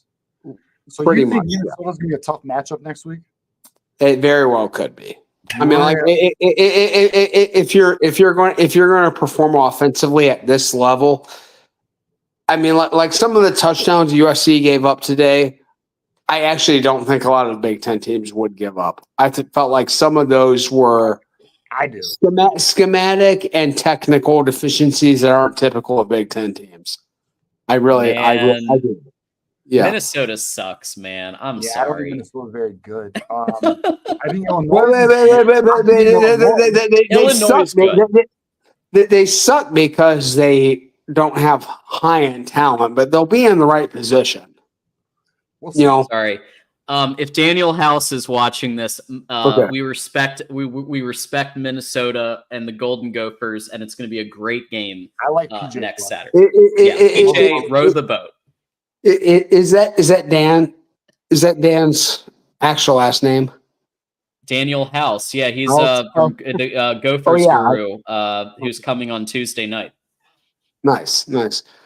Yeah. All right, and the second final thought is you guys are absolute sick fucking degenerates for doing this every weekend. Hey, we're here for it, man. I mean, like what the fuck are you doing with your lives? God. Well, I scheduled my social life, okay, so that, and I did have to skip for Bruce. I had to leave early a couple of weeks ago for Bruce Frederick Joseph Springsteen coming to town. But yeah, I schedule all my other shit so that I could do this and I could be there for you, for the community. We can be there for the fans. Sean, are we the sick fucking degenerates, or are you the sick fucking degenerates for calling in and watching us? You sick fuck. Hey! You say that as if I'm like insulting you by calling you sick fucking. It's like a pride thing. Yeah. No. It's a big thumbs up, man. Yeah, no. We appreciate you calling in. Even though you're a Buckeye, I'll be honest, man. I enjoy. I'm sure John does as well. I enjoy getting the perspective of the rival. And also, like, you know, you're versed in football, man. So, like, you know your shit. You know what you're looking at. I'm interested to get your perspective. So, again, dude, appreciate you calling in. I appreciate you watching us and, staying on the line as long as you've been on the line. So, appreciate you, man. No. And I appreciate everyone here supporting this awesome community that we all have, that we all relish and we all enjoy being a part of. So I'm glad you find the Michigan community a part of your community, Sean. Hey, I've lived in this state for like 30 years. So you're in Michigan. So you live in Michigan? I do. Yeah. You're an Ohio State fan who lives in Michigan? Yeah. I'm from Ohio. My family are Ohio State grads. We are.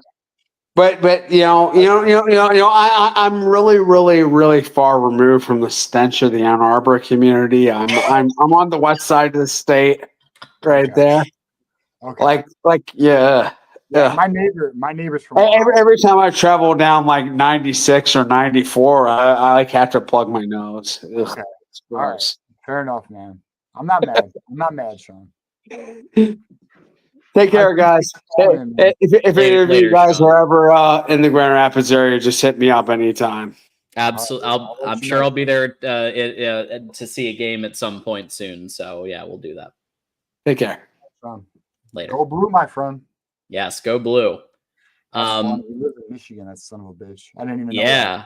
The Rod, of course, also like we said, also one of our resident Buckeye members of the community, has let us know that it's overtime in Boulder. So it sounds like Colorado and Baylor are in a really tough fight there.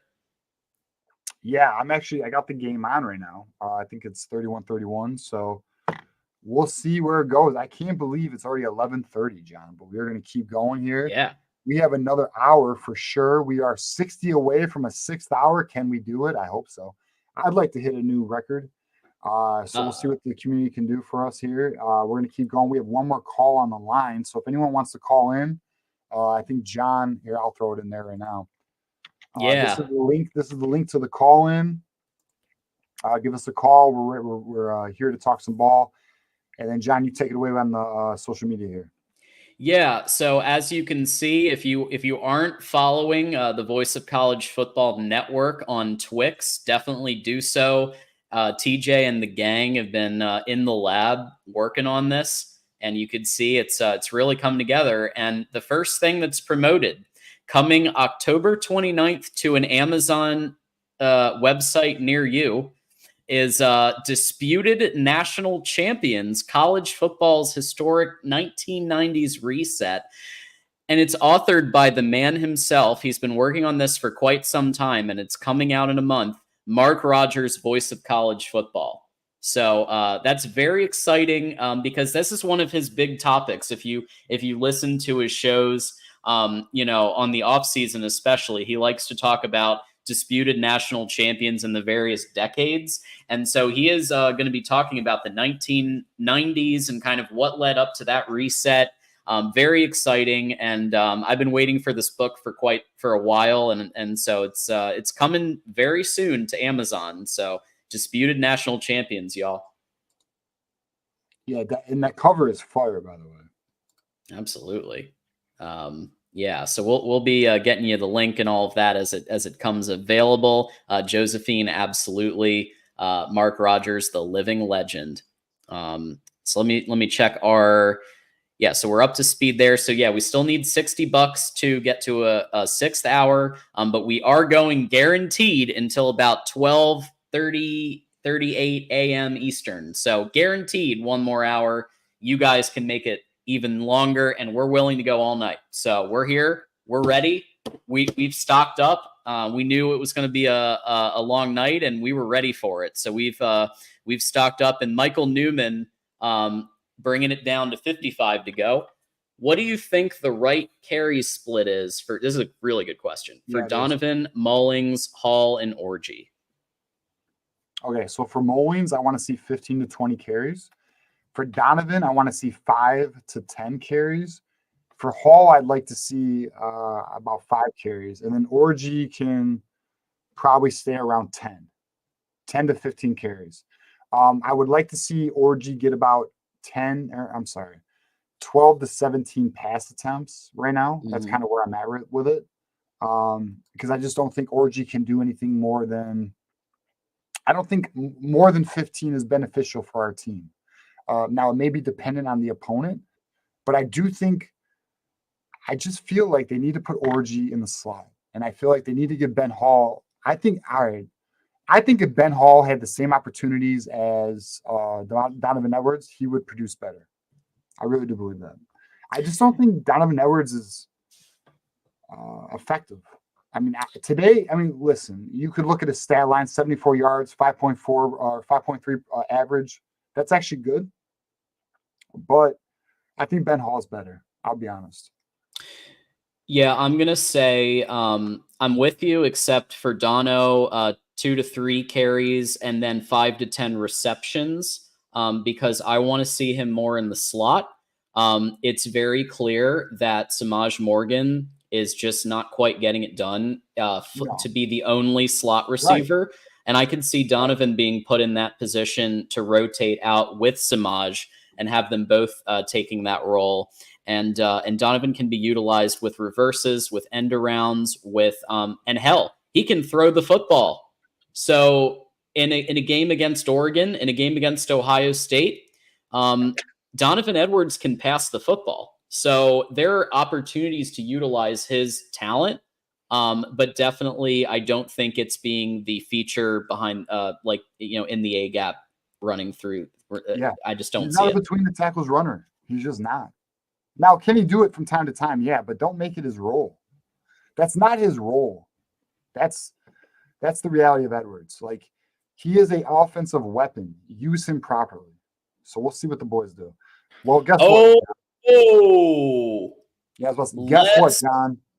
Go. So James Grant is bringing it down. Now we only need $5 to get the 6th hour because James just dropped a 50. He dropped a 50 burger. Somebody's coming through. John, so yeah. You know what's amazing? What's that? Shout out to the community. There is always somebody every week who just is coming through. James Grant. So shout out to James Grant. We appreciate you. James Grant has been very generous tonight. We appreciate. I know you work hard for your money, James, and just like everybody who has contributed tonight, because we're about to hit 6 hours.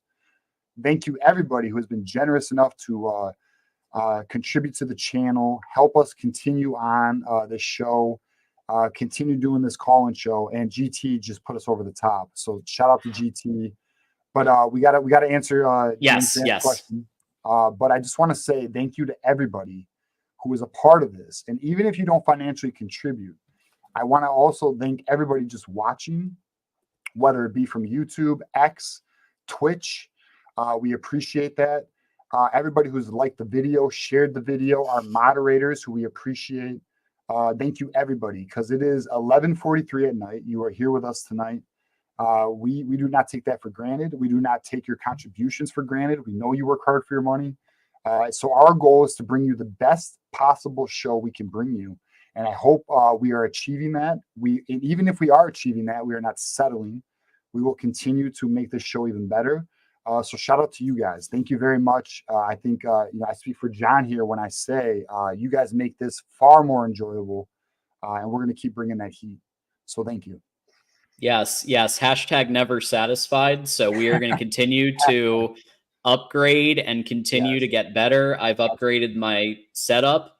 I upgraded my internet, my Twix, because of you guys, like, just giving that inspiration. I mean, like, from when I took over as host to now is just like, it's like so monumental that what y'all have brought to this. And it's really you guys that make this show. I mean, we come on here, we give our takes, but like, you guys are the ones that donated enough to get 6 freaking hours of this show. That's all you. Let's go. Hey, I'm here for it. Let's bring it. Let's get it. We got Evan on the line. Keegan's back on the line. We're going to get Keegan again. Yes. We got so James, Miller. I'm looking forward to that one. Yeah, man, we're rolling. And is Keith Rebar really back on the freaking line? Yeah. Now we're going to take what I want to do is, if you've already called in, we're going to take the callers that haven't called in. I think that's fair. Like, we'll take the callers that haven't called in yet, but then we'll take anybody who's called in for the second time. And you know what, John? Let me again, for those in the chat and watching the show, our sponsor links are in the chat right now. I want to throw them out there. Our sponsor is very generous, and they are pro blue, baby. It is all Michigan for the sponsors here. We appreciate them. They've been great to us. We want to help them grow. They are helping us grow. So shout out to Win Agency. They are healthcare insurers. So if you guys are looking for healthcare insurance, enrollment is coming up. So be on the lookout. Check out their website. Check out your pricing and reach out to them. Call their number at 810-241-3562. And their links are in the chat. So check them out. We appreciate them. They've been as much as generous as you guys have been. They are very generous to us as well. So shout out to Win Agency. Let's get it going. We are in enrollment season, baby. So let's make sure we capitalize on that. So James Grant here with the $50 super chat. Who do you see as our must wins to make the playoffs?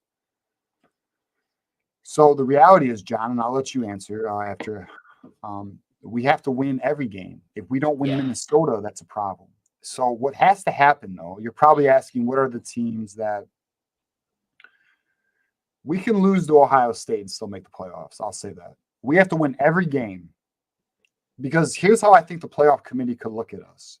They're going to look at us and be like, oh, they're offensively challenged. So if we have a 3-loss team here, and John, I want to get your take on this. If we have a 3-loss team, let me ask you this, John. If we have 3 losses, let's say we lose to Oregon, let's say we lose to Ohio State, that gives us 3 losses because of Texas. F you, Matt Miller. If that happens, do you think we get in the playoffs? Yeah. So here's what I think. I think that 9 wins will not get it done. Period. Right. So Ohio State is the 1 loss we can take. It's either and it's either Ohio State, which, by the way, I think they have a lot of weaknesses. And I know that's gonna rile up the Rod and Sean, but like what I saw against Marshall is a team that can be defended.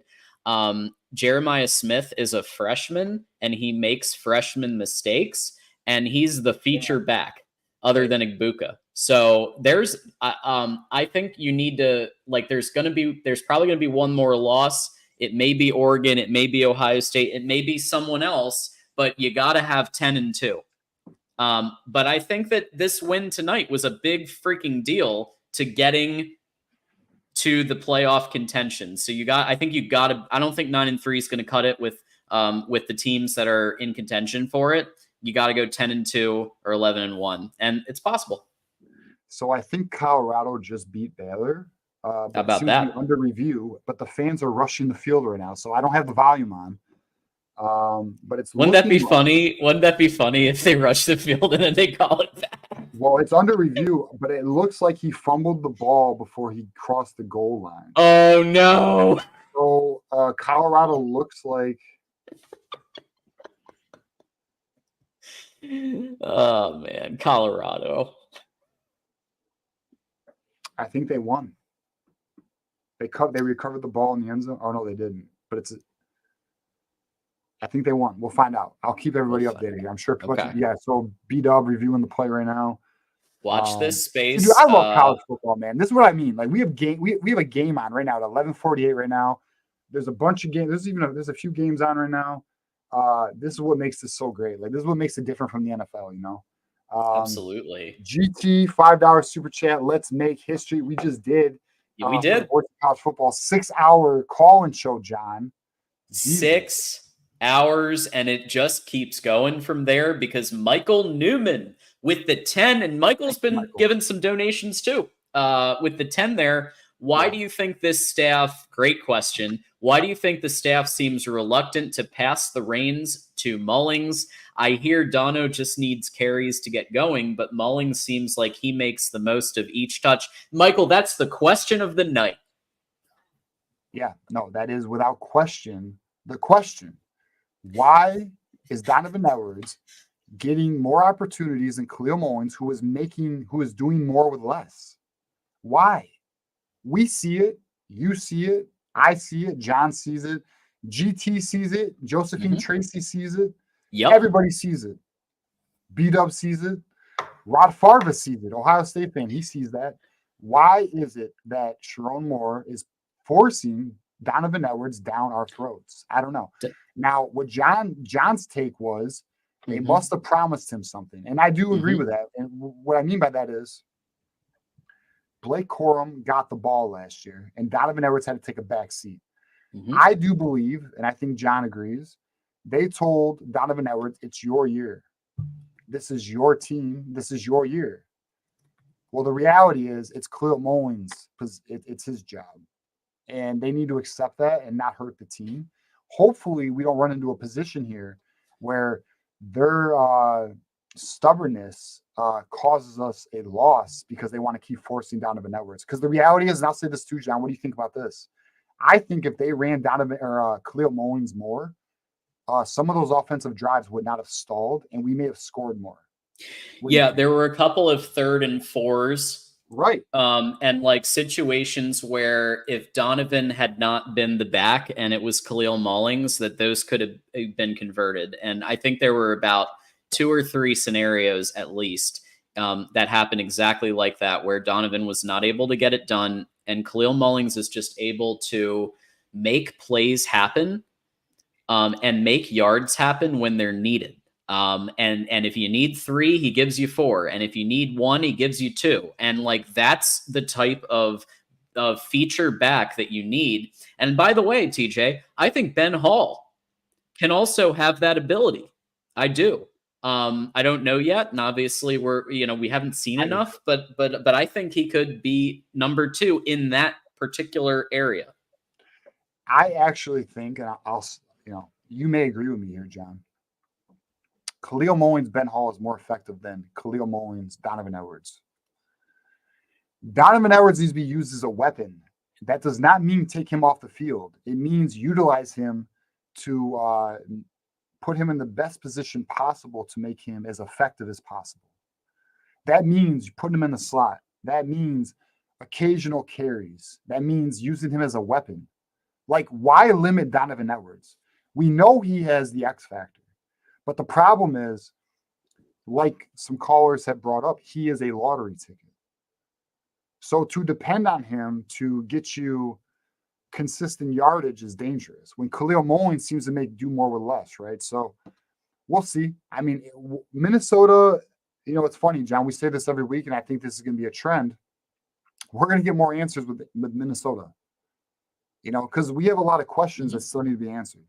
And this is one of them. Yep, absolutely. Josephine with the 5. This might be a crazy thing to ask, but Minnesota has outscored opponents 75-0 in their last 2 games. Could Mish take them too lightly after this high? I mean, of course, any team could take any team too lightly. But I think, maybe I'm taking them too lightly, but I think we'll be okay. Yeah, I mean, they struggled against a North Carolina team that, had some problems today. And I mean, their 2 last opponents, Josephine, were teams called Rhode Island. And who's that? I mean, Nevada. So I mean, yes, like technically you are correct. However, those are those are bad teams that they did that to. Right. So just got to put it all in its proper context. But thanks for the 5. Michael with a couple more coming here. So the 2, just want to mention Mullings is also a senior. Yeah. I mean, he's a veteran. Yeah. I mean, but so is Donovan Edwards, is he not? Yeah. Yeah. I mean, and just to give my full take on that, because you alluded to it, TJ, on Edwards, I believe that after Blake Corum decided to come back, and he wasn't expected to, but he did decide to do it, thanks to the 1 more year fund. He decided to come back. Donovan kind of got into his head, and he, as we know, he really didn't shine except for a couple of plays against Penn State and then Washington, which were wide open holes, right? So he had to make one maneuver and then go through. So he was, I believe, and I don't have like the intel to prove it, but I believe that he was told, you know what, Donovan, here's some NIL, and please don't go to the NFL, because if you come back, we will promise you at least half of the starting running, or you'll be the starter to start the game, and you'll have at least half of the carries in the backfield. That's what I think happened. Can't prove it. That's my guess. Michael with the 5. I just don't think it's even good for Dono. If he wants to go to the league, 3.8 yards per carry as a between the tackles back isn't going to do it. Yeah. Yeah, you're right. I mean, if you want a spotlight in the, to get it, like there are players like the Deebo Samuels of the world in the NFL who are utilized in special ways. And he's not Deebo Samuel. No, but I'm saying No, but I'm saying, like, if you want to give Donovan the best chance of going into the draft at a decent area, you got to play call effectively for him, and running him up the middle isn't the way to do it. So I'm with you there, Mike. Yeah. Yeah, and that's the thing is, like, why are they forcing Donovan Edwards to be a between the tackles runner? I don't know. They promised him something is what I think, but I think they're trying to make him that, but he's not that. You know, he's not that. He's good, but he's not that, you know. So we've had Evan here waiting very patiently, and I'm just going to throw this up just in case. Don't hate me, but we're just trying to be cautious. But we got Evan here in the house. How you doing, Evan? Good, John. How are you? Life is good. Big victory. TJ, are you here? I'm here. Do you remember my prediction? I can't say I do, bro. Yeah, I wouldn't either. Michigan 27, USC 20. So Michigan 27, USC 20. So you essentially almost got it. Yes, look at that, Nostradamus. They would come out with their hair on fire, and they did. Problem was that didn't last the entire game. It just was the first half. But it seemed like enough. That defensive line went crazy. This is what I was expecting at the beginning of the season. Like, the best defensive line in the country. Like, Josiah Stewart around that corner, that first sack, that was scary. It looked like he was running a 40. Like, just it was like when somebody has an offsides and they have to call the play dead because he's unimpeded to the quarterback. That's what that play was. That was crazy. Josiah Stewart looked like something special today. I mean, he really I think what we're seeing is a player who is he's not thinking, he's simply reacting. He's playing at another level, right? I mean, Josiah Stewart, in my opinion, what is his sack total this year? Let me look that up. Because it's got to be, 5 or 4? Let me look. He had 2 week 1. He had 2 sacks today. And 2 week 1. He has 4 sacks on the year in 4 games. He's averaging a sack a game right now. Okay. Yeah, that's nice. That's legit. Yeah, I do got to give it to Miller Moss. He is a dog. He got absolutely whipped the entire game, and you would not know it by, the passes that he was actually able to get off. Yeah, it's impressive. Yeah, Miller Moss is arguably, I would say, the best quarterback in the Big Ten. Some people will say Dylan Gabriel. I'm not impressed right now. Drew Alvarez looked better. Will Howard's not. Take that, OSU. The quarterback at Indiana, I think his last name is Rourke. He looks good. But yeah, I mean, we literally see, that's the thing that I don't think people are appreciating enough is Miller Moss. We just went against a Lincoln Riley offense with arguably the best quarterback in the Big Ten. And we just won against a team, and we won being one-dimensional. Like, we need to appreciate that because, I mean, looking at the schedule, and I've already talked about this. I mean, Washington's going to be tough because it's on the road. Illinois, but I feel good about all of it. I mean, being a playoff contender is on the table. I mean, I don't think it's off the table. I think Oregon's going to improve. I think we're going to be a better team. I think, to be honest, I don't think Ohio State fans want to acknowledge this. We're better than they realized, is what I think. Yeah, I think Khalil Mullings is a man possessed. I think the biggest compliment you can kind of give a ball carrier is that they make you take them down, which sounds so simple. But if you watch any game, like, it really doesn't happen all that often. Like, I'd say like 90% of ball carriers will like give themselves up. It's like, oh, there's a guy there, like, he's going to take me down. And they just kind of like leave their legs, But Mullings like always keeps his legs under him. Like, that's how he made that run at the end of the game. Like, they just kept hitting him, but it was like, take me down. And no one tried. They just kind of like bumped into him, and then he just took off. No, you're right. I mean, Khalil Mullings looks like a pure runner. He looks like somebody who is naturally, this is his natural position, even though he was a formerly a linebacker. He looks like a better runner than Hassan Haskins to me. His balance is natural. His vision is, you can't, in my opinion, you can't teach it. I just get flustered by like, what is the coaching staff looking at? Like, I don't understand. I mean, is it because Edwards was the cover of College Football 25? Is it like, I know Edwards had a hard year last year, but I mean, the reality, we need a meritocracy right now. We don't need handouts. We need players who produce.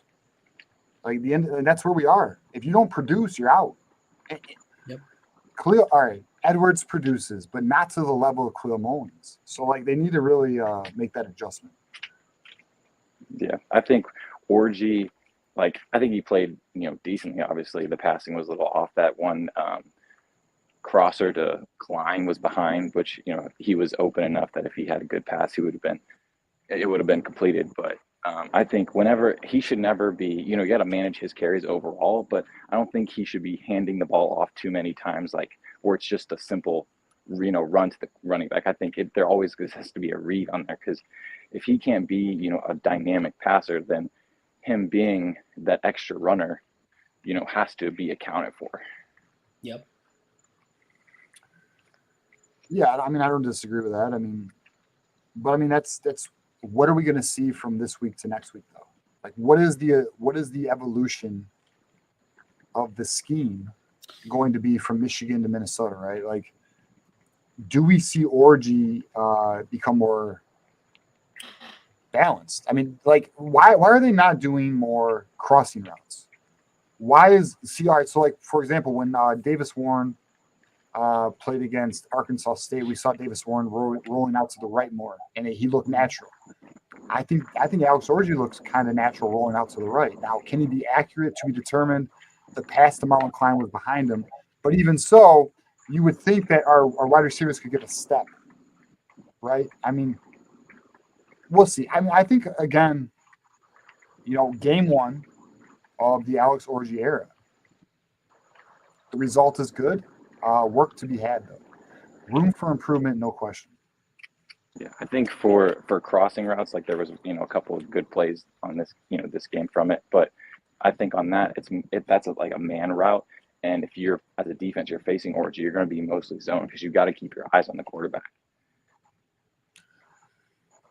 Well, you would think, but if you can get a team in man, so what you do is you do pre-snap reads, you do you do things to identify if they're in man or zone, and you can always audible, right? So this is where Orgy has to become a chess master. He needs to get a better feel for the game, because if they are in zone, then you go with the call the coaches are giving you in the in the earpiece, right?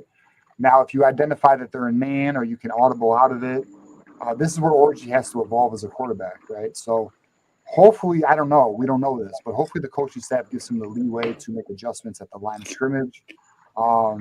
These are the next steps in the evolution of Alex Orgy. I mean, again, like, I think something now. Do I think Alex Orgy is Jalen Monroe? No. But do I think Alex Orgy is going to be a better quarterback in 5 weeks than he is today? I do. And I think we need to really acknowledge that. Like, I don't think 32 yards is going to be the Alex Orgy standard. Let's hope not. But I will say there were two things I liked that did change schematically today. Yes, I want more crossing routes, but let's at least give the coaches a little bit of flowers in realizing going shotgun and going high octane pass is just not going to work this year. They went more pistol. They went more. They brought back the I formation with Bredesen. I like those things. I'd like to see more option. I'd like to see more RPOs. I'd like to see more play action. But is it a start? Were there changes in the philosophy? Were there changes in the scheme? Yes. Do there need to be more to go the rest of the season with one more to go 10-2? Yes. So both are true. Yeah, and there was some RPO. I saw some RPO. I saw probably 3 to 4 RPOs. we'll see though. I mean, I want to look at the Pro Football Focus numbers once those come out. I think Michigan's still trying to find itself. I think the good news is we are finding ourselves while we're winning. And, Matt Miller is going to be on here in a little bit. Texas might be the hardest test for everybody. Like, that's a legitimate, debate point. Texas may very well be the number one team. Who has looked good? Not Georgia. Ask Kentucky. Yeah. Every team has had their weaknesses. Texas. That's Texas it. Yeah. I mean, so I think it might be potentially possible, likely, that Michigan is trying to find itself and they win against the number one team in the nation. And that's why that looks so bad. And let's be honest, when it came to the first half, Michigan actually looked like they were in the game. Okay. They just unfortunately couldn't stop Texas on third down. And they made some bonehead decisions, putting Orgy in when Davis Warren was driving the team down the field, whatever. The point being is, I think we might have a better team than we might be realizing. The reality is, and fans do this, I do this, it's not perfect. There's areas of concern. But, I think Minnesota, I'll be honest, I think I know the Arkansas State game wasn't great, but I think Minnesota we're gonna destroy Minnesota. I think Michigan's starting to find itself. I think so. Yeah, Evan, can you give us we got a bunch of callers, including our host of Texas and SEC coming up here next. So if you can just give us a final thought, we do appreciate you calling in, though. Final thought is Jair Hill is sticky. He's done a lot of miscommunication errors in zone, but when you put him on man-to-man, he is all over those guys. That last play on defense, when he got interfered with, but still broke up the pass, I think he is a dog, and he's going to be great. I agree with you. He's better in man than he is zone right now. And I think the reason why that might be is because I think the complexity of the zone scheme right now, I think this is where more time on task is going to help the defense. Jair Hill is not a player to give up on. That's not he has a lot of potential. We'll see what the boys can do. I think this week showed us a defense that can be dangerous. And we finally have seen that week 4. And it took week 4. It took week 4 to see. This defense we saw today was not the defense who played Fresno State, was not the defense who played Arkansas State. Now, Texas, a little bit, but not in the second half, right? So the team seems to be finding itself. Let's see what they can do as we move forward. There we go. Thanks, guys. Go Blue. Hey, thank you. Go Blue, Evan. Thanks for calling in, man. All right. TJ, you're just moving right along here at the Voice of College Football. We have coming up here, as we've talked about, we're building this network out. It's very exciting. And because of that, more shows are coming, more shows are starting. And so our buddy Matt Miller here is here, and he's now hosting Texas Longhorns Live and SEC Live. Matt, thanks for stopping by. Yeah, no problem. I get to dunk on Oklahoma twice this week. It's going to be awesome. So, there you go. I'm going to have a whole segment dedicated to their fan base because I had a video, 2 months ago now, because Parker Thune said something asinine, stupid, whatever you want to call it. He said Oklahoma was more talented than Texas, which was beyond dumb. And I made a video just, hitting back on that with proof. And I got 250 comments on a video that only got 2,500 views. And it was Oklahoma fans. A couple of the things came off the top of my head. Jackson Arnold is better than Quinn Ewers. Jackson Arnold got benched tonight. So, my God, no, he's not. One. Yeah. There were so many other dumb things. There were a couple funny ones. I'll give them that. But we'll go through those. But you guys finally leaned into what you have been all along. And I did not understand why Davis Warren started from the beginning of the year, because this team, to me, is it going to win a national championship? No, but to reach its ceiling, you always had to be this smash mouth running team, and you finally leaned into it. Now, do I think you can beat Ohio State and Oregon the way you played today? No, but I do think you can. Yeah, but I do think you can win every other game on the schedule if you literally copy this game plan. I really believe that. All right. So I agree with everything you said except Oregon. Jimmy, are you really impressed with Oregon? They don't look impressive to me, Matt. No, I agree, but I think their offensive line is better than USC's, and I think that would give them because USC their left tackle, holy shit, That was he's like a bad. turnstile, like That's at the literally what I subway. tweeted. I literally said that is a turnstile at left tackle. It was so bad, and Oregon's not great on the offensive line, but they're better than that. Yeah, And that's why I think Lanning can coach those up. And their defense is also going to be a little bit better. USC's defense isn't bad, but it's not great. And that's the thing too. So I had this tweet from week 1, and so far the first 2 points have lived up pretty well. I said my top 5 overreaction week 1. I said USC, they beat the most overrated team in the SEC. Yes, they are good, but they are at best the 4th best team in the Big Ten.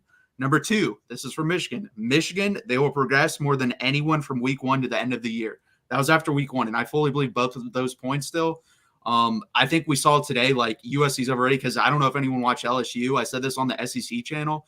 LSU's defense isn't any better than it was last year. They gave up 17 points to UCLA, who scored less on Hawaii. Hawaii gave up less points.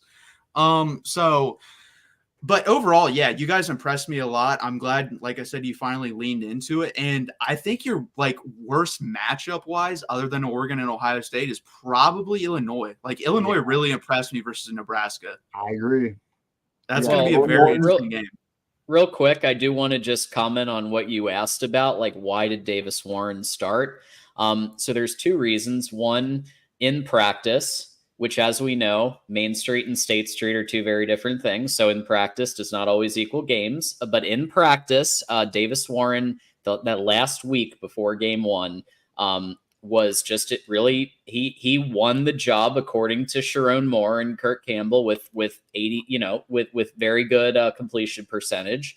I also think that they didn't see Alex Orji as anything more than a 1-year stopgap, if that. And you've got quarterback and wide receiver recruits who saw what Michigan did last year, and they're like, well, where's the passing? And the people were sold that there would be more passing this year.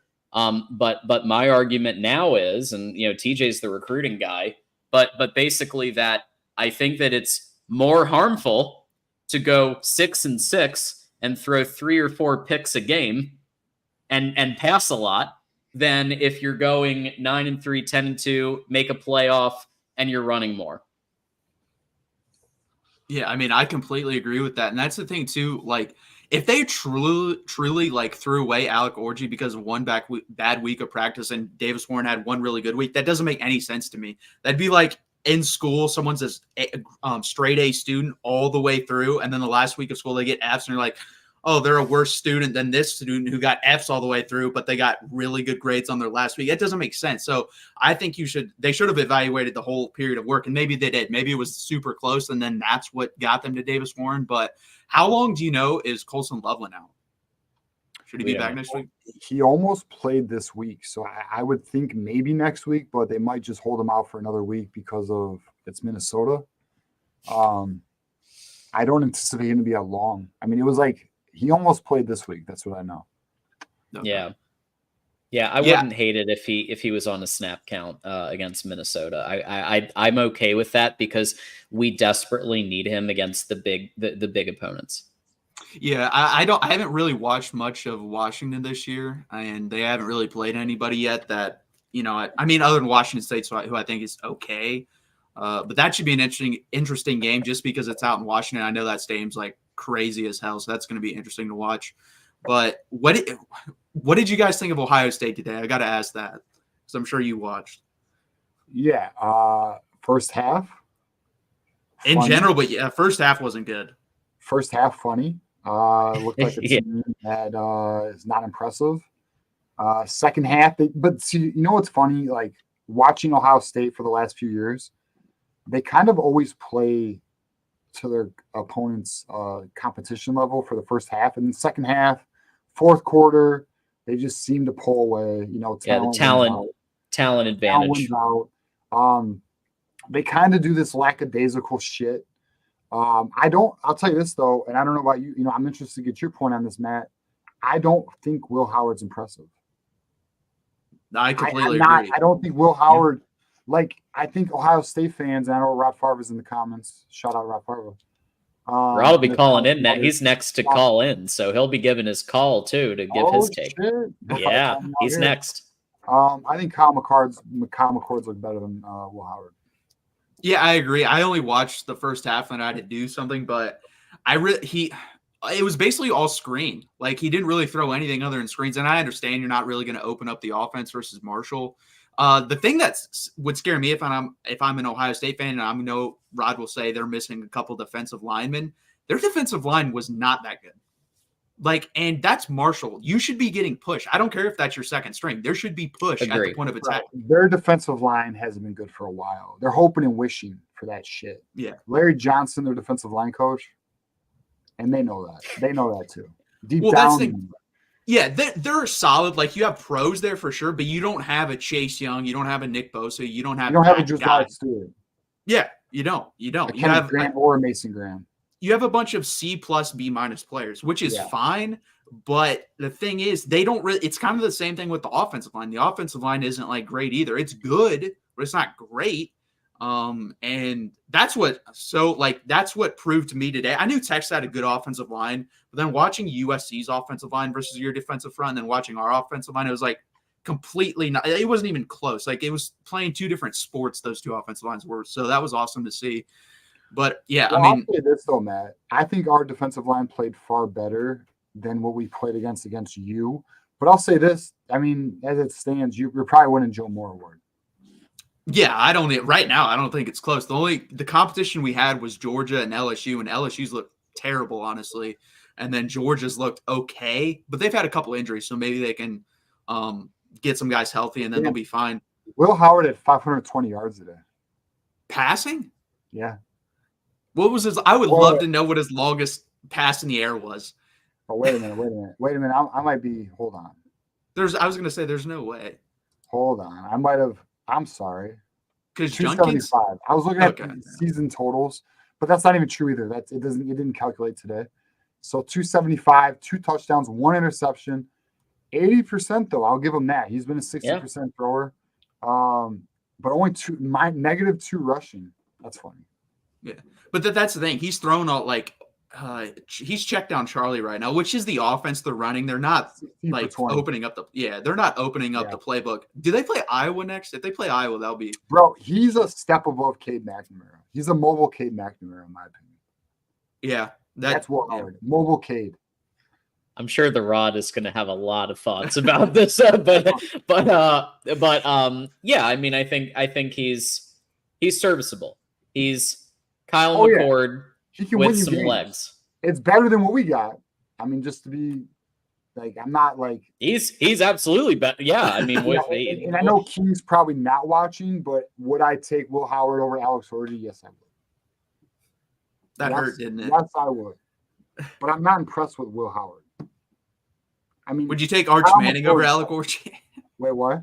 Would you take Arch Manning over Alec? Hell yeah! Oh, yeah, you son of a bitch. You piece of shit. Come on now. You know what you're doing, Matt.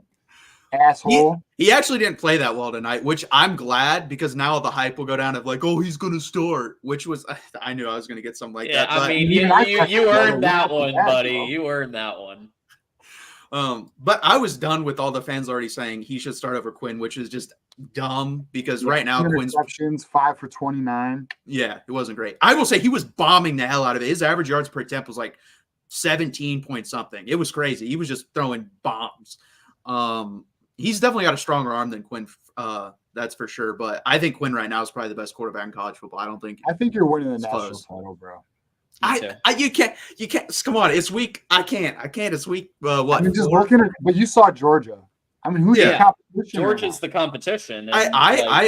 So on the SEC show, Tyler and I agreed on this, and I was surprised. I have Texas and Tennessee as the top 2 teams in the SEC. Tennessee won today. Tennessee's good. Tennessee's legitimate. Like, they're really good on defense too, which is interesting. But Nico, I will say, Nico's not as good as people think he is. They want him to be good, and he will be good, but he's not great right now. He's good. He's solid, but he's not great. GT would like to offer, in addition to $5, he would also like to offer his last remaining kidney, if you're willing to give Arch Manning over to Michigan. GT so that's pretty. Yeah, he's taking one for the team here. We appreciate GT. I also allow GT to give up his kidney for Arch Manning. Kidneys go for, fair what, a couple $100,000 on the black market. Yeah, so know. maybe we can go work on the something black out. market. Do what you got to do. Give us Arch Manning.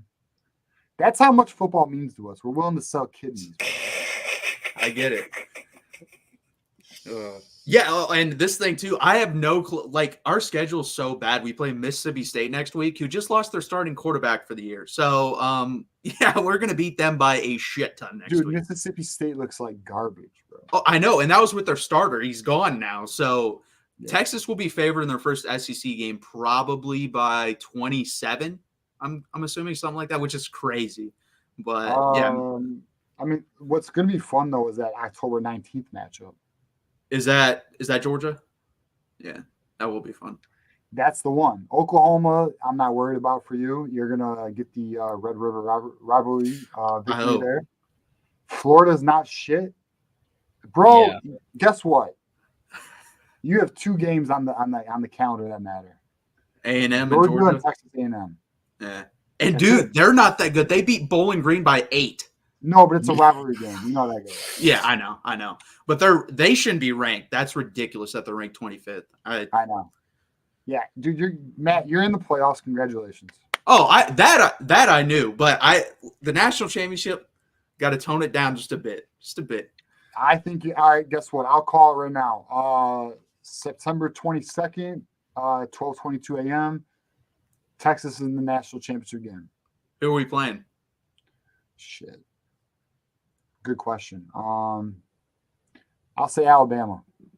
Okay. Ooh, that's a good call. That's who I had us playing in the SEC championship game, so I could see that. Yeah. I mean, that's who I think is the most complete team. Yeah, that's I'll fair. go Alabama. I think Georgia, for some reason, they look off. Ole Miss, I think, has weaknesses defensively. Tennessee, I know you think Tennessee's sound.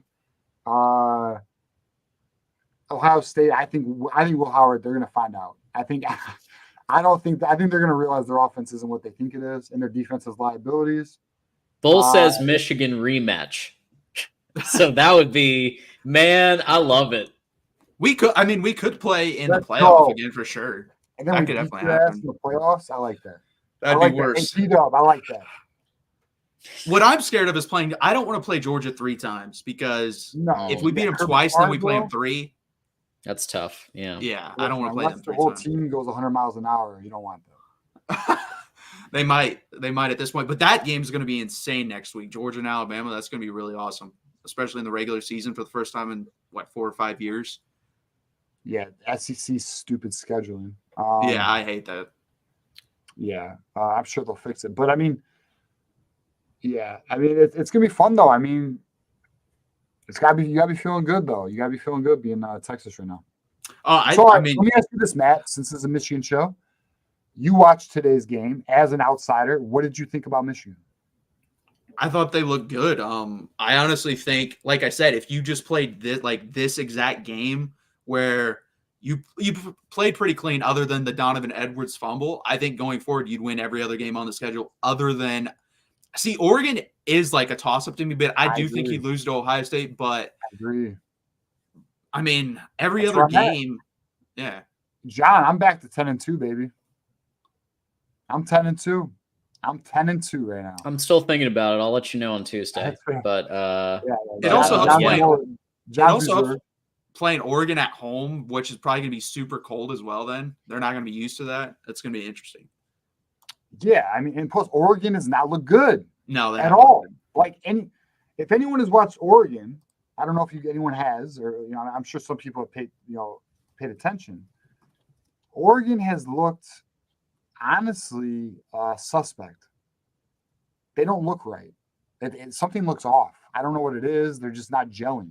Well, that offense is also very gimmicky. Like, Dylan Gabriel doesn't have the biggest arm, so he can't really push the ball down the field. It's a lot of screens, a lot of drag route shit like that. Like last year, Bo Nix had, I think, more than half his completions came within 5 yards of the line of scrimmage, which is fucking insane. So, I mean, I think you guys match up well. I had you preseason beating them, so it would not surprise me. I don't know. it's such a like small lane you guys playing. Like if you turn over the ball twice in that game and Oregon doesn't turn over the ball, they're going to win. So that's why I'm saying I don't know. Yeah, look. Yeah, go ahead. I was gonna say, I mean, they had a tough matchup against Idaho, tough matchup against Boise State. I mean, they beat Oregon State, whatever. Jonathan Smith's gone. We're gonna find out. I think Michigan State is gonna tell me about Oregon because Michigan State looks like a football team. Yeah, they do. Yeah, they look like a football. Now they're not good yet, but they look like a football team. So I will know against Michigan State what Oregon is, and then when they play Ohio State, we'll get a reality check of Oregon. Yeah, for sure, and it's going to be interesting because they did lose to Boston College, so that's fun. Yeah, that was a good game though. It was very close. Boston College looked good this year though. That is true. B.O.B. Yeah, that's okay. So that's what I was going to ask too. This will be my last thing. There was a couple hours ago you were talking to someone that said Brian Kelly up to Michigan, or maybe it was UTG that said that. Would you want like if everything went downhill? Yeah, I wouldn't want to meet. No, So I don't know if you know this, Matt. His agent, who last year when when Jim Harbaugh left to the NFL, his agent pushed to the media that Michigan was, or I don't know if it was Michigan was interested in Brian Kelly or that Brian Kelly. The name got put into the Michigan head coaching position, and that was through his agent. That was not through Michigan.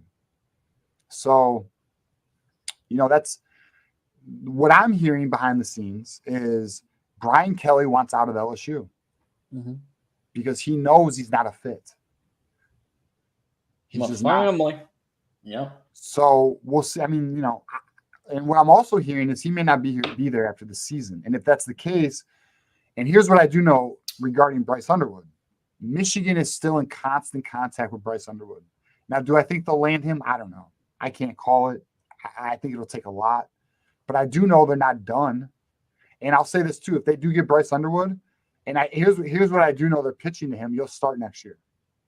I know that. You know about Bryce Underwood, right? Oh, yeah. Okay. So they are pitching to Bryce Underwood. You will be our starting quarterback next year. I know that. So does it transpire into anything? I don't know. I know he likes LSU. I know his family likes LSU. But I do know that Brian Kelly might be on a hot seat right now. So we'll see what happens. But no, Brian Kelly is not the answer for us. Kalen DeBoer was the answer. That was the answer. That was the correct answer. But he went to Alabama. So, and rumor was, by the way, behind the scenes, Kalen DeBoer was interested in Michigan. I'm not shocked by that because I think he's a Midwest. Am I wrong on that? I'm trying to think where he coached. Like, he went to Indiana. He was in Indiana. Okay. Yeah, and I'm trying to think where he coached before that. No, that was Sioux Falls, I think. So I guess that's not Midwest technically, but there was rumors, legitimate rumors that Kalen DeBoer was actually interested in the Michigan position if Jim Harbaugh left. But Alabama, as soon as Nick Saban made his decision after that loss, they went all aggressive. I mean, come on, it's Alabama, dude. Like, you're going to get everything in the world at Alabama. Yeah. You are the president of the state. Well, and that's why Well, that's why you see him doing so well in recruiting too, because they were holding all this money back. Because Nick Saban got discounts on NIL. They know like the future earnings, so they had so much money saved up, and now you're seeing them spend it. So it was all in the book. The price, what it takes to win in the NIL era. It talks all about how people would take discounts on NIL because of Nick Saban, and Nick Saban in recruiting, they actually went into some of what Nick Saban did on the recruiting trail, and they really made he did make the players feel special and like that. Like he would take them on the tours of his house and Miss Terry and all this stuff, and it was actually pretty fascinating to read that part. Obviously, once he left, there's a funny story about DeBoer trying to keep Julian Sayin because Saban obviously won him over, and then DeBoer, he made Julian Sayin like wait in the waiting room, and then I think he was like mispronouncing his last name or something, and it just like did not make him feel special at all. And he was willing to go. He was willing to ride with DeBoer, and DeBoer bungled the. So that kind of maybe took my excitement for DeBoer down slightly, in that if he's having that kind of trouble keeping a Julian Saint. The Rod, we'll get to you, but that was in the book, so I'm just saying what was in the book. I believe that. But yeah. And that's the thing too. Like if you listen to Kalen DeBoer, you can tell he's like an X's and O's guy. He's not a super like big media guy. He loves X's and O's. He's not like he can be the leader of a program. Obviously, he's proven that, but he's not the guy you want talking. That's what I like about Sark. Sark seems to hit it on all sides. I haven't really seen any downside of that yet. Sark is a legit ass coach. I do too. Sark has Texas exactly where they need to be. I think recruiting is exactly where it needs to be. I think the team is exactly where it needs to be. I think Texas is a problem. Like, I mean, just as an outsider looking in, I really think Texas has the entire program structured correctly, from NIL to recruiting to development to future Arch Manning. You have someone you can hand the torch to after yours. You guys are built for success. You guys are literally in a position to reload. Like, I really think Texas is, I look at Texas almost in the same light. And now, granted, no, you've not had the success of the teams I'm about to name, but I look at it in the same light as a Georgia and Alabama right now. Simply because you're built for it. Now, not that you had the success, right? Like, you still have to achieve it. You still got to win. But the program is built to succeed. And this is the key that I tell to our community all the time. Because people are like, oh, you don't want to pay players, blah, blah. No. The top teams pay players, but you need a leader. Sarkisian is a leader. That's 100%. And that's what thing too. Like, he's learned from his mistakes. He's open and honest about what happened in USC and Washington. Like, I was an arrogant young kid who was obviously an alcoholic and an asshole, and I learned from my mistakes. He tells the story to the team before every year of what happened and why he is where he is today and everything. Like, I've been through Charlie Strong. I've been through Tom Herman. I like Charlie Strong as a human being. I hate Tom Herman on everything. So I'm glad that we finally have someone like Sark to represent the program. So it's been awesome for that. But you know what's funny, Matt, is we have one of your favorite people on our staff right now, Brian Jean Marie. He's a terrible coach. Good recruiter, terrible coach. Bro. I know he was your former recruiting director. Yeah. Bro. Not getting it done. No. And I'm pretty sure shit. Yeah, I'm pretty sure our linebackers were that. I'm pretty sure he got Malik Jefferson on campus. He was like the number one player at linebacker a couple years ago or a while ago. And then, when he was like, I'm pretty sure he coached him too. And he was terrible when he was the coach. And then when he left, he was good. So it's definitely him. He's not a good coach. So I would definitely, you probably got to get rid of him. But last thing. So Kalik Lockett, where did you hear this about him, like possibly decommitting? Because I haven't honestly heard that yet. So I can't. You don't have to tell me the source, but like, do you know? No. So I don't remember the team. I actually think it might. The teams that I heard, like when he recruited us, it was Alabama and A&M were 2 and 3. There is a team, and I can't remember right now, so I apologize. There is a team that is aggressively pursuing Khalil Lockett. And if this happens, I've gotten word that if that occurs and Khalil Lockett does leave your program, Texas is prepared to go aggressively for Andrew Marsh. Yeah, that's their next target is Andrew Marsh, who's from Texas. And quite frankly, Andrew Marsh, I don't know if you know about him. He's a dog. He's really good. He's committed Friend to of the program. We'll see, though. I don't know. I mean, see, here's the thing about what you're in right now, Matt. It doesn't matter if you win. What matters is the package you are offering to these kids. That's where we are with recruiting right now. So Khalil Lockett can be, and now look, all right, I'm not going to assume because I don't know, but the word is behind the scenes, what's going on right now is Khalil Lockett. It's possible he may go to another program. I can't remember the name of it right now, so that's on me. I should know that. But not just Khalil Lockett, but like players can be persuaded to go to different schools because of the packages they are given. And as the recruiting season's coming to a close, which will be December, National Signing Day, pitches will be more aggressive. We are right now, and Moose isn't here, but me and him talk about this all the time. Andrew Olish is getting pitched. Ivan Taylor is getting pitched. Kainoa Winston, is getting pitched. These are players we need. Andrew Marsh. And just so you know, anyone, shout out to Moose. He's not here. I wish he could hear this. Moose is putting in overtime right now to make sure Andrew Marsh does not leave Michigan. I will not go into any details on what that means, but Moose is putting work in. But yeah, so long story short, these kids are very persuadable with the current landscape of NIL. It just is what it is. So we'll see. I mean, I don't have any word that Khalil Lockett's jumping in or flipping to another program right now. And I do wish right now, reality is it's irresponsible of me to not know the program that's trying to do this. But I have heard that there is a program, and I did know the name of it. I can't remember right now, who is trying to flip Khalil Lockett from you guys. It is an SEC team. I know that. It's an SEC team, but I don't LSU? I can't remember the name right now. Could it be LSU? I do actually think it is LSU. Okay, that makes sense. I don't know for sure, so I don't quote me on that. I just know it's an SEC team.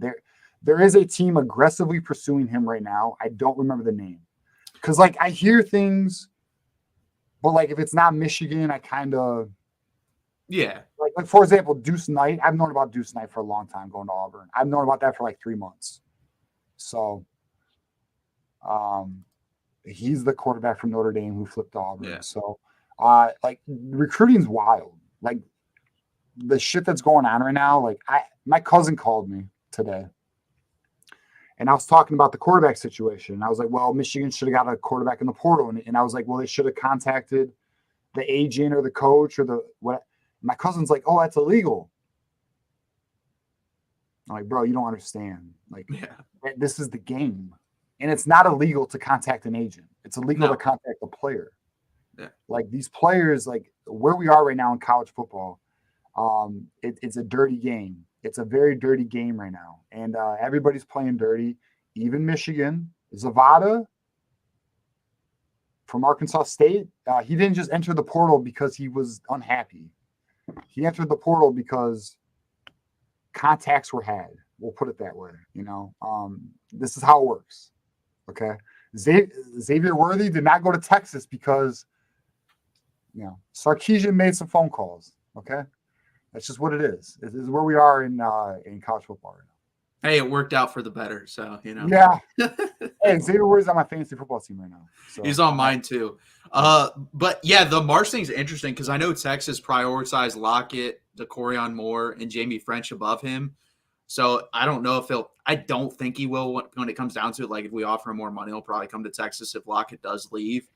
But yeah, it's interesting. And I know LSU's trying for someone at wide receiver because they've lost out on French, Lockett, and DeCorian Moore decommitted from them. So. Stole Philip Wright. Yeah. They need people. They've stolen 2 or 3 guys from us too. And that's what's interesting because if Brian Kelly leaves, that's going to help out Texas a lot. There's going to be 3 or 4 more guys coming back to Texas. Yeah, there's word that it's not looking good. I'll say that. There's some unhappy people at LSU right now. Yeah, it'll be interesting. There could be a lot of SEC jobs open, honestly. So that'll be interesting. Well, look, we're in an arms race right now. I mean, college football right now is about winning. Florida, that's going to be open. Yeah. Florida State. I mean, Mark Norvell just signed that contract. Yeah, so 10 years. Yeah, that even if they won today, I think. So even if they did. Yeah. So even if they go 3-9, he's still going to be there. But that's the thing too. That's the perfect case of the example of you cannot fully invest everything into the portal because you saw the absolute best possible scenario last year for them, and you're seeing the absolute worst scenario this year when you don't have a foundation of high school recruiting. You have to have the foundation of high school recruiting. 100%. A successful program has a foundation of recruiting, and then you supplement through transfer portal. But you have to have a leader. You have to have a CEO. If you don't have that, you could be Miami's looking better this year, but you could be A&M, right? You could be what's another team who buys players? I'm trying to think on that level. Florida didn't really get it. Florida State does. I mean, for the portal. Yeah. Oh, Florida State's aggressive as shit. They do something that's wild as hell that I've talked about. I'm not going to talk about it now because I'm just going to. They do something that is one of the most aggressive things in recruiting.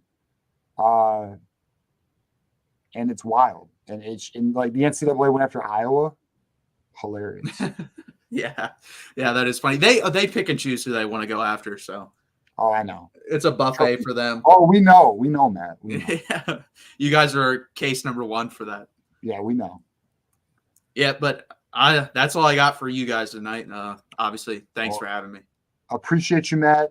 SEC show. I'm gonna let you know I am a fan, bro. I watched you and Tyler, and I watched it to watch it. But then I actually was I enjoyed it a lot, bro. I won't let you know. I think you and Tyler on the SEC show are epic. I think you guys bring the heat. I think you guys know ball. I'm excited for that show. I'm looking to find you Texas channel. We're looking to get that to the next level. We'll get it there. But yeah, Matt, I appreciate you, Matt. I think you're a damn savage. You're a samurai. You got a samurai sword in terms of your mind. So just keep bringing that heat, bro. Shout out to Matt. Anyone who's a fan of college football, SEC channel at the Voice of College Football, check it out. We got a lot of content there. Texas channel at the Voice of College Football. Matt's bringing the heat. Shout out to Matt. Fuck Texas. Appreciate you though. And as you know, it is always go blue, bro. Yeah, thank you for that. That was nice. And also subscribe to the SEC channel because a lot of LSU, Missouri, and Oklahoma hate coming this week. So subscribe and watch that. Oh, we're gonna get their ass, bro. Thanks, Matt. And yeah, everybody check out Texas Longhorns Live and SEC Live at the Voice of College Football. Thanks, guys. All right. Later, Matt. Okay. Wow. Y'all. I love Matt. He's a fun dude. He knows his he knows his football. And let's everyone here, Michigan faithful, let's go and support the other shows, the Voice of College Football Network, because there's some really good content that's being put out there. And let's I know a lot of you already are. I've seen y'all at the USC show. I've seen y'all at other places. Let's keep supporting these shows and let's keep growing them because yeah, Mark and everybody they're just putting out great content every week and every show. So bro, I'm just gonna keep it real. This network is we're coming. That's what I'm gonna say. We're building this thing to a juggernaut. I'm gonna let you know that right now. As someone who's a part of the operations of it, big plans. A lot of things are coming. We have more shows coming. Actually, next week. Yep, next week we have an Indiana channel coming.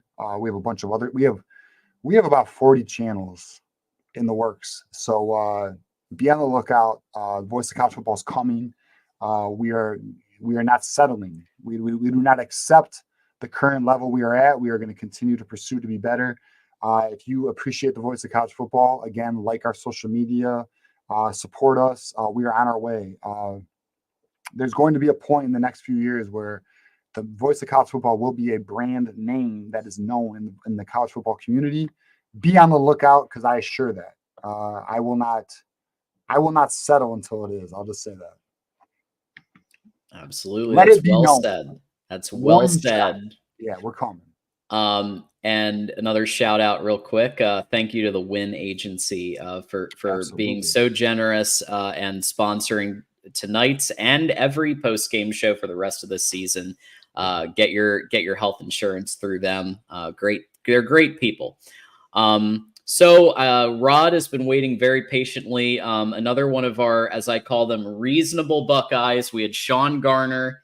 Now we got the Rod calling in. Usually in chat, he's calling in today. So Rod, great to have you here for Michigan Post Game. Hey, how you guys doing tonight?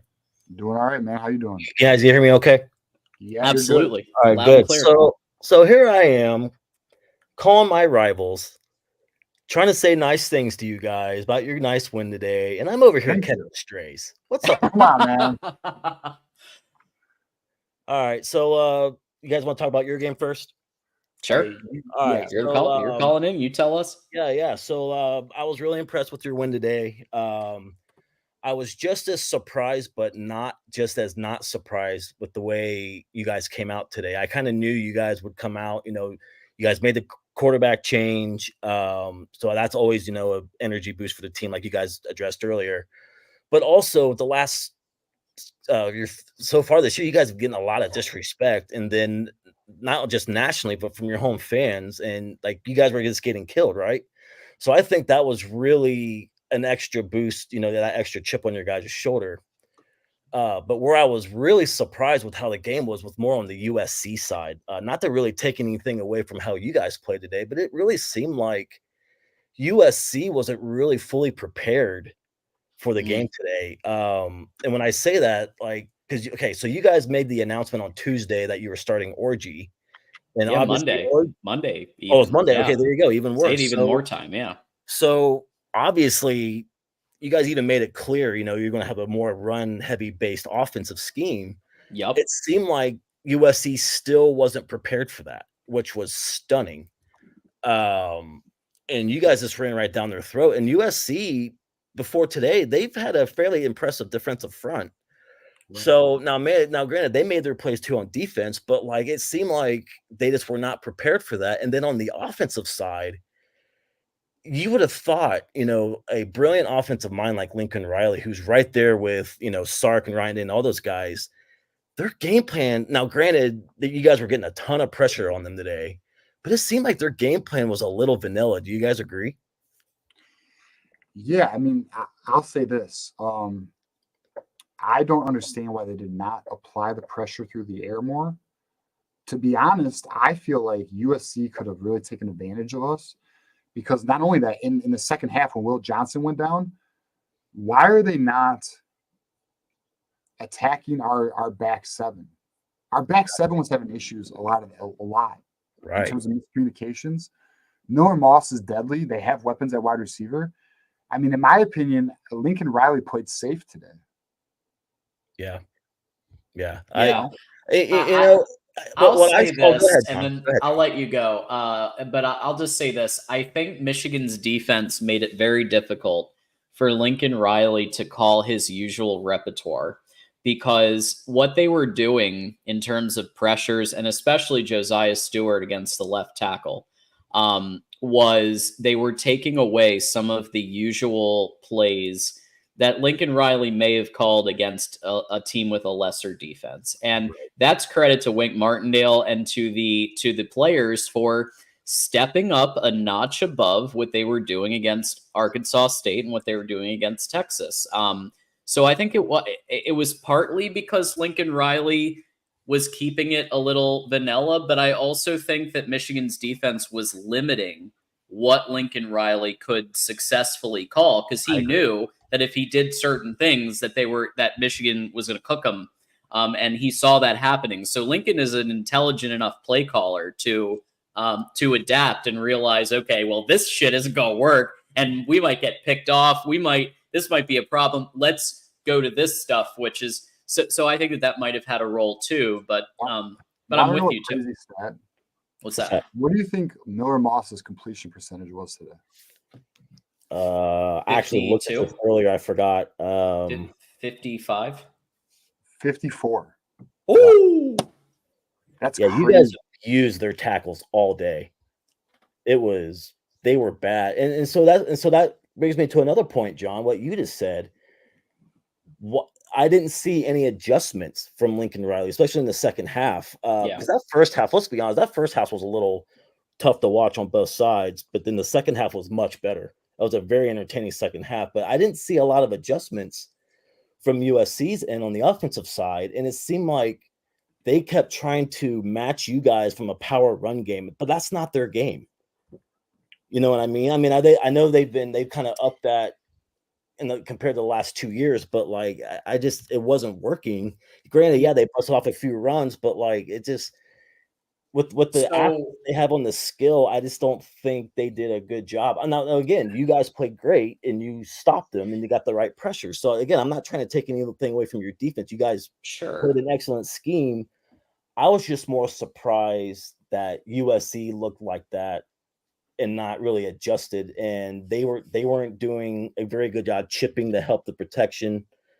So again, like I really don't know what to think of USC is what I'm thinking of. I mean, again, if they're a good team, you guys got a great win, solid win, all due respect.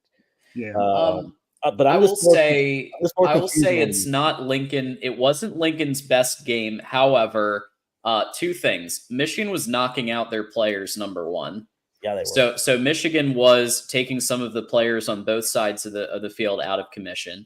So that's number one. And then number two is that I do think that Branch was starting to get open more in the second half, which lends to your point that the second half was a little bit better to watch on both sides of the ball. Like, let's face it, Branch was getting open more. That was partly on Michigan and miscommunications and things like that. But also, he's just a really damn good receiver. So that's to be expected that he's going to break open for a couple. But even with all of that said, I still was left a little bit wanting, given Lincoln's, history as a quarterback whisperer, Heisman Trophy, vending machine practically, that it looked like that. So even with all of those things that I just mentioned, it was still a little bit underwhelming. Do you think maybe they're just lacking wide receiver or skill player depth? Like they might be still a year or two away? A year or two away from what? Like being where USC wants to be, like a top-notch playoff contender, title contender. Well, I think they're on the right path. I mean, I think defensively, I think they're on the right path. I mean, to be honest with you, I think, to be honest, they look like almost a well-balanced team. I think the reality is, Rod, which probably isn't your name. No. If you've seen Super Troopers, I like Super Troopers too. Yeah. Leader of Cola. But I think Michigan just beat a good team today. I think USC is a playoff freaking caliber team. I really do. I do too. I don't know. I think maybe I'm just more expecting Lincoln Riley to be a little more ahead by now. But like again, they are going in the right direction, no doubt. I don't know.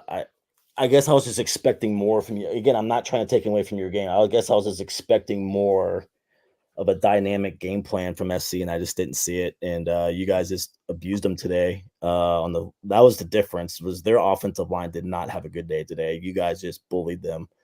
So yeah, great win. That definitely puts you guys back in the conversation. So good job today. So thank you. Let's ask, before you get to your next point, Rod, let's ask this. So Michael has a very relevant super chat for us. So do y'all feel like the vitriol between OSU and U of M has gotten worse? Feels like and I know you love these guys, feels like outlets like Buckeye Scoop are feeding off worse than usual vibes. I'm glad that got brought up, John. So as you know, because you and I have been, I am not a fan of Buckeye Scoop. Yes. So let me tell you all something about Buckeye Scoop. All right. So believe it or not, a lot of Ohio State fans actually hate that podcast. Yep. And here's why. They block even Ohio State fans who have just a shred of honesty and criticism about the team. If you just tell it the way it is, like, hey, we're not doing this good enough. Hey, we're not playing well enough. Boom, you're blocked. They just want nothing but avid homers. I once had a few people, so I don't go in there much, but I went on there one time when they had Chris Carter on the show. Okay. So I go, okay, I got to watch Chris Carter. Sure. I'm in there within a minute of being in the chat. Just saying, hey guys, how you doing? I got attacked by like 3 Ohio State fans because they see me come on this channel, interact with you guys. Shouldn't you be here trying to be cool with your Michigan fan? I'm like, are you serious? And it's a cult there. Like that is the worst place. Like every other Ohio State pod rips that place. So I only really go on because I subscribe to all the Ohio State pods, even the bad ones, just so I can get info anywhere, right? Sure. Are you subscribed to the Voice of College Football Ohio State? Do what? Are you subscribed to the Voice of College Football Ohio State? Yeah. So I'm subscribed to you. I'm subscribed to the Texas, the SEC, the West Virginia. I'm subscribed. Yeah. So I've been on the Mark channel since like 2016, man. So anyway, what was I talking about? Oh, with Scoop. Yeah. Really, where they're the most credible is their recruiting updates. And that's where the Nevada Buck guy got his start with his credibility on the message boards. And by the way, that guy's real name is Kenny Stickney, just so you know. He's a scumbag. So where that guy gets his inside info from, he's part of a long-time millionaire donor family at Ohio State. So that's how he gets his inside info. And the coaching staff, going back to Tressel, very well knows who he is and what he does. But for some reason, they just kind of let him do his thing up until him and Barton pulled that crap where they were paying that like backup punter to get team info. Yeah. And Yeah. that's JR from who's part of our Ohio State channel also has no love for so that's when Ohio same State thing. finally said, okay, you're done here. You're done here. So yeah, so Scoop, this again, this like a lot of things. Just take what they say with a grain of salt. Because even I don't think, even let's just say all the things you're being accused of, and even more, like the worst of the worst had happened with the things you're accused of, right? Even if that was all proven to be true, you guys aren't getting your title vacated because the Astros didn't get theirs taken. They got hammered. I just think in today's society, sports world, that's just an outdated kind of thing to do. That's just my opinion. You guys aren't going to lose that title. It is what it is. Even if you guys get proven to do all those bad things, which I honestly couldn't care less about all that. Well, plus, Charlie Baker said we want it fair and square, so it's not going anywhere. But Buckeye Scoop wants to think that it is. It is what it is. They get clicks, and look, I mean, the but one it's thing, wild. It's wild. The engagement. I mean, I'm like, look, if they need to use if they need to put Michigan's name in their mouth, so they can get their clicks every single day. It's literally every single episode that it's like, hey, we've got a new piece of information about the Connor Stallions NCAA. And it's like, dude, just talk about your own team, man. Just for like one episode, just try to like, have a title that's about your team. I mean, I know we talk Ohio State sometimes. I know we do, but but we're mostly focused on Michigan, But, and honestly though, we give respect to Ohio State. Like, Sure. Listen, do we talk shit like Will Howard? Yes. But do I say, hey, you guys play to win? And I respect that. Do I respect that their NIL game is top in in college football? Yes. Yeah. Do Chip Kelly said good things about Chip Kelly. You guys are motivated to win a national championship? Yes. But what I don't respect, and I'll say this, the lack of accountability for losses, the lack of reflection in the mirror by your head coach on the issues, the blaming of Kyle McCord, those are where we give you guys some crap. Yeah. But at the end of the day, Rod Farva, and I think you agree here, the rivalry is what makes college football even more fun. Absolutely, 100%. I don't like you guys. I respect you guys. We are elite programs. But at the end of the day, you guys push us to be better. We push you guys. There's no question. We push you guys to be better. Yeah. That's what makes it fun. Absolutely. I mean, let's be real. To a certain degree, we both live in each other's heads rent free. But I'll agree with that. At the same time, I think one thing people need to realize: our fan bases are a lot more similar than like we like to admit. I can make the same arguments too. You guys make a lot of lame excuses for when you guys lose too. But it's just like that's just being a fan. What, the ref on the fourth down? The what?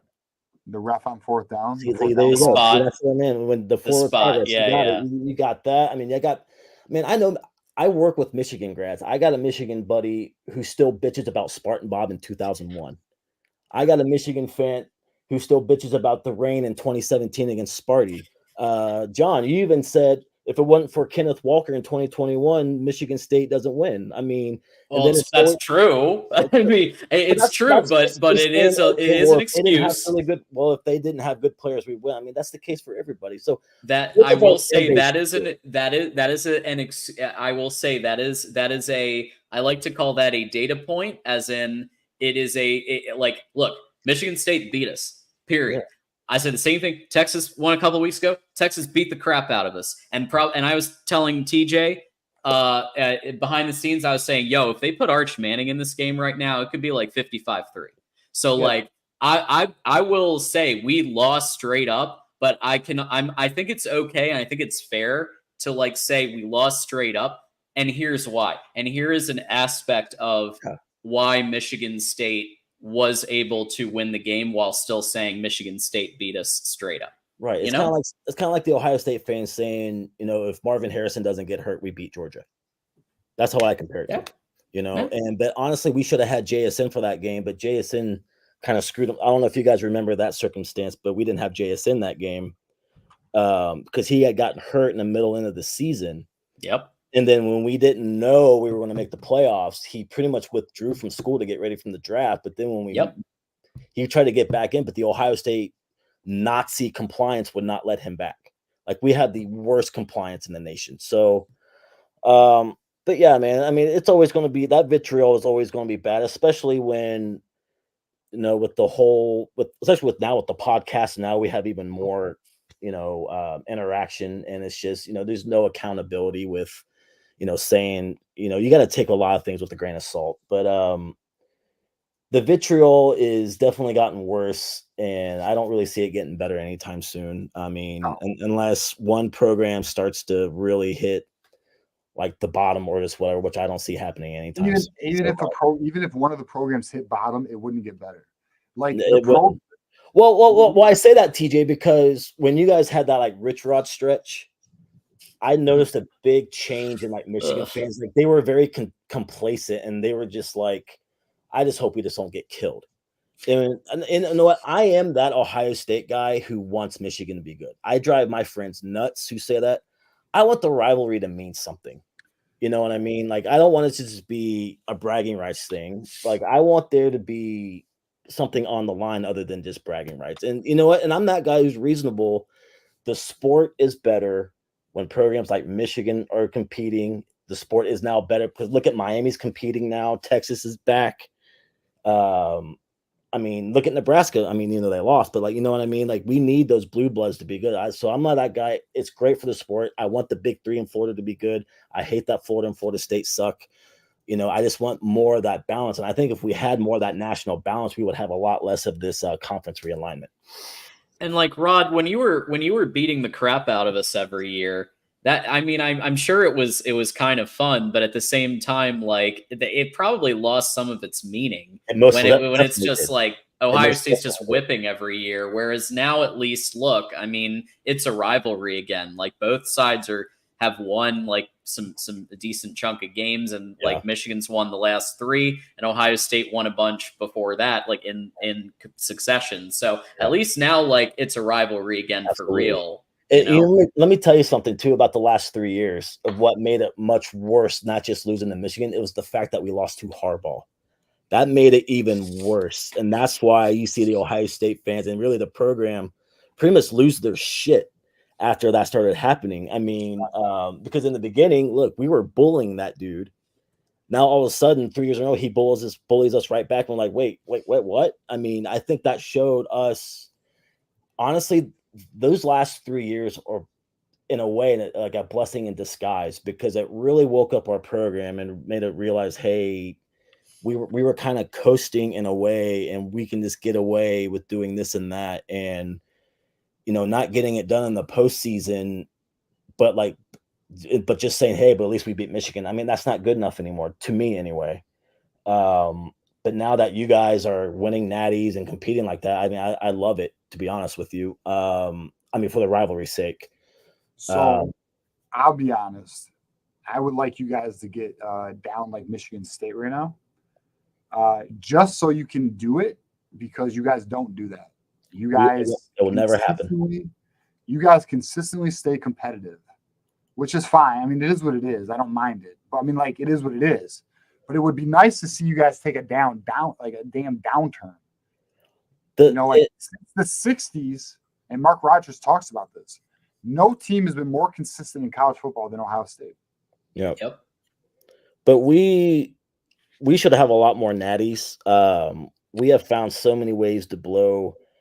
Let's see, like 69, we lose in Ann Arbor. 70, we're like co-champs, like some of those. you know how it was back then. Some like low-rated magazine voted us national champs, but the NCAA recognizes it. So that's one of our 4 Mickey Mouse titles that we have. But what was another year? I think it was 75 or 76. We went out to the Rose Bowl. We were the number 1 team in the country, and we go to play UCLA and we got upset. It was Dick Vermeil coached that team, so that cost us the natty. What's another year? There was I think 1980 or 81. We had a good year. We lost a game we shouldn't have. Then you guys in the 90s ruined so many of our years. 98 Michigan State ruined our great season. So it's been a lot of that for us, and it's incredibly frustrating. And what's funny about our last 2 national championship teams was those 2 teams were overachieving teams, where the following year was supposed to be the year that they won, which is wild. So that kind of shows that like we are much better when people kind of count us out and don't really expect us. So that's why this season really makes me nervous. You know what I mean? And so games like today, I know you guys, did you guys watch all of our whole game today? No, I watched the First half. Okay. Yeah. So the first half was rough.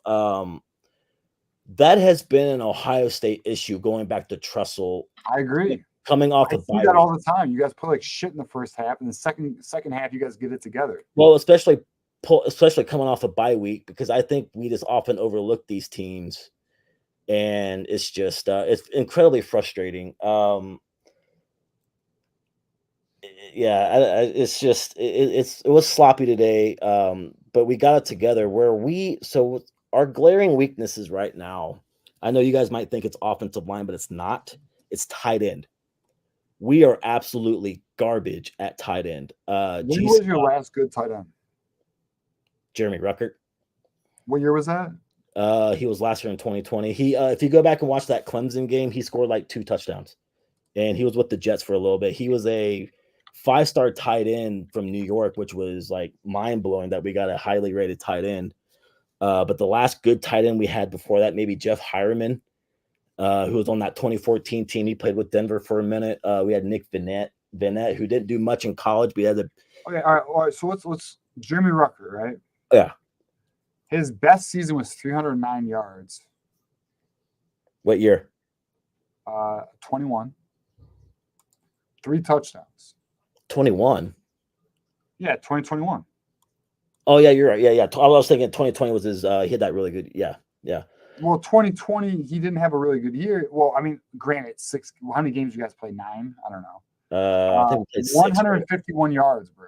5 touchdowns. We played 6 games in 2020. Was it only 6? 6 regular season games. 5 touchdowns. You're probably remembering the touchdowns, not the yards. 151 yards. Only 13. That's what Ohio State does with tight ends. We just never utilize. Like, we bring them in to block. Yeah, you guys are not a tight end school at all. Not. Our last like really good productive, like yards wise, and they had a good career in the NFL was Ricky Dudley, who played like 30 years ago. He had a good career with the Raiders. That's just not who we are. I mean, it is what it is. I mean, every program has like you got wide receivers. Yeah, I mean, we've been wide receiver going back to the 80s, 90s. I mean, where you guys were always long time running back and offensive line So, I mean, that's the good thing about our programs. You know, we've always been very good at player development. Then, like, we've had our down times, and then, like, we've had positions that we were awful at developing, then positions we were elite at developing. But, yeah, man, I think right now but going back to our weaknesses, our right side of the offensive line is still an issue, but our left side of the line is much better. Simmons has played much better. Donovan Jackson's great. And your boy Seth McLaughlin has actually been very pleasantly good for us. No snapping issues yet. Nope. No, typically he has. I was watching today. I was like, let's see the snip. And look to their Chip Kelly. And I said this, and you remember this, Rod. I've been on Menace with you enough that you know this. Like, I gave Chip Kelly his flowers, and I said, as an offensive coordinator, I think that there's maybe 3 or 4 people on the planet that Ryan Day would trust to actually run the offense. Like, there's people where it would be like offensive coordinator, but not really. But I feel like Chip is one of the only people on planet Earth that Ryan Day would actually give up like running the offense for. And I think one of those people is his longtime mentor and longtime, football colleague, really. Yeah, he's Chip kind of Kelly. unofficially kind of quietly become the offensive line coach because Justin Fry is just not getting it done. He's not recruiting well. I think if Fry doesn't get retained, I think we might promote your boy Tim Drevno because who's this an analyst for us right now? I think he's only making like $50K a year, but like But like as long as you keep just line and you don't have him call plays, like same with when we had Ed Warner and I think you guys were like, hey, as long as he's just the line coach and he's not calling the plays, I feel like Drev is the same where like he's got a talent with the line, but that's it, Yeah. So our right side, Josh Fryer is still a liability. We can't get it figured out at right guard. We keep rotating guys out. They really want to go with Tigre Shabola, but he will have one or two really good series, and he'll have another series where he's just terrible. So it's just, but they brought him in to play right tackle, but he cannot play right tackle, and so they want to get him in there, so they're putting him at guard. On the defensive side, I think our line is already improved slightly. The last year, I know it's still early and we haven't really truly been tested, but like I'm seeing a difference. There's more rotation because that's been the issue the last few years. Because Day's not really a huge fan of rotation, and then Knowles wasn't a big fan of rotation. Right. It finally took pressure from the media and all that to tell Knowles and Day, hey, you got to freaking rotate on the D line, because if you go look at our previous D lines with Chase Youngs and the Bosas, that's where we were murdering people because we kept rotating, and keep those legs fresh. And we just weren't doing that. So we're going to do a better job with that this year. We just need to still be a little better because, like you guys said, like you saw Marshall pushed us around today. Now, granted, we didn't have Tyleek, but I don't really think it would have made that much more of a difference because I'm just going to say it. I'm out on JTT. Dude. JTT, hold on. JTT is the Ohio State Rashawn Gary. All right, hold on. So Rashawn Gary, though, was played in a close end role. Rashawn Gary actually excelled in his role. They didn't have him rush the quarterback. Like so essentially under Don Brown's system, they had Chase Winovich rush the quarterback. Rashawn Gary's job was to hold the edge and maintain gap responsibility. But so he actually did well. In my opinion, they didn't utilize Rashawn Gary properly. Anyway, but I don't think he played like an overall recruit, though. I think he was good. I don't think he was great. I think he was good at Michigan. I don't think he was great. I don't. Yeah. So that's why I made the comparison. Now JTT. Well, JTT, I wouldn't even put on the level of Rashawn Gary, though. Do what? I wouldn't even put JTT on the level. I think JTT. Oh no, I'm not saying, I'm not really doing that from that. I'm just saying in regards to us landing a top-notch recruit and him not performing the way we wanted him. I would put JTT on the same caliber as Zach Harrison. What do you think? Yeah, absolutely. Now here's the thing with Zach Harrison. Zach Harrison had a lot of unfair expectations because he was following the Boses and then Chase Young. So and he was almost going to go to Michigan. Yeah, he almost went. Now, I really don't know. Now, granted, by the time he got here, there was a lot of changes. We had a horrible defensive coaching staff after 2019 when Jeff Hafley left after 1 year. And I think that really hurt. And then I don't know. It seemed like there was a stretch just out of nowhere. Like Larry Johnson just wasn't really being Larry Johnson. Like he was recruiting fine, but like we just weren't really developing those NFL dudes like we were just out of nowhere. I mean, if you want to say it's a Ryan Day thing, fine. But I don't know, man. It kind of seems like there's been a drop off, and it's just kind of hard to understand. But I like our defensive line. I really like Sawyer. I think Sawyer's been playing better. Is he a elite pass rusher? No. Is he good? Yes, obviously. I actually think Tyleek Williams will be the higher draft pick out of our defensive linemen. Our linebacker play is pretty solid. Corey Simon's been playing great. Styles has been really doing well. linebacker to converting from safety. I think we may need to move CJ Hicks to the rush end because he just cannot get it figured out because Arvell Reese has been taking reps over him. Here's the thing with CJ. Are you guys familiar with CJ Hicks? He's our five-star linebacker from here in the Dayton area. So Okay. here's what I think is the case with CJ Hicks. I think he's that typical freak athlete that played in a small private school conference and just got away with just being a freakishly talented guy playing against a bunch of 5'7" white DBs and like 5'10", 205-pound offensive. You know what I mean? Like because the school he went to, Alter, is like in where I live, and the conference they play in the North Division is a bunch of smaller private schools, whereas the South Division of that conference, I'm sure you guys have heard of Cincinnati Moeller, where Jordan Marshall went. Elder, the big dogs in Cincinnati, like those are all Division I schools. When we're up here, they're like Division IV and V schools. And so I think he's one because we had another recruit like that, like 10 years ago, named Mike Mitchell, who was a 5-star linebacker from Texas. And he shows up at Ohio State, and they knew within like 3 practices, this dude can't play here. Because he also played in a small private school league and down in Texas, and he was a 6'4", 225-pound middle linebacker just murdering people. He gets to Ohio State, and he got pushed around by like walk-ons. So that guy was gone after he ended up going to Texas Tech, and he didn't do anything there. So yeah, it goes back. But yeah, with CJ Hicks, I think we got to make a change with him. Let me ask you this, Rod. What's your honest thoughts on Will Howard? So I think Will Howard is an upgrade from McCord in this sense. Wait, you think he's all right? So let me explain. Okay. Let me explain. Okay. Is he better talent-wise than McCord? No. I think McCord will legitimately get drafted, will make a roster. Will he be an NFL franchise? Probably not. But I honestly don't think Will Howard will get drafted. If he does, he'll be like a 3rd or 4th day pick and be like a practice squad guy. But here's why Howard is a better fit for Ohio State than McCord, because Howard can move around the pocket and then loop defenders. McCord couldn't.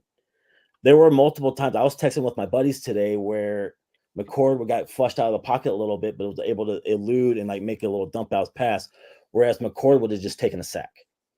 So McCord just wasn't a right fit for our system because if you look back to the Ryan Day system, going back to Justin Fields, we do a lot of bootleg, rollout, play action, throwing on the run. That's not who McCord is. He's a traditional drop back, 3-5 step drop, dump it out to a good receiver. That's not what our offense is. So that's why the Kyle McCord experiment failed.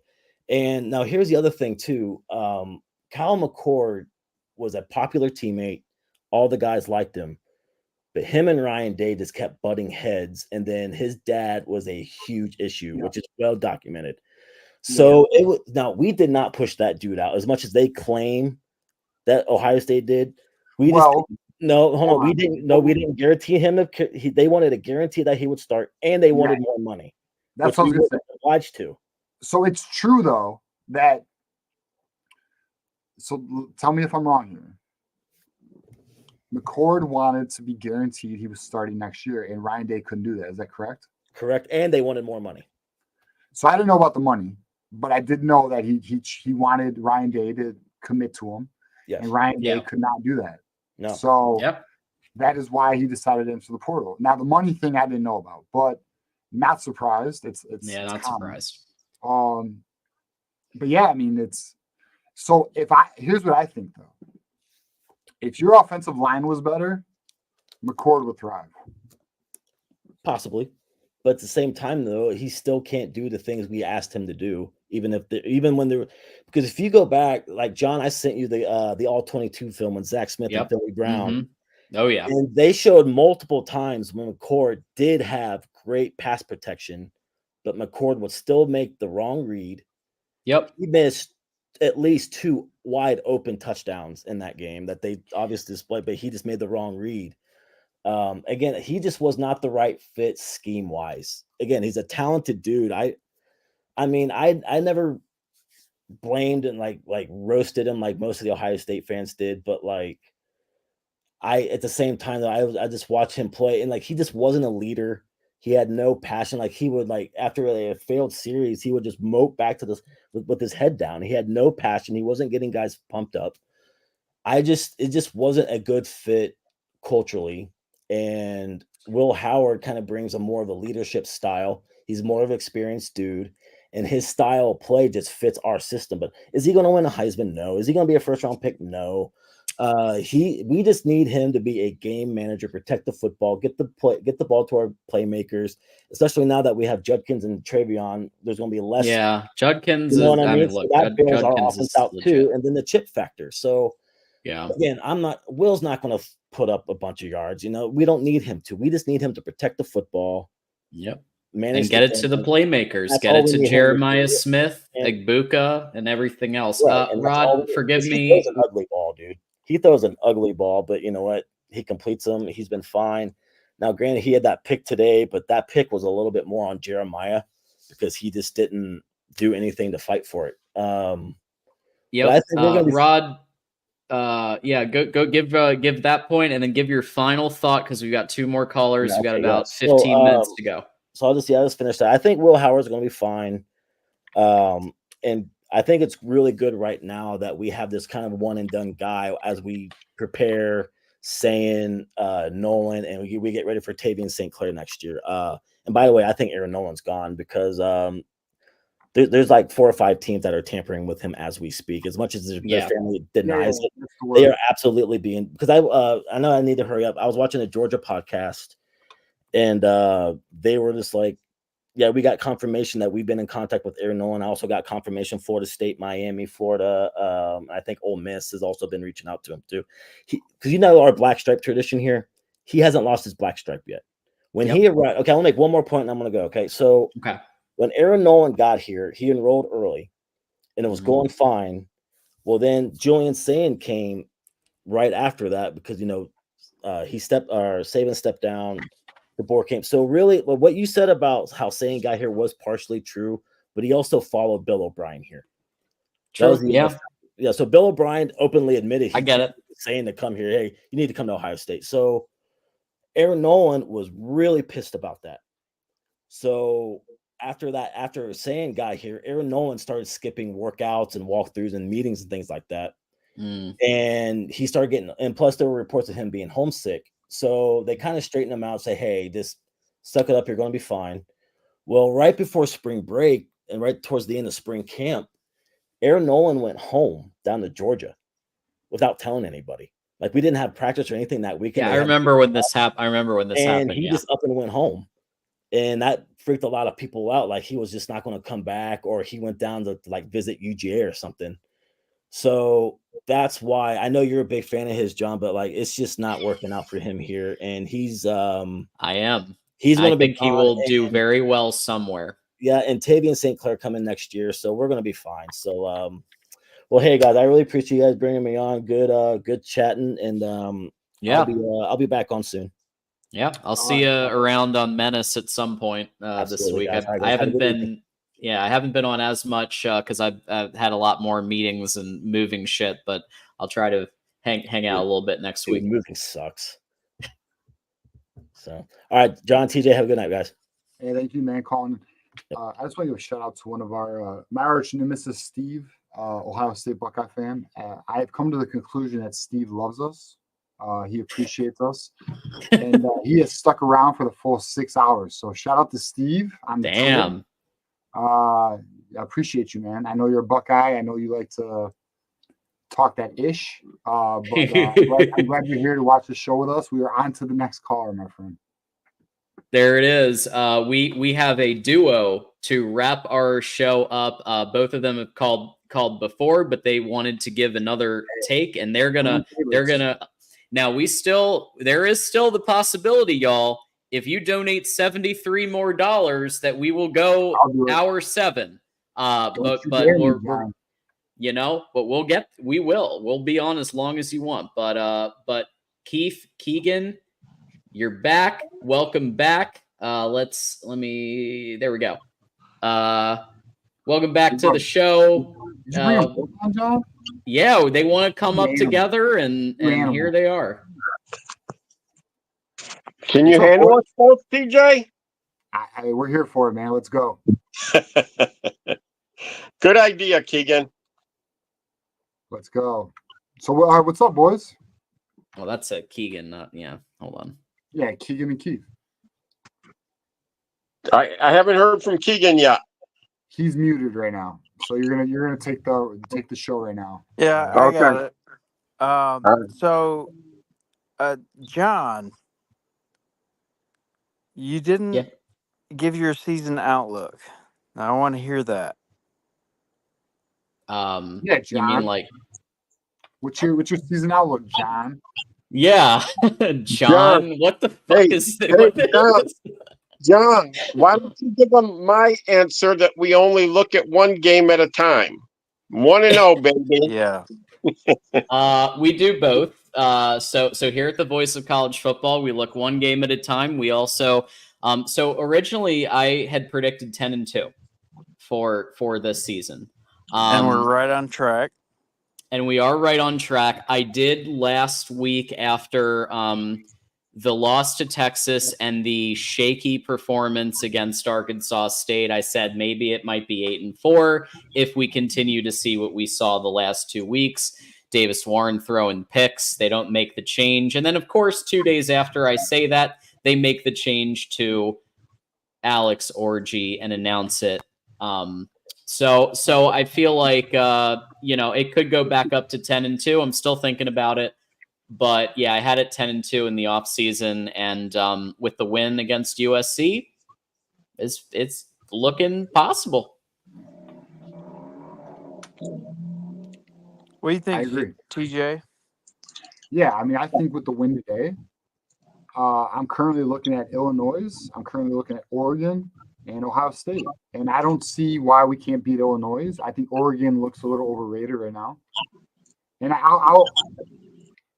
I think Ohio State's got us.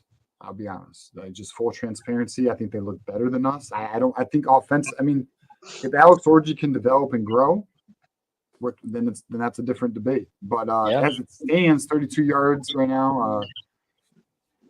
We look like a playoff team, which is fantastic. I mean, to be honest, that's everything I wanted. My expectation this year was playoff team. As long as we can achieve that, I'm happy. I mean, we did what we needed to do. Now the offseason, we'll do more. But right now, just take care of business, We got Keith. I'm at the 1-0 theory, and this came from I believe it was JJ. It might have been Harbaugh last year. They asked him to project the rest of the next few weeks or the rest of the year or something, and I think it was JJ that said, we only have 2 goals week to week. One is to go 1-0, and 2 is to get better every week. And so I'm looking at, if we do that, if we go 1-0 and get better every week, by the time we get to Washington, we'll be ready for them. Mm-hmm. By the time we get to Oregon, we'll be ready for them. And by the time we get to Ohio State, we might be ready for them 4 in a row. Yeah. I think it's fair. I'm not impressed with Will Howard. I'm not. So I don't see why we can't get. I mean, we just listened to Rod Fargo, who said the right side of their offensive line is a weakness. Why can we not penetrate? We should be able to penetrate. I mean, listen, if we can affect USC's offensive game plan, why can we not affect Ohio State's? Of course we can. So as long as our offense improves and develops, I mean, again, we'll take it week to week, like as Keith is saying here. But I mean, the great news is everything is on the table right now.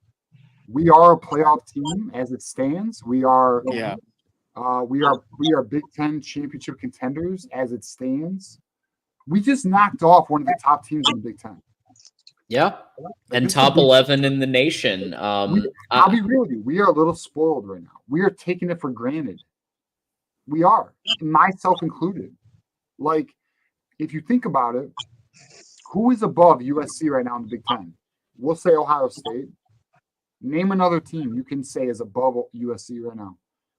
Oregon, they look like shit. Who's above USC? I got a one-word answer. I've got a one-word answer for that, TJ. Give me nobody. Hey, let's actually get our, now that you said that, let's see where we're at on our poll. So we've been running this poll. Who's got it better than us? With 577 votes, nobody got 75%, and that's really, I don't know what the other 25% are smoking. Why are they? Just do other things. Like this is an amazing win, guys. Like this is legit. And maybe Texas is number one and may win everything. So like that is now the context that we're in. John, I told TJ this on Thursday. Remember you were stuck at 7,600 subscribers for it seemed like a couple months there? Mm-hmm. And then you jumped all of a sudden to 8,000, remember? Mm-hmm. And when was that, TJ? Well, yeah. So in August, we hit a bit of a stall. Right. I blame it on vacations and families going on vacation. As soon as we lost to Texas, you picked up 400 to 500 haters. And those are those 25% that you got today. Yeah, I mean, after that Texas game, we that weekend of the Texas game, we gained over 100 subscribers in 1 week. Mm-hmm. In 1 week, so we did very well, very well. I hope Kenneth Grant's locking up that football there. Yeah, it's getting close. It is getting close. Everybody hit that sub button in chat. We still have quite a few people watching. Just hit that sub button. It's free. It costs you nothing, and then you can hit the bell and get notified. I mean, why not? Hey, I got something. And if you made Ohio State, there's no reason not to. Right. Yeah, I got something for the Jack Tuttle fan club. Keith. Oh. Yeah. What do you think about the odds that Tuttle finishes the season as the quarterback, or that it bounces back and forth? What do you get on that, Keith? I told John earlier today and TJ earlier today that we heard rumors out of camp that the team liked Orji as their starting quarterback. And I don't know if it's a coincidence or Michigan took a step up, but the guys seem to play harder today on the offensive line, the defensive line. Donovan shooting, accelerating through the holes in the tackle. I haven't seen that since Washington game. I am an Orji guy if the team will play harder for them. Now, 32 yards, a 26 QBR, that's McNamara-esque. If you go against... It's worse. Exactly. It's worse. No, that was exactly what McNamara was getting. He was getting 20s and 30s in 21 when we were getting 250, 300 yards rushing and killing people, cupcake teams.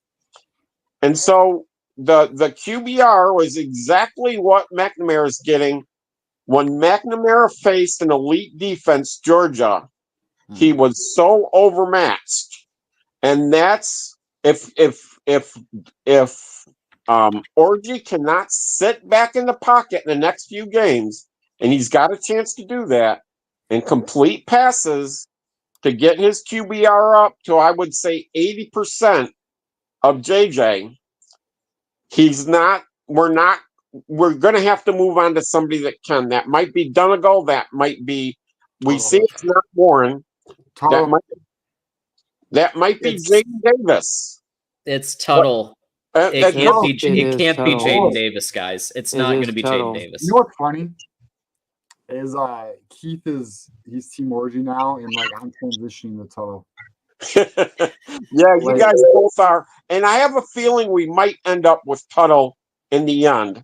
I do too. Well, all these guys are going to play. All these guys are going to play, and they're going to run the quarterback, and these guys are going to get hurt possibly. Like, all these guys are going to have to play. And what they're Except Jaden. proving. Jaden's Well, not playing. He may play limited snaps. Yeah. He can play up to 4 games, but they're redshirting him, and the family has been very clear that they do not want him thrown in because there's no other option. If he's they not want him ready. to, if he's not ready. If he's ready, yeah, but basically he's redshirt. And the word is he's not ready. Yeah. What about He's this running Keegan? scout team? What about this, Keegan? What if we made Jaden Davis number 2 right now? So that if Orgy gets us 3 or 4 touchdowns in the first half, in the second half, we bring in Jaden Davis to start to groom him for down the road. Now, the reason I asked that, would we have been better against Georgia in 21 if we had groomed the whole season JJ to be more ready to play, and he could have come into that game earlier and made a difference? Oh, for sure. Yeah, JJ, that was his team. But I think it's apples to oranges because it's a freshman in this case. JJ was a freshman in 21. No, I think he was a sophomore. No, tell him, guys. Yeah, he was a freshman in 21. Freshman. That's exactly why JJ didn't play so much, because he was a freshman. They didn't want to throw him in too much. But Yeah, I think they would have been better in blowout wins to give JJ serious playing time and develop him to be ready later in the season. Well, they gave him a lot of... Maybe that's where we need to take Jaden. No. Well, all right. So here, all right, Keith, I hear you. So what Jim Harbaugh did with JJ is they essentially made JJ the number 2 quarterback as a freshman, and they gave him a bunch of reps throughout the year. I do not see Sharon Moore doing the same thing. We obviously are not seeing it. So, but I will also say this though, Keith. JJ was a better, even though I do actually, I'm a fan of Jaden Davis. I really am. I like his tape. I think he's mentally strong. I think good head on his shoulders. Yeah, good I attitude. I really do. But JJ was just a better caliber player out of high school. Maybe he was better talented out of school, but in school, Jaden Davis was the only 2-time Mr. North Carolina football in North Carolina. Yeah. And I believe he won state championships both of his junior and senior year. Gatorade Player of the Year, 2-time Player of the Year, state champion. Yes. No, Jaden Davis, and he's good. I mean, honestly, I think Jaden Davis fits Michigan's identity. I think Jaden Davis I believe in Jaden Davis. Like, I am a believer. But I don't. But for some reason, I mean, not for some reason, but I think we'll see him at some point. But they don't want to burn his red shirt, Keith. The family's very adamant about that. And the coaching staff, as you can see with our coaching staff, they're very particular with the way they are playing certain players. It's interesting. I do think we'll see some Jaden Davis action. Yeah. Yeah, limited capability. Limited. They're trying to just preserve him. Yeah. He's running scout team right now with Denegal, according to Chris Ballas. So yeah, we're not going to see.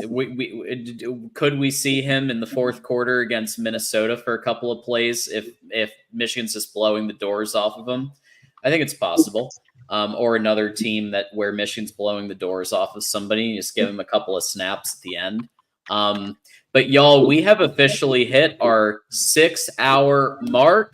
And so that means, number one, we are going to be able to get a little rest. But we do want to thank every single person who stopped by who liked, who did anything, who subscribed, who gave a buck, who who signed up for a membership, who did any of that stuff. So we'll do more in a couple of minutes here, but I did want to just give you guys both one last final thought, and we can start. Whoever wants to go first, we can start with you. Yeah, I think it's going to be total in a few games. I do have us at 10-2. I think we'll win the Oregon and the Ohio State game, probably the Big Ten championship. I expect a random loss. Yeah, what you got, Keith? My last point is I'm looking at the week-to-week goals get better. I want the offensive line to be better last week than it is this week. Mm-hmm. I want the running backs to be better next week than it is this week, especially when it comes to Donovan holding on to the ball. And we can go position by position. We had lots of blown coverages. In the offensive line, we had lots of blown blocking assignments, And did we see Ben Bradenson? What's his first name? I think it's Ben. Max Bradison. Did we see Max Bradison lead a running back in the hole once today? Once? What happened to that? He's been doing it all year, but today Newsom, for some reason, decided not to call it. So maybe the play calling needs to get better next week. So I just want to see because when his number gets called, as it was in the fourth down play where they ran it in for the touchdown, they ran I formation. Yeah, just like in 23, where they used Bredesen as the fullback, and it went through for the touchdown, just like it did almost every single time when they ran it last year. It got them to the first down. You know what's funny? So that's it. Is every single phase of the game we need to get better from next week from where we are this week. I agree. And that's why Minnesota is the perfect next game, so we can see the adjustments made as well as the development from this week to next week. But what I think is funny is Ben Bredesen was a fourth-round pick by the, I think it's the Tampa Bay Buccaneers, formerly of Michigan. But Max Bredesen, you were correct, John, because I was thinking Ben Bredesen too. Yeah, bro. Yeah. Ben Bredesen was at Michigan as well. Yeah, it was. In the fourth round. So yeah, shout out to that. But Keith and Keegan. Keegan, I actually have a question for you. Do you play the acoustic, Keegan? Yeah. Yeah, I saw your picture, your profile. That's very cool. You sound like an acoustic player, by the way, just by your voice. But shout out to Keith and Keegan for calling back into the show. We appreciate that. Like, honestly, I'm gonna be real with you guys. Like, as we were doing these call-in shows Thursday and Saturday, I'm sure John feels similar, but I am kind of talking for him here. I want to just give an appreciation to the community because, I mean, like Juju did not call in today, but like my point being is we have a contingency of these callers: Keegan, Keith, Nick, Bull, Moose. We have this. It's just wonderful, and I just appreciate it. And thank you guys for calling back in. I want to let you guys know that we appreciate that. It's fun. It's fun to get to know you. It's fun to go through this season with you guys. So I just want to appreciate that. We were at 6 hours. We had a hell of a show today. Great victory. So shout out to you guys. Thank you, Keegan. Thank you, Keith. As you guys know, it is Go Blue. And I just want to let you guys know I appreciate you guys. Thank you. Yeah, Go for Blue, sure, thank man. you guys too. It's a big win. Big win. Big win. It is. And we need to appreciate it. Yes, there's areas to fix, room for improvement, but we need to appreciate our win today. We ruined Darreel's day today, I think. Darreel Absolute. Why not, right? Like, yeah. All right, Probably was saying 1% again, right? Yeah, well, it was 0, but maybe now he'll revise it to 1, but probably not. Hey, thank y'all for doing what you do. Building community is such an important thing, and that's what everybody wants, and that's why y'all are being so successful. Is you're building community. No, thank you, Appreciate that. Keegan. I mean, you guys are a part of it. Again, like we don't have a community without you guys. Like It's true. it's a two-way street here. Like we just, I don't know. I mean, like personally, like building it with you guys. That's what we're doing. You know, like you guys have been with us for a long time. You know, Keith, I remember Keith telling us probably 2 months ago, wait till the regular season hits and you guys are going to blow up. You know, we're seeing it. You know, we are. And Keegan, you've been consistent as well. You've been, you know, Tuesday, Thursday.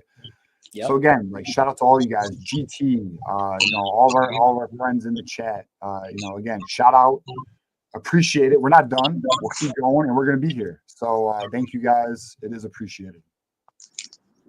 Yes, sir. It is. Thanks, Keith. And, Thanks, Keegan. Yeah, Keegan, and you know, I appreciate you being an acoustic player too. Like that's in terms of instruments, that's actually probably my favorite instrument. So. Okay, do. Thanks to you, John, and thanks to you, TJ. Go blue. Keith. Go blue. Go blue. Emoji. Hey, what a community! Woo! What a community, John. 6 hours.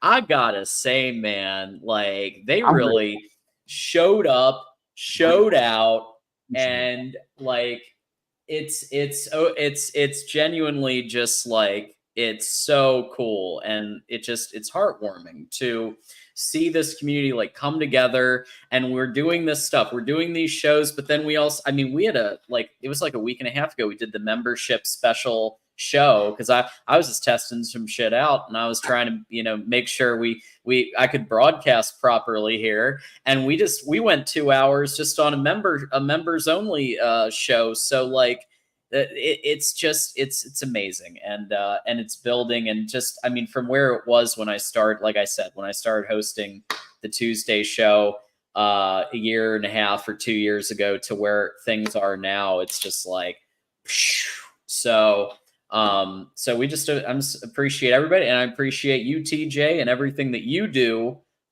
because, you know, you've been, as you guys probably know, TJ's taking on a bigger role in running this channel and running, you know, ops for the network, and it's building, and it takes a village, and we're doing it. I mean, it couldn't have been said better, John. I mean, that's the reality. Like, my word for tonight is appreciative.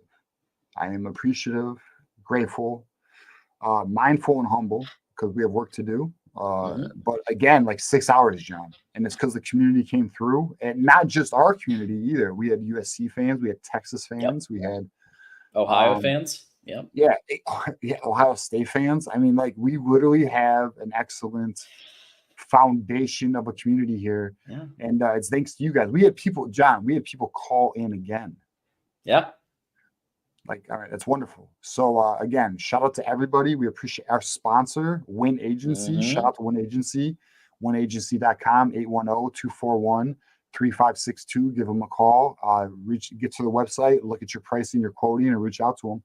Enrollment season is coming, but you know, again, like the sponsorship, our members, our moderators, appreciative, grateful. Those are the words of today. So, and victory is the word for today. We got the dub. Go Michigan. I fucking love it. And John, and, you know, you said you appreciate. Listen, I appreciate you, bro. Like, what people don't know about John is John does so much behind the scenes that, you know. So I appreciate you, John. Publicly, just, you're the producer. You run this thing, and without you, I would not be as good as I am. So you are my point guard. I tell you that all the time. You're my point guard. You drive the team, and I just do my role. So thank you, man. Well, we're all doing what we can, and everybody here is, everybody who's in chat right now. It's just we're 352 people viewing from YouTube, X, and Twitch right now. So we're at 352. We've had 4,000. I'm gonna have to look at the latest numbers, but yeah, we've had a bunch of people watching from all the platforms. Shout out to everybody watching. Yes, thank you all so much. Final score 27-10 24. Michigan beats number 11 USC. Let's go. Defies expectations. We are going to end this show with 2 commercials. We've got our sponsor, Win Agency, and we'll get a message from Mark Rogers, voice of college football, and that'll wrap us up tonight. Go Blue. TJ, let people know where they can find you. I don't want to miss out on that. TJ_Ronin. Get at me on social media. Obviously, we'll be back Tuesday to bring the heat and the updates on everything. Get at me there. Shout out to everybody. Obviously, the call-in show, but anyone who knows, knows. And if you don't know, you're missing out, but we'll figure it out. But at the end of the day, again, go Blue. As you know, that's what we do. Absolutely. You can find me at John Diadamo on Twix. And we do a couple of shows for you every week. We've got on Tuesday night, that's our next show coming up, 8 p.m. Eastern. Special guest is going to be Daniel House from Gophers Guru. He's a friend of the network, great guy. He'll be giving the Minnesota preview Thursday night, 8 p.m. Eastern with TJ for the call-in show. And then we'll be back on Saturday for Michigan Postgame Live, sponsored by Win Agency. And you're going to get a message from them right now. And until next time, go Blue. Voice of college football fans, I am Lisa Wynn, founder of Win Agency here in Bridgeport, Michigan. We are proud to be sponsoring the defending national champion Michigan Wolverine channel this season. Open enrollment for health insurance kicks off with Medicare in October, followed by marketplace plans in November. Our website is winagency.com. Feel free to take a look and reach out to us for tailored quotes. We can assist with marketplace, Medicare, and group health insurance plans. If you're a rival fan suffering from emotional damage from the past few seasons, chances are we serve your area too. Let us take some stress away by reviewing your 2025 health insurance plan options. We are thankful for the opportunity to sponsor this channel, and go Blue!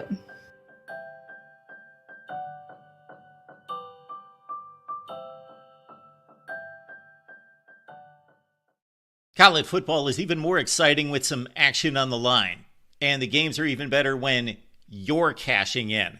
And the Voice of College Football is the place to be to get the greatest value. Let's start with my picks. 75% against the money line, 58% against the spread. I've got a 40-year track record. In fact, in 2023, at $100 played per game, you would have netted over $9,300. And guess what? I'm just the warm-up act. Steve Merrill, our ace in the hole, showstopper from Wager Talk. 6 years with the Voice of College Football, over 30 years in the industry. Steve gives us analysis on all the big games, but you can't miss Steve's weekly under-the-radar pick, which went 21-5 against the spread the last 2 seasons. I repeat, 21-5 against the spread. You also get picks from some of our top analysts here at the Voice of College Football, including Steve Dace and Matt Zemek. Become a YouTube channel member or Patreon member for just $99 per month. Go to the main channel on YouTube, click join, and select the betting tier. Do the same thing on Patreon. Make 2024 a winner now.